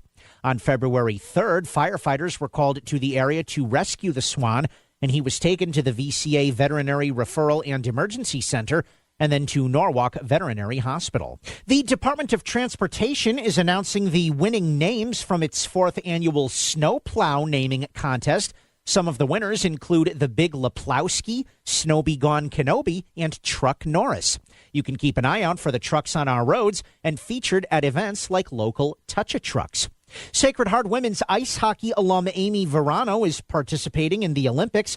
Verano, who graduated in 2017, has played pro hockey internationally for years. She's played for Switzerland, Italy, and Sweden. Currently, Verano is playing for the Italy women's national team. And the UConn men's basketball team is celebrating a win on the road. Solo Ball scored 24 points as the Huskies defeated Butler 80-70 last night in Indianapolis. UConn is 23-2 overall. I'm Chris Williams with WICC News. WICC Smart MLS Right Now Traffic. 95 northbound, plan on an hour. Stanford through Fairfield, the Parkway a little bit easier. Wilbur Cross southbound, long line of cars through Hamden, down through the tunnel, down to Route 34 from an earlier issue that's been cleared. 91 southbound New Haven, slow ride from exit 6 down through the Merge and through Long Wharf. I'm Edge Krause at WICC Traffic. For this evening and tonight, clear with a low in the mid-teens. Friday, sunny with a high in the mid-30s. Saturday, sunny with a high near 40. I'm meteorologist Paul Piorek on WICC. If Greenwich is talking about it, so is Paul. Connecticut Today with Paul Piselli on WICC 600 and 95.9, the voice of Connecticut. And just a word here, because I know Lisa talked about it, and Lisa Wexler was very passionate about it on her show today. Listen, this whole thing with the Epstein files yesterday and the shouting match with Pam Bondi and a lot of people in Congress, mostly Democrats, some Republicans who are upset with her. Okay, can I ask you something? And again, I'm trying to be not partisan here because I don't care. I've said this before, and I'll say it again. I don't care who is in the Jeffrey Epstein files. I don't. I don't care how many Democrats are in it, from Bill Clinton on down. I don't care. From Donald Trump on down to the Republicans. I don't care. World leaders, I don't care. If all the names can be released with the consent of the victims, let it all go. Let me tell you something. America's resilient. The American people are resilient. Even if this burned down both parties, guess what? You rebuild. You start over again. But isn't it amazing that still, with all this outrage, feigned and otherwise, yesterday with the Epstein files, there still is no real substantive discussion about the sweetheart deal this guy got in 2008, which last time I checked had nothing to do with Donald Trump. Not that I'm defending the guy here, but the stuff you see online of Trump and Epstein, all right, you could put it out there. But, now some of the stuff that we're finding in these files, TV people, now they say there's connections to Russia in there. But again, this just shows you, in my opinion, how phony this is. Folks, I keep telling you this. The Epstein files are becoming the nuclear weapons of politics. What do I mean by that? I've said this before and I'll say it again. It's like the U.S. and Russia back in the Cold War, and I guess to some extent today, too, with the theory of MAD, mutually assured destruction. If you don't use it, I won't use it. And if I won't use it, then you shouldn't use it. How did this guy get off with a sweetheart deal and not get pushed by the feds in 2008? Well, we all have ideas. And during the more I read about this, and I faintly remember this in 08 or 09, but I had forgotten the details of this. So even while this guy was sentenced on some sex charges, he was able to go to his office and conduct business. What? And the only thing they care about this is Trump. And I got to tell you, folks, if Donald Trump was not in office, Epstein, nobody would care. If Kamala Harris won, do you think we'd be hearing anything about the Epstein files? Come on. Not that we shouldn't, but come on, be real. It is mind-numbing here.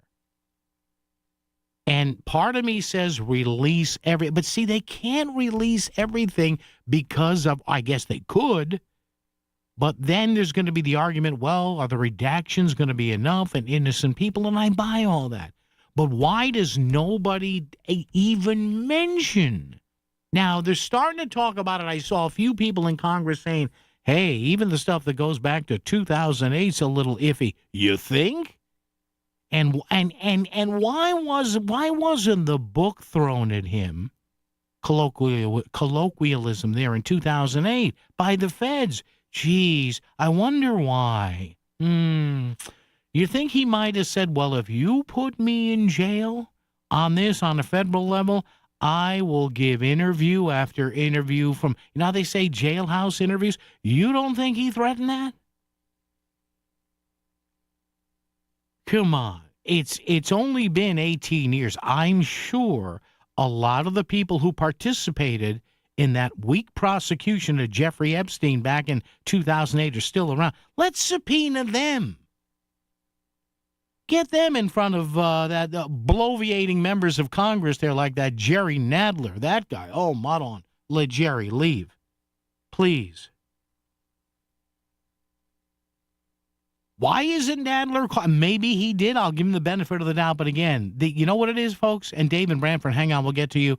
a lot of these people, not all of them, because I know there are people who want all the stuff to come out here. You know what? A lot of these people are so phony you can smell it when you walk into the room. We continue right after this on WICC. Professor, how did you crack where these big prizes come from on the multiplier scratch tickets? A lot of coffee and... We discovered the prizes multiplied by 10 times, 20 times, 50 times, and even 100 times. $200,000 in a single scratch. Who solved it? I did.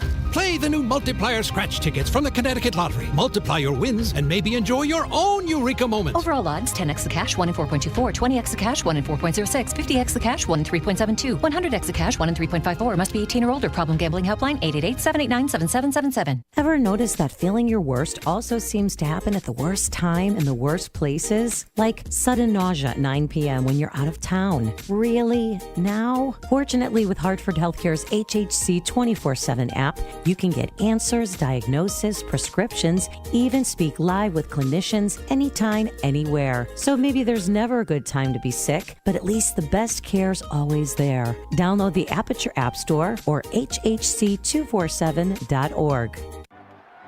It's game day. Are your moderate to severe Crohn's disease or ulcerative colitis symptoms keeping you from the action? Skyrizi, risankizumab Riza, could help you get back to the game. Skyrizi is proven to help people feel significant symptom relief, achieve remission, and visibly improve damage of the intestinal lining. Skyrizi is a prescription injection medicine for adults. Don't use if allergic to Skyrizi. Serious allergic reactions, increased infections, or lower ability to fight them may occur. Before treatment, get checked for infections and tuberculosis. Tell your doctor about any flu-like symptoms or vaccines. Liver problems leading to hospitalization may occur when treated for Crohn's or ulcerative colitis. Control is everything to me. Ask your doctor about Skyrizi, the #1 prescribed biologic in Crohn's and ulcerative colitis combined. Learn more at skyrizi.com or 1-866-SKYRIZI. WICC Smart MLS Right Now Traffic. 95 northbound, plan on an hour. Stanford through Fairfield, the Parkway a little bit easier.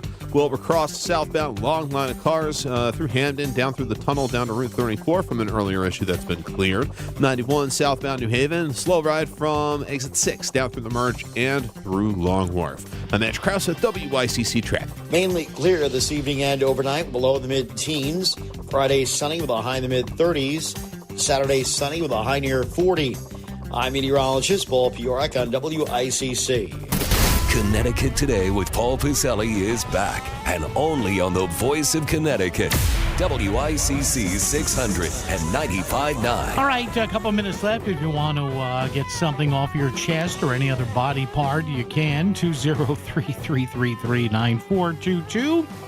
Well, final in today, the U.S., the men's hockey team beat Latvia 5-1. Little local tie in there, one of the 5 U.S. goals from former UConn star Tage Thompson. How about that? Dave in Brantford's with us right now. Dave, what's up with you, sir? Yeah, a little bit on the Fazio story with natural gas. There was a very good, on Tuesday's Hartford Current, a very good story about natural gas. Yes. By John Moritz of the Connecticut Mirror in Hartford Current on the front page, completed on page A5. And what it was about was a increase in compressor capacity in Brookfield. Yes. And usually, maybe I'm a little too much pro-Republican, Stephen Harding, who lives in Brookfield, was one of the ones fighting the increased capacity. So that's not good. That's not good. But here's the point I would like to make. If we build these new compressors in Brookfield, they can push an additional 125 million cubic feet per day of natural gas without having to lay new pipes. It increases that pipeline capacity by 8%. We desperately need that. The dividing the baby position is the natural gas owner wants to use natural gas to power the compressors. Yeah. Which makes more noise, vibration, and pollution. The divided baby position is use all electric motors to run the compressors, which is much less noise, vibration, and no air pollution. The downside of the electric motors is you got to spend $45 million to bring electricity onto the site. Yeah, I can't believe, that's some extension cord that costs $45 million. That can't be right. That can't be right. There needs to be a public debate about why would it cost $45 million to get enough electricity to run 2 compressors in Brookfield. No, that Dave. Makes no sense. Dave, you know what it is? It's not an extension cord. The problem is it's a power strip. And just to amplify on what Fazio said, this is where we need barking Chihuahua Tong and lazy Lamont to sue New York. This pipeline that we're just talking about, the Iroquois pipeline, is mostly 70% of that gas is going to New York. Yeah. Lamont needs to get in an arm wrestling match and say, you get some more gas. If we build a compressor in Connecticut, you need to enlarge the pipeline in New York to get that Pennsylvania gas into Connecticut. Let's make a deal. But see, Dave, the reason they won't do that, and you and I know this, it will inflame the left-wing nuts in their party, and they don't want to do it. Absolutely mentioned the Sierra Club is against it, no matter how you slice the bacon. Thanks for letting me on. All right, Dave, appreciate it. I mean, folks, it's so evident. And states work together on power stuff so often, except Connecticut. And the governor now, with all due respect to Governor Lamont, I don't know where this stands. The other thing he always talks about is Hydro-Quebec. And apparently there are these huge feeder lines coming down from the waterfalls up there in Quebec. You got them big 2-tree line there. We send the juice down to the folk over there in Connecticut. We got the hydropower. Is now they don't do the pollution thing. I'm sorry, I'm around hockey players too often. But what happened with that? The governor said, well, we're going to talk about bringing in a main feeder line from Hydro-Quebec. And what I read previously was, there's controversy in Massachusetts. There's controversy in Vermont and New Hampshire. So we sit here in Connecticut scratching our arses, and nobody helps us. Seriously, am I wrong? When was the last time somebody helped us? And let me ask again. When was the last time anybody in Hartford, over the past 5, 10, 15, 20 years, has actually done anything substantive to say, hey, it's time to get more electricity, more raw power, more fossil fuels, more generating capacity in Connecticut? And these fools in Hartford were entertaining. Remember, thank God this one was gone. Remember a couple of years ago, we're going to outlaw. Remember this? They were going to stop, what was it, 2035. Remember that? So 9 more model years. Thank God this lunacy got shot down. Remember this? Well, we're going to outlaw the sale of any new internal combustion engine cars in 2035 as we segue all to electric vehicles. Okay, and then I remember they brought in a public hearing. They didn't bring in some PR flack or some CEO they hate. They brought in, I remember, thankfully, in a moment of clarity, rarely at the state capitol, they brought in some actual, engineers from Eversource and UI and Avangrid, and they all said, remember that hearing? You can probably find it online, where they said, well, if we do what you want us to do with electric cars, we need 8 more generating plants. 8?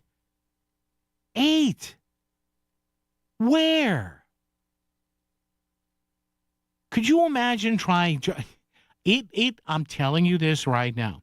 With all the regulatory garbage you would have to go through here in Connecticut, it would have, and I don't know whether it's eventually going to happen, but do you realize it would be by factors of 10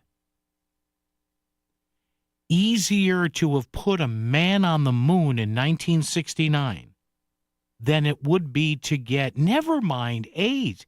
Can you imagine trying to get one electric generating plant built in this state? You would have lawsuits for years years, Connecticut, the state where nothing gets done, nothing, because they're always worried about the next election. It is mind-boggling. But yet, in a few months, the conga line of idiots are going to go vote for the same people over and over again. They'll vote for the March of the Gavones like they're all programmed. Jeff in Westport. Jeff, how are you, sir? Hey, Paul. Happy almost Friday. Yes. What's up? Couple things. It's funny that, Lamont is more than happy to get his island mansion remodeled this last summer. Nobody knows about that, but he's got a multi-million-dollar mansion on an island in Connecticut. All right. And, stuff like that. And they ripped down a coal-burning power plant in Bridgeport when we need more energy. Why wouldn't they have ripped that down and turned that into a nuclear power plant? Well, and starting from scratch anyhow. Yeah, and Jeff, thanks for the call. And yes, they have these small nuclear plants now. You go online, and they're literally these micro nuclear. Two things are very popular right now in some areas: fuel cell technologies, and these small nuclear kind of micro reactors that size-wise they kind of fit on the back of a big flatbed. But you have these fuels. I think, doesn't Ansonia or Shelton or Derby, aren't there some mini fuel cells in the valley? I mean, again, why don't we do that? Why don't we do more of that? The miniature nuclear plants, the approval process my great grandkids may see it. But, and again, I'm not one of these guys for completely getting rid of approval processes. I'm not. But again, I sit here behind this mic and tell you over and over again, if you don't believe me, just ask yourselves, when was the last time anything really changed in this state? Or better yet, let's make it even easier. Because change is hard. I get that. I understand it. But never mind something really changing. How about just a plan? And I keep saying this because it should be so basic. How do we not get a bunch of legislators together with some of these brainiacs we have at Yale and Wesleyan and UConn and Conn College and Sacred Heart and Fairfield and Quinnipiac and say, here's a viable plan for Connecticut's energy future? Why does that never happen? Why have we become the Flex Seal state? You know, the guy in the boat with the black slop that comes out of them and instantly dries out. That's what we do. Oh, we have a leak there. Let's fix. Oh, there's a leak there. No. How about buying a new boat? How about long-term replacement of parts on the boat that don't work anymore, that are leaking? Oh, we can't do that. Because the International Raccoon Association may sue us. It is maddening. And yet, as I say, in November, a lot of the Stunads are going to be reelected, and the majority continues. Let's wrap it up, shall we, before I go nuts. Traffic and weather together right now. WICC Smart MLS Right Now Traffic.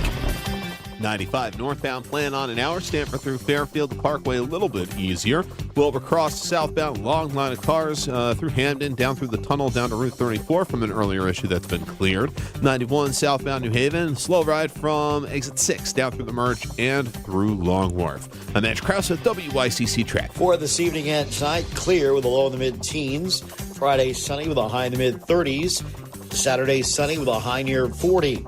I'm meteorologist Paul Piorek on WICC. We all hear the radio ads about the IRS. They tell you to be afraid, to be scared, and they try to frighten you into calling. I'm not here to do that. Tax Relief Advocates is different. TRA is here to tell you that if you owe money to the IRS, whether it's $5,000, $50,000, or $500,000, we have a solution. It doesn't matter if you're sitting in your car, at work, or with your kids. No matter where you are, call now. 800-511-5493. Don't lose hope. TRA can eliminate or reduce what you owe to the IRS. Generous programs are now available that can give you a fresh start. Our passion is taxes and helping individuals fix their IRS problems. We have over 1,000 5-star reviews on Google and an A+ with the Better Business Bureau. You don't need to be afraid of the IRS any longer. End your tax nightmare today by visiting us online at TRA.com or call 800-511-5493. That's 800-511-5493. Tax Relief Advocates. Real solutions for real people. Back to the news and talk. Thanks to Smart MLS. Smart sellers ask, is my home on Smart MLS? The voice of Connecticut. WICC's 695.9. It's Connecticut Today with Paul Pacelli. All right, not really enough time to give a fair shake to another caller, so we'll pick it up back with the calls and the text messages tomorrow at 203-333-9422, 333-WICC. How about this? The mayor of Hartford, Arunan Arulampalam, has, boy, I tell you, he's putting his flag in the ground here. He's asking that the city immediately terminate a contract between the Hartford Parking Authority and ICE. That'll show them they can't park their vehicles there. Like, hey, Mayor, you think they care? Folks, I am telling you, you watch. As much as they try not to, the left wing of the Democratic Party will do everything in their power, every freaking thing in their power, to turn abolish ICE into defund the police 2.0. And I hope they don't. I honestly hope they don't. But I'm telling you, never mind the elections in November. Watch what happens over the weekend. Like I said, get to your airport early because it looks like Homeland Security will be shut down. And that means the TSA lines are going to be longer. You'll have to drink more in the airport. All because now, wait, maybe we don't want ICE to have body cams. Well, because then they would have images of protesters. And what about those masks? Oofa! WICC AM Bridgeport, WICC FM Southport, WEBE HD2 Westport, WPLR HD2 New Haven. Locally owned by Connoisseur Media. This is CBS News on the Hour, your home for original reporting. I'm Stacey Lynn. President Trump announced a rollback on regulations for greenhouse gas emissions. CBS's Erica Brown says there are big concerns. This action flies in the face of science. Dr. Gretchen Goldman is president of the Union of Concerned Scientists. She says the administration is allowing the fossil fuel industry to, quote, run amok. We're going to see some immediate impacts of this, increases in emissions.